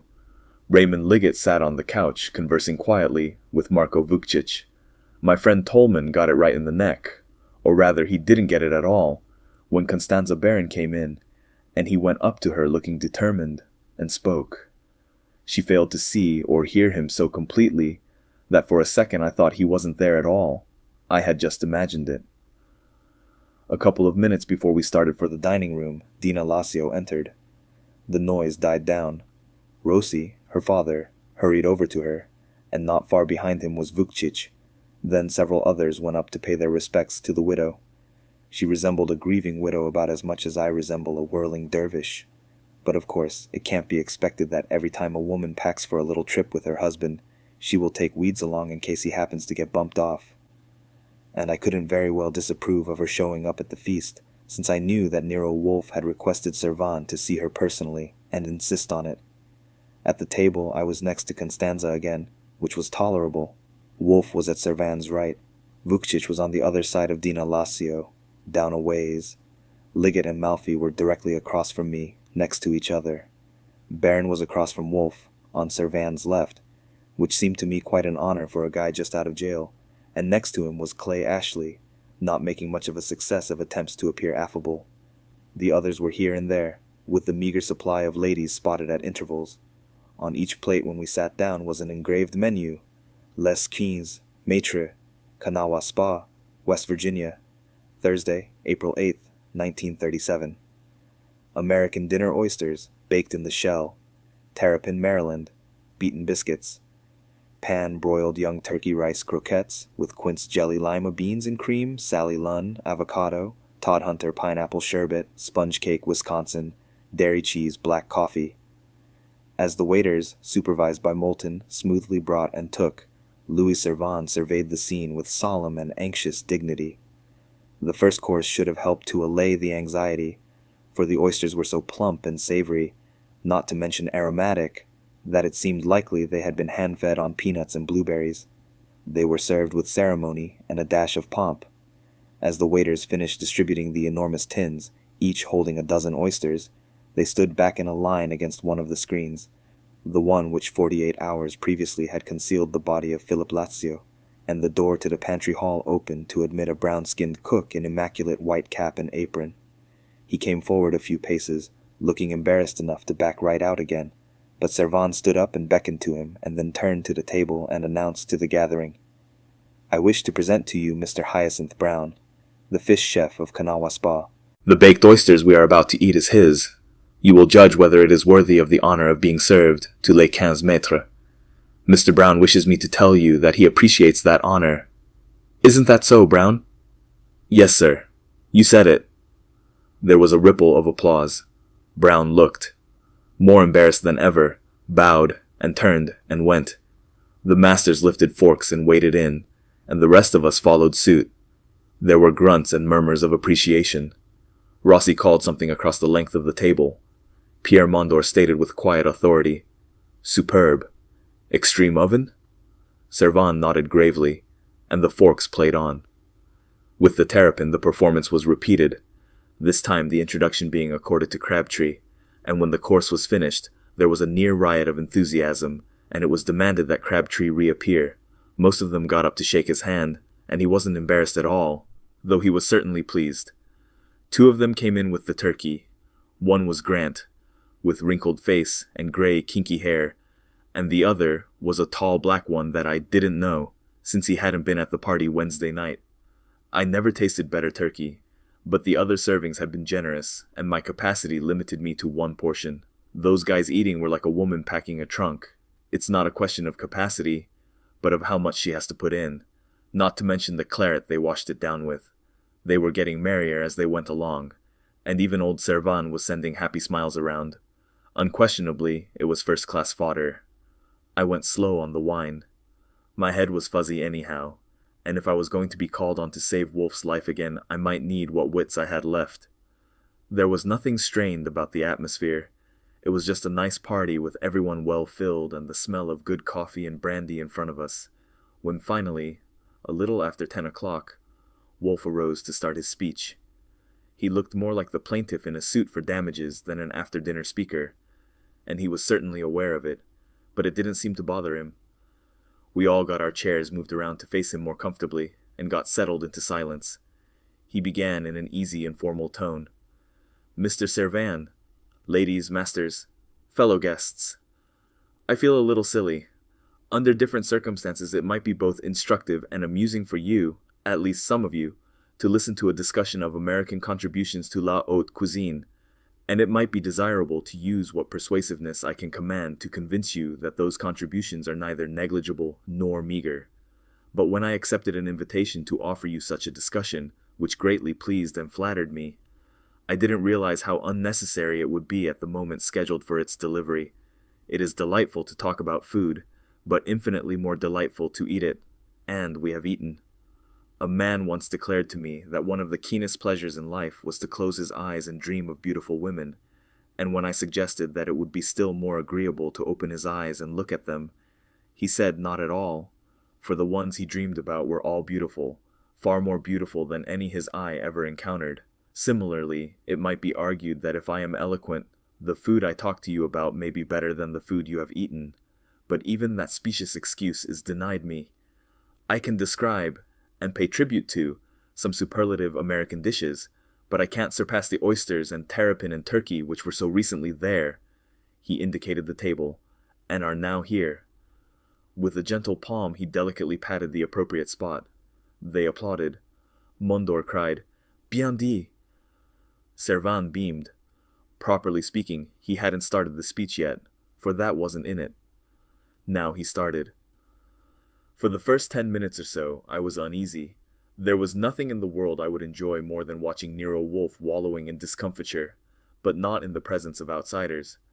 When that happy time came, which it never had yet, I wanted it to be a special command performance for Archie Goodwin, and no one else around. And I was uneasy because it seemed quite possible that the hardships on the train and loss of sleep and getting shot at might have upset him so that he would forget the darned speech. But after the first 10 minutes I saw there was nothing to worry about. He was sailing along. I took another sip of brandy and relaxed. By the time he was half through, I began to worry about something else. I glanced at my wrist. It was getting late. Charleston was only 60 miles away, and Tolman had said it was a good road and could easily be made in an hour and a half. Knowing how complicated the program was, it was my opinion that there wasn't much chance of getting away that night anyhow, but it would have ruined the setup entirely if anything had happened to Saul. So my second big relief came when the green jacket from the hall entered softly from the parlor, as he had been instructed, and gave me the high sign. I sidled out of my chair with as little disturbance as possible, and tiptoed out. There, in the small parlor, sat a little guy with a big nose, in need of a shave, with an old brown cap hanging on his knee. He stood up and stuck out his hand, and I took it with a grin. "Hello, darling. I never would have thought that the time would come when you would look handsome to me." "Turn around. How do you look behind?" Saul Panzer demanded. "How's Mr. Wolfe?" "Swell. He's in there making a speech I taught him." "You sure he's all right?" "Why not?" "Oh, you mean his casualty." I waved a hand. "A mere nothing. He thinks he's a hero. I wish to God they'd shoot me next time so he'd stop bragging." "Have you got anything?" Saul nodded. "I've got everything." "Is there anything you heed to explain to Wolfe before he springs it?" "I don't think so. I've got everything he asked for. The whole Charleston police force jumped into it." "Yeah, I know. My friend Mr. Tolman arranged that. I've got another friend named Odell that throws stones at people. Remind me to tell you about it sometime. This is a jolly place. Then you wait here till you're called. I'd better go back in. Have you had anything to eat?" He said his inside was attended to, and I left him. Back in the dining room again, I resumed my seat beside Constanza, and when Wolfe paused at the end of a paragraph, I took my handkerchief from my breast pocket, passed it across my lips, and put it back again. He gave me a fleeting glance to acknowledge the signal. He had reached the part about the introduction of file powder to the New Orleans market by the Choctaw Indians on Bayou Lacombe, so I knew he had got to page 14. It looked as though he was putting it over in good style. Even Domenico Rossi looked absorbed, in spite of the fact that in one place, Wolfe specifically stated that in the 3 most important centers of American contributions to fine cooking Louisiana, South Carolina, and New England, there had been no Italian influence whatever. He reached the end. Even though I knew his program, and knew the time was short, I had supposed he would at least pause there, and perhaps give Louis Servan a chance to make a few remarks of appreciation. But he didn't even stop long enough for them to realize that the speech was finished. He looked around, a brief glance at the rectangle of faces, and went right on. "I hope I won't bore you if I continue, but on another subject. I count on your forbearance, for what I have to say is as much in your interest as in my own. I have finished my remarks on cooking. Now I'm going to talk to you about murder, The murder of Philip Lassio. There were stirs and murmurs. Lisette Putti squeaked. Louis Servan put up a hand. If you please, I would like to say, Mr. Wolfe does this by arrangement. It is distressing to end thus the dinner of Les Quinze Maîtres, but it appears unavoidable. We do not even... However, there is no help. Ramsay Keith, glancing at Tolman, Malfi, Liggett, Ashley, growled inhospitably. So that's the reason these people... Yes, that's the reason. Wolfe was brisk. I beg you, all of you, don't blame me for intruding a painful subject into an occasion of festivity. The intruder was the man who killed Lassio, and thereby worked disaster on a joyous gathering, cast the gloom of suspicion over a group of eminent men, and ruined my holiday as well as yours. So not only do I have a special reason for rancor for that man, he put the tip of a finger to his bandage, but we all have a general one. Besides, before dinner, I heard several of you complaining of the fact that you will all be detained here until the authorities release you. But you know that's a natural consequence of the misfortune that overtook you. The authorities can't be expected to let you disperse to the four corners of the earth as long as they have reason to suspect that one of you is a murderer. That's why I say I count on your forbearance. You can't leave here until the guilty man is discovered. So that's what I intend to do here and now. I'm going to expose the murderer and demonstrate his guilt before we leave this room. Lisette Putti squeaked again, and then covered her mouth with her palm. There were no murmurs. A few glanced around, but most of them kept their eyes on Wolfe. He went on. First, I think I better tell you what was done here, in this room Tuesday evening, and then we can proceed to the question of who did it. There was nothing untoward until Mondor, Coyne, Keith, and Servan had all been here and tasted the sauces. The instant Servan left, Lassio reached across the table and changed the position of the dishes, all but two. Doubtless he would have shifted those also if the door had not begun to open for the entrance of Baron. It was a childish and malicious trick intended to discredit Baron, and possibly Vukcic too. It may be that Lassio intended to replace the dishes when Baron left, but he didn't, because he was killed before he got a chance to. While Baron was in here, the radio in the parlor was turned on. That was a prearranged signal for a man who was waiting for it out in the shrubbery. He was close enough to the parlor window. Wait a minute! The cry wasn't loud, nor explosive. It was quite composed. But everyone was startled into turning to Dina Lassio, who had uttered it. There was as little turmoil in her manner as in her voice, though maybe her eyes were a little longer and sleepier even than usual. They were directed at Wolfe. Do we interrupt you when you tell lies? I think not, madam, granting your premise. If each of my statements is met with a challenge, we'll never get anywhere. Why don't you wait till I'm through? By that time, if I have lied, you can bankrupt me with a suit for slander. I turned on the radio. Everyone knows that. You said it was a prearranged signal. So I did. I beg you, let's don't turn this into a squabble. I'm discussing murder and making serious charges. Let me finish. Let me expose myself. Then rebut me if you can. And either I shall be discredited and disgraced, or someone here will be... Do you hang in West Virginia, Mr. Tolman? Tolman, his eyes riveted on Wolfe's face, nodded. Then someone will die at the end of a rope. As I was saying, the man concealed in the shrubbery out there, he pointed to the door leading to the terrace, was close enough to the open parlor window, so that when the radio warned him, he could observe the return of Baron to the parlor. Instantly, he proceeded to the terrace, and entered this room by that door. Lassio, here alone by the table, was surprised at the entrance of a liveried servant, for the man wore Kanawha Spa livery, and had a black face. The man approached the table and made himself known, for Lassio knew him well. See, the man said with a smile. Don't you know me? I am Mr. White. We may call him that for the present, for he was in fact a white man. I am Mr. White, masquerading. Ha ha. And we'll play a joke on these fellows. It will be quite amusing. Ha ha. Lassio, old chap. You go behind that screen and I'll stay here by the table. I confess that no one except Lassio heard those words, or any others. The words actually spoken may have been quite different, but whatever they were, the upshot was that Lassio went behind the screen, and Mr. White, having procured a knife from the table, followed him there and stabbed him to the heart from behind. It was certainly done with finesse and dispatch, since there was no struggle and no outcry loud enough to be heard in the pantry hall. Mr. White left the knife where he had put it, seeing that it had done its work, and emerged from behind the screen. As he did so, a glance showed him that the door to the pantry hall, that door was open a few inches, and a colored man, was peering at him through the crack.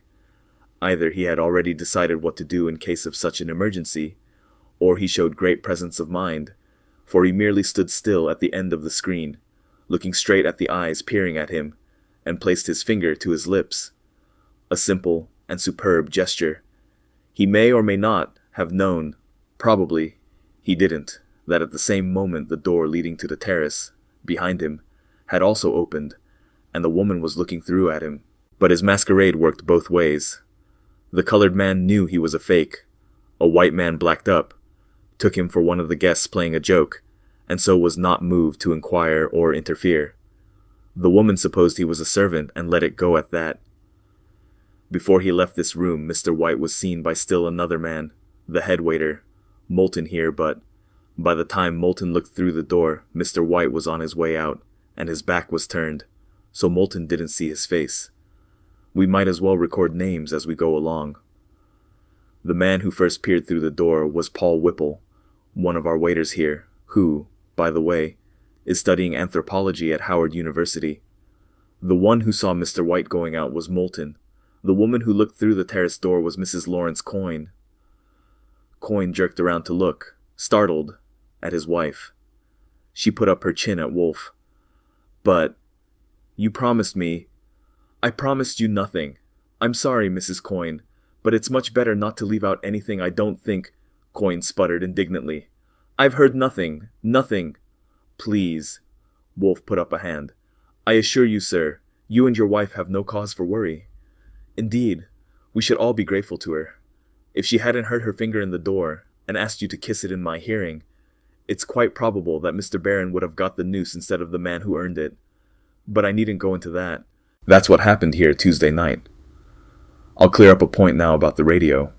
It might be thought of, since it was turned on, as a prearranged signal, while Barron was in here tasting the sauces, that it was timed at that moment so as to throw suspicion on Barron, but not so. There was probably no intention to have suspicion aimed at any specific person, but if there was, that person was Marko Vukcic. The arrangement was that the radio should be turned on a few minutes prior to the visit of Vukcic to the dining room, no matter who was tasting the sauces at that moment. It was chance that made it Barron, and chance also that Lacio had shifted the sauces around to trick Barron. And the chance trap for Barron was actually sprung, innocently, by Moulton, who came to the table and changed the dishes back again before Vukcic entered. I haven't told you about that, but the point I am making is that the radio signal was given a few minutes prior to the scheduled entrance of Vukcic to the dining room, because Vukcic was the one man here whom Mrs. Lacio could confidently expect to detain in the parlor, delaying his visit to the dining room and giving Mr. White the necessary time alone with Lacio to accomplish his purpose. As we all know, she ensured the delay by putting herself into Vukcic's arms for dancing, and staying there. Lies. You know it's lies. Dina, shut up. It was Domenico Rossi, glaring at his daughter. Vukcic, with his jaw set, was gazing at her. Others sent glances at her and looked away again. But he tells lies. I say shut up. Rossi was much quieter and more impressive than when he was picking a scrap. If he tells lies, let him tell all of them. Thank you, sir. Wolfe inclined his head half an inch. I think now we had better decide who Mr. White is. You will notice that the fearful risks he took in this room Tuesday night were more apparent than real. Up to the moment he sank the knife into Lacio's back, he was taking no risk at all. He was merely an innocent masquerader. And if afterwards he was seen, well, he was seen. And what if he was, since he was blacked up? The persons who saw him here Tuesday night have all seen him since, with the blacking and livery gone, and none has suspected him. He depended for safety on his certainty that he would never be suspected at all. He had several bases for that certainty, but the chief one was that on Tuesday evening he wasn't in Kanawha Spa. He was in New York. Barron burst out, God above, if he wasn't here! I mean, he wasn't supposed to be here. It is always assumed that a man is where probability places him, unless suspicion is aroused that he is somewhere else, and Mr. White figured that such a suspicion was an impossibility. But he was too confident and too careless. He permitted his own tongue to create the suspicion in a conversation with me. As you all know, I've had wide experience in affairs of this kind. It's my business. I told Mr. Tolman Tuesday night that I was sure Barron hadn't done it, but I withheld my best reason for that assurance, because it wasn't my case, and I don't like to involve people where I have no concern. That reason was this. I was convinced that Mrs. Lacio had signaled to the murderer by turning on the radio. Other details connected with that might be attributed to chance, but it would take great credulity to believe that her hanging on to Vukcic in that dance, delaying his trip to the dining room while her husband was being killed, was also coincidence, especially when, as I did, one saw her doing it. She made a bad mistake there.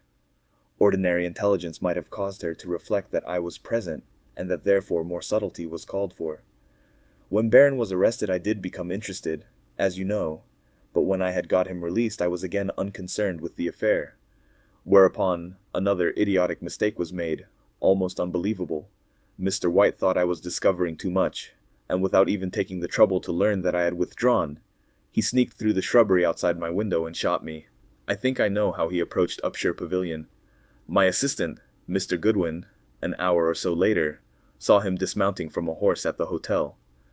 The bridle path runs within 50 yards of the rear of Upshur. He could easily have left the path, tied his horse, advanced through the shrubbery to my window, and after the shot got back to the horse again, and off on the path without being seen.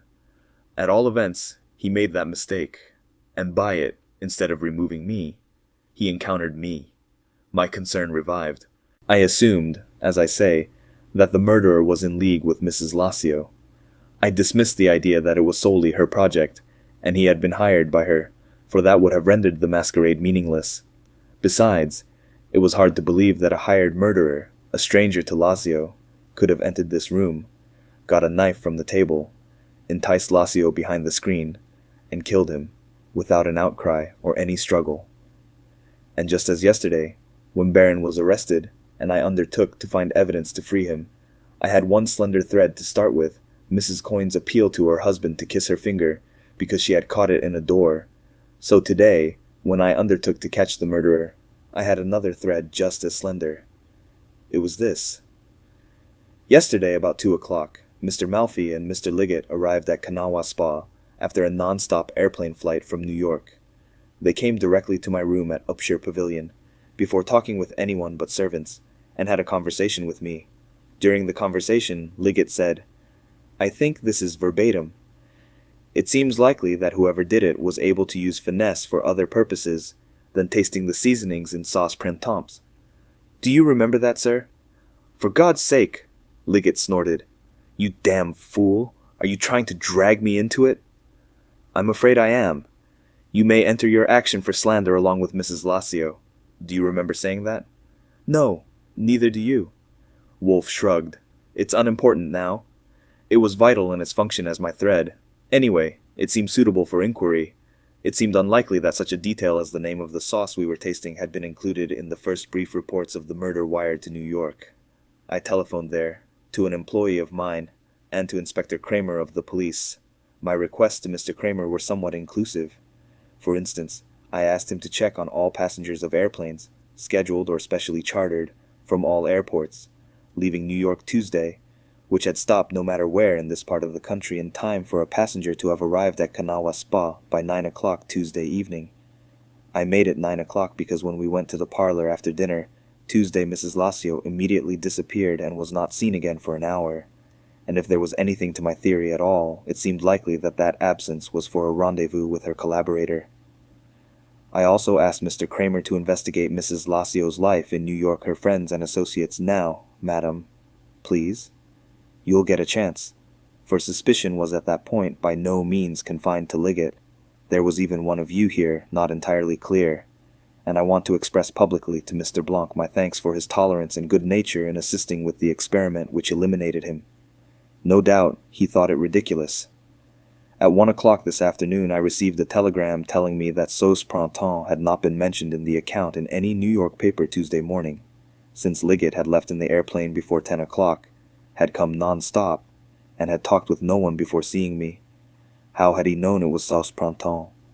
Probably he had talked with someone.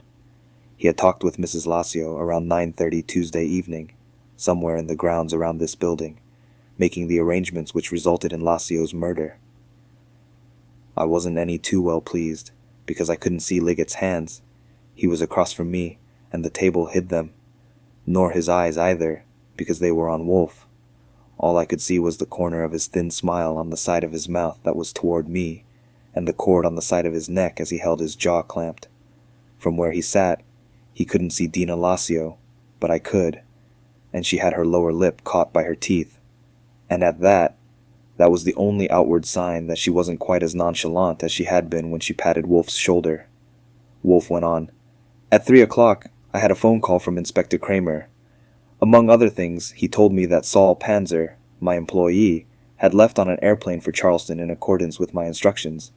Then, I might as well mention this, around 6 o'clock another silly mistake was made. To do Mr. Liggett justice, I doubt if it was his own idea. I suspect it was Mrs. Lacio who thought of it and persuaded him to try it. He came to my room and offered me $50,000 cash to ask Mr. Barron to take the job of chef de cuisine at the Hotel Churchill. Lisette Pooty squeaked again. Jerome Barron exploded. That robber's den! That stinking hole! Me? Rather would I fry eggs on my fingernails. Just so. I declined the offer. Liggett was foolish to make it, for I am not too self-confident to welcome the encouragement of confession from the enemy. And his offer of the preposterous sum was, of course, confession of guilt. He will deny that. He will probably even deny he made the offer. No matter. I received other and more important encouragement. Another phone call from Inspector Kramer. Time is short, and I won't bore you with all the details, but among them was the information that he had uncovered rumors of a mutual interest, going back 2 years, between Liggett and Mrs. Lacio. Also, he had checked another point I had inquired about. Plays. But we shall have to do some skipping. Mr. Tolman can collect these things after Liggett is arrested. Now, we'd better get on to Saul Panzer. I haven't mentioned that he telephoned me from Charleston immediately after the call from Inspector Kramer. Will you bring him, please, from the small parlor? Moulton trotted out. Liggett said in an even tone, The cleverest lie you've told is about my trying to bribe you. And the most dangerous lie, because there's some truth in it. I did go to your room to ask you to approach Barron for me, and I suppose your man is primed to back up the lie that I offered 50,000. Please, Mr. Liggett. Wolfe put up a palm at him. I wouldn't talk extempore if I were you. You'd better think it over carefully before you... Ah, hello, Saul. It's good to see you. Yes, sir. Same to you. Saul Panzer came and stood beside my chair. He had on his old gray suit with the pants never pressed, and the old brown cap in his hand. After one look at Wolfe, his sharp eyes darted around the rectangle of faces, and I knew that each of those fizzies had in that moment been registered in a portrait gallery, where it would stay forever in place. Wolfe said, Speak to Mr. Liggett. Yes, sir. Saul's eyes fastened on the target instantly. How do you do, Mr. Liggett? Liggett didn't turn. Bah! It's a damned farce. Wolfe shrugged. We haven't much time, Saul. Confine yourself to the essentials. Did Mr. Liggett play golf Tuesday afternoon? No, sir. Saul was husky, and he cleared his throat. On Tuesday, at 1:55 p.m., he boarded a plane of Interstate Airways at the Newark airport. I was on the same plane today, with the same hostess, and showed her Liggett's picture. He left the plane at Charleston when it stopped there at 6:18, and so did I, today.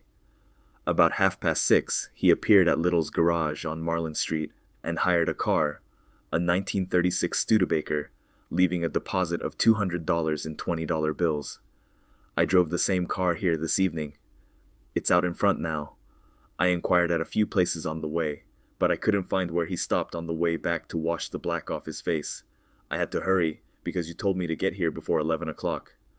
He showed up again at Little's garage about 1:15 Tuesday night, and had to pay $10 for a fender he had dented. He walked away from the garage, and on Laurel Street took a taxi, license C3428, driver Al Bissell, to the Charleston airport. There he took the night express of Interstate Airways, which landed him at Newark at 5:34 Wednesday morning. From there I don't know, but he went to New York, because he was in his apartment a few minutes before 8 when a telephone call was put through to him from Albert Malfi. At 8:30 he phoned Newark to charter a plane to take him and Malfi to Kanawha Spa, and at 9:52, "That's enough, Saul. By then his movements were overt. You say you drove here this evening in the same car that Liggett hired Tuesday?" "Yes, sir." "Well, that's rubbing it in. And you had pictures of Liggett with you to show all those people, the hostess, the garage man, the taxi driver?" "Yes, sir. He was white when he left the garage. No doubt he stopped for alterations on the way. It isn't as difficult as you might think. We blacked a man in my room this afternoon. Cleaning it off is harder. I don't suppose remnants of it were noticed by the man at the garage or the taxi driver?" "No, sir. I tried that." "Yes, you would. Of course they wouldn't examine his ears. You didn't mention luggage. He had a medium-sized suitcase, dark tan cowhide, with brass fastenings and no straps." "At all appearances?" "Yes, sir. Coming and going both." "Good. Satisfactory. I think that will do. Take that chair over by the wall." Wolfe surveyed the faces, and though he had kept their attention with his speech on cookery, he was keeping it better now. You could have heard a pin swishing through the air before it lit. He said, "Now we're getting somewhere. You understand why I said that such details as Liggett's mention of Sauce Printemps are no longer of much importance. It is obvious that he treated so fatal a crime as murder with incredible levity. But we should remember two things. First, that he supposed that his absence from Kanawha Spa would never be questioned. And second, he was actually not sentient. He was drugged. He had drunk of the cup which Mrs. Lassio had filled for him. As far as Liggett is concerned, we seem to be done. There appears to be nothing left but for Mr. Tolman to arrest him, prepare the case, try him, and convict him. Have you any remarks on that, Mr. Liggett? I wouldn't advise any." "I'm not saying anything." "I'm not saying anything." Liggett's voice was as good as ever. "Except that if Tolman swallows this and acts on it the way you framed it, he'll be damn near as sorry as you're going to be." Liggett's chin went up a little. "I know you, Wolfe. I've heard about you. God knows why you've picked on me for this, but I'm going to know before I get through with you." Wolfe gravely inclined his head. "Your only possible attitude—" "Of course, but I'm through with you, sir. I turn you over. Your biggest mistake was shooting at me, when I had become merely a bystander. Look here." He reached in his pocket and pulled out the script and unfolded it. "That's where your bullet went, right through my speech, before it struck me. Mr. Tolman, do you have women on murder juries in your state?" "No, men only." "Indeed." Wolfe directed his gaze at Mrs. Lassio. He hadn't looked at her since beginning on Liggett. "That's a piece of luck for you, madam.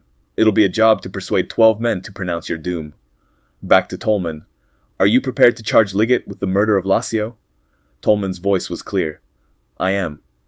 "Well, sir, you didn't hesitate with Mr. Barron." Tolman got up. He had only 4 paces to walk. He put his hand on Liggett's shoulder and said in a loud tone, "I arrest you, Raymond Liggett. A formal charge of murder will be laid tomorrow morning." He turned and spoke sharply to Moulton. "The sheriff is out front. Tell him to come in." Liggett twisted his head around to get Tolman's eye. "This will ruin you, young man." Wolfe, stopping Moulton with a gesture, appealed to Tolman. "Let the sheriff wait a little. If you don't mind. I don't like him." He put his eyes at Mrs. Lassio again. "Besides, madam, we still have you to consider. As far as Liggett is concerned, well, you see." He moved a hand to indicate Tolman standing at Liggett's shoulder. "Now about you. You're not arrested yet. Have you got anything to say?" The swamp woman looked sick. I suppose she was good enough at makeup so that ordinarily only an expert would have noticed the extent of it, but it wasn't calculated to handle emergencies like this. Her face was spotty. Her lower lip didn't match the upper, on account of having been chewed on. Her shoulders were humped up and her chest pulled in. She said in a thin tone, not her rich, swampy voice at all, "I didn't... only what I said. It's lies. Lies. Do you mean what I've said about Liggett is lies? And what Saul Panzer has said? I warn you, madam, things that can be proven are not lies. You say lies. What? It's all lies. About me. And about Liggett? I don't know. Indeed. But about you. You did turn on the radio, didn't you? She nodded without speaking. Wolfe snapped. Didn't you? Yes. And whether by accident or design, you did detain Vukcic and dance with him while your husband was being murdered. Yes. And Tuesday evening after dinner you were absent from the gathering here nearly an hour. Yes. And since your husband is dead, if it were not for the unfortunate circumstance that Liggett will soon be dead too, you would expect to marry him, wouldn't you? Her mouth twisted. No. You can't say no. Please, Mrs. Lazio. Keep your nerve. You need it. Wolfe's tone suddenly got gentle. I don't want to bully you. I am perfectly aware that as regards you, the facts permit of two vastly different constructions. One, something like this. You and Mr. Liggett wanted each other, at least he wanted you, and you wanted his name and position and wealth. But your husband was the sort of man who hangs on to his possessions, and that made it difficult. The time finally arrived when the desire was so great, and the obstacle so stubborn, that you and Liggett decided on a desperate course.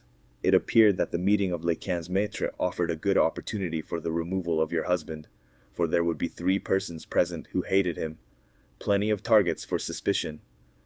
So Liggett came to Charleston by airplane and on here by car, and met you somewhere outside, as previously arranged, at 9:30 Tuesday evening. It was only then that the arrangements were perfected in detail, for Liggett could not previously have known about the wager between Servain and Keith, and the test of sauce printemps that was being prepared to decide it. Liggett posted himself in the shrubbery. You returned to the parlor and turned on the radio at the proper time, and delayed Vukcic by dancing with him in order to give Liggett the opportunity to enter the dining room and kill your husband. Confound it, madam, don't stare at me like that. As I say, that is one possible interpretation of your actions. But it's wrong. It's lies. I didn't. Permit me. Don't deny too much. I confess there may be lies in it, for there's another possible construction. But understand this, and consider it well.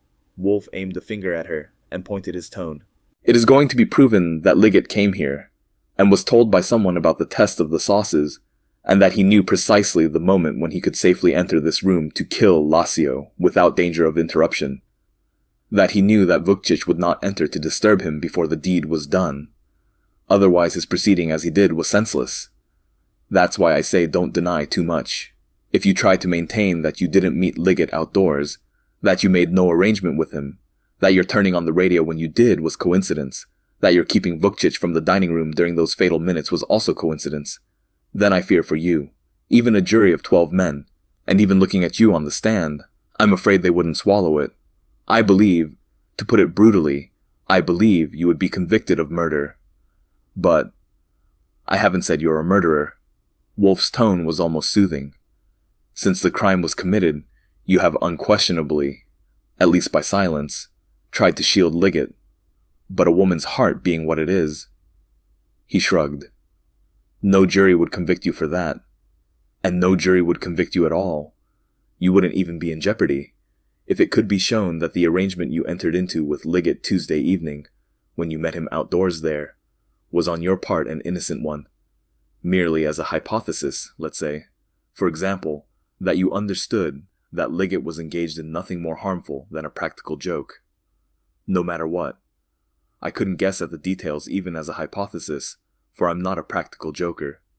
But the joke required that he have a few minutes alone with Lazio before the entrance of Vukcic. That of course would explain everything. Your turning on the radio, your detaining Vukcic, everything you did, without involving you in guilt. You understand, Mrs. Lazio. I'm not suggesting this as a retreat for you. I'm only saying that while you can't deny what happened, you may possibly have an explanation for it that will save you. In that case, it would be quixotic to try to save Liggett too. You can't do it, and if there is such an explanation, I wouldn't wait too long. Until it's too late.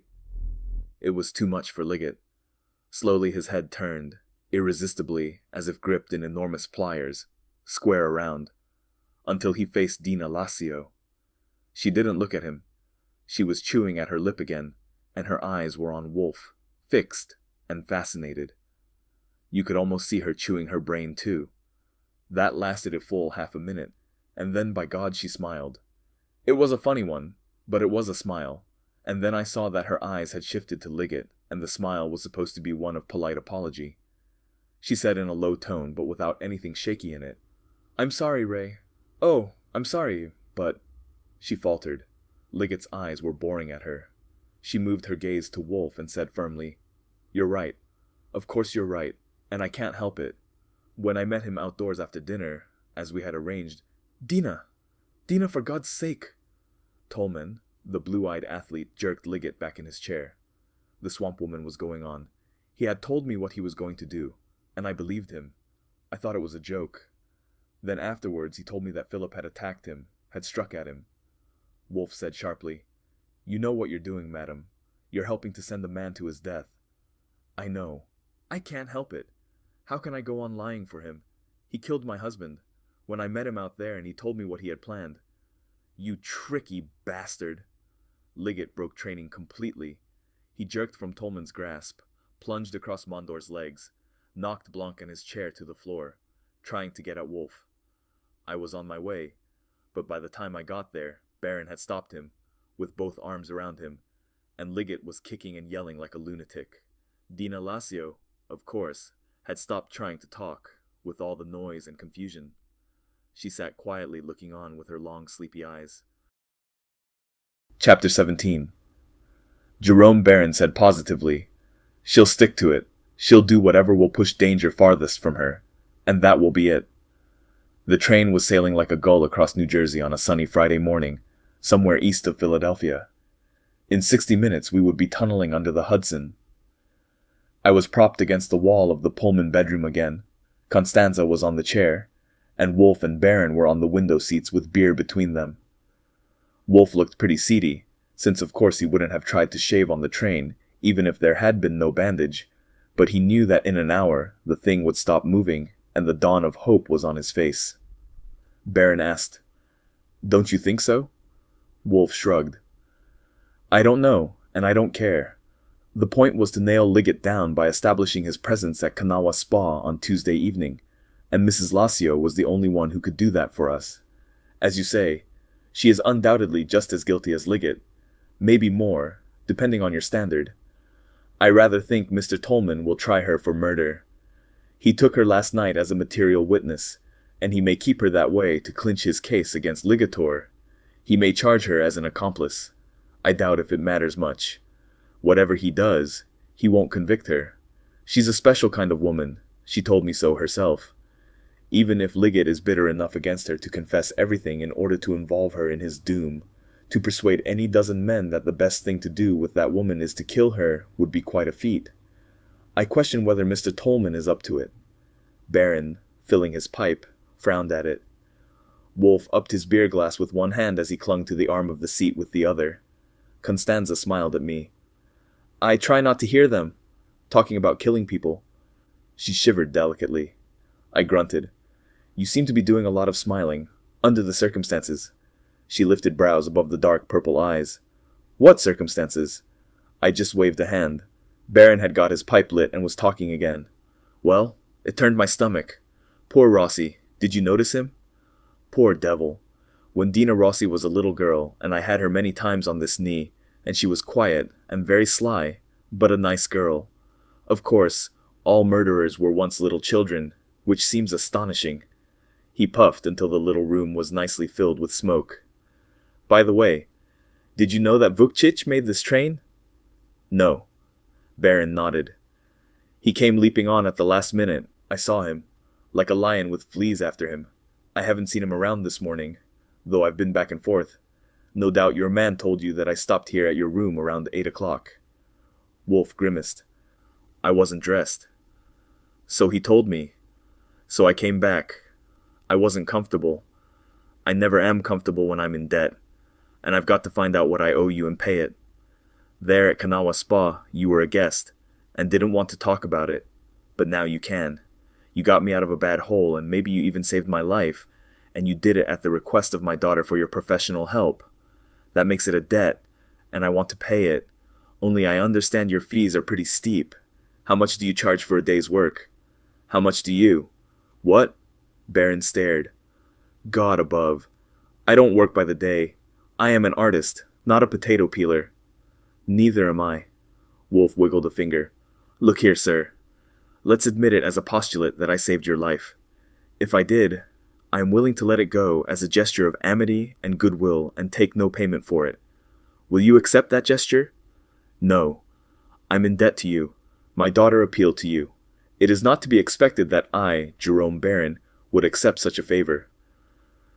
Well, Wolfe sighed. If you won't take it in friendship, you won't. In that case, the only thing I can do is render you a bill. That's simple. If any valuation at all is to be placed on the professional services I rendered, it must be a high one, for the services were exceptional. So, since you insist on paying, you owe me the recipe for saucisse minuet. What? Barron glared at him. Pah, ridiculous. How ridiculous? You ask what you owe. I tell you. Barron sputtered. Outrageous, damn it. He waved his pipe until sparks and ashes flew. That recipe is priceless, and you ask it. God above, I've refused 500,000 francs, and you have the impudence, the insolence. If you please, Wolfe snapped. Let's don't row about it. You put a price on your recipe. That's your privilege. I put a price on my services. That's mine. You have refused 500,000 francs. If you were to send me a check for $500,000, I would tear it up, or for any sum whatever. I saved your life, or I rescued you from a minor annoyance. Call it what you please. You ask me what you owe me, and I tell you, you owe me that recipe, and I will accept nothing else. You pay it or you don't. Suit yourself. It would be an indescribable pleasure to be able to eat saucisse minuet at my own table. At least twice a month, I should think. But it would be quite a satisfaction, of another sort, to be able to remind myself much oftener than twice a month, that Jerome Barron owes me a debt which he refuses to pay. Bah! Barron snorted. Trickery. Not at all. I attempt no coercion. I won't sue you. I'll merely regret that I employed my talents, lost a lot of sleep, and allowed myself to get shot at, without either acquiring credit for a friendly and generous act, or receiving the payment due me. I suppose I should remind you that I offered a guarantee to disclose the recipe to no one. The sausage will be prepared only in my house, and served only at my table. I would like to reserve the right to serve it to guests, and of course to Mr. Goodwin, who lives with me and eats what I eat. Barron, staring at him, muttered, Your cook. He won't know it. I spend quite a little time in the kitchen myself. Barron continued to stare, in silence. Finally he growled, It can't be written down. It never has been. I won't write it down. I have a facility for memorizing. Barron got his pipe to his mouth without looking at it, and puffed. Then he stared some more. At length he heaved a shuddering sigh, and looked around at Constanza and me. He said gruffly, I can't tell it with these people in here. One of them is your daughter. Damn it. I know my daughter when I see her. They'll have to get out. I got up and put up my brows at Constanza. Well? The train lurched, and Wolfe grabbed for the other arm of the seat. It would have been a shame to get wrecked then. Constanza arose, reached down to pat her father on the head, and passed through the door as I held it open. I suppose that was the fitting end to our holiday, since Wolfe was getting that recipe, but there was one more unexpected diversion to come. Since there was still an hour to go, I invited Constanza to the club car for a drink, and she swayed and staggered behind me through 3 cars to that destination. There were only 8 or 10 customers in the club car, mostly hid behind morning papers, and plenty of seats. She specified ginger ale, which reminded me of old times, and I ordered a highball to celebrate Wolfe's collection of his fee. We had only taken a couple of sips when I became aware that a fellow passenger across the aisle had arisen, put down his paper, walked up to us, and was standing in front of Constanza, looking down at her. He said, You can't do this to me. You can't. I don't deserve it, and you can't do it. He sounded urgent. You ought to see, you ought to realize, Constanza said to me, chattering prettily. I didn't suppose my father would ever tell that recipe to anyone. Once in San Remo I heard him tell an Englishman, some very important person. The intruder moved enough inches to be standing between us, and rudely interrupted her. Hello, Goodwin. I want to ask you. Hello, Tolman. I grinned up at him. What's the idea? You with 2 brand new prisoners in your jail, and here you are running around. I had to get to New York, for evidence. It was too important. Look here. I want to ask you if Miss Barron has any right to treat me like this. Your unbiased opinion. She won't speak to me. She won't look at me. Didn't I have to do what I did? Was there anything else I could do? Certainly. You could have resigned. But then of course you'd have been out of a job, and God knows when you'd have been able to marry. It was really a problem. I see that. But I wouldn't worry. Only a little while ago, I wondered why Miss Barron was doing so much smiling. There didn't seem to be any special reason for it, but now I understand. She was smiling because she knew you were on the train. Mr. Goodwin, that isn't true. But if she won't even speak to me, I waved a hand. She'll speak to you all right. You just don't know how to go about it. Her own method is as good a one as I've seen recently. Watch me now, and next time you can do it yourself. I tipped my highball glass and spilled about a jigger on her skirt where it was round over her knee. She ejaculated and jerked. Tolman ejaculated and bent over and reached for his handkerchief. I arose and reassured them. It's right all kite. It didn't stain.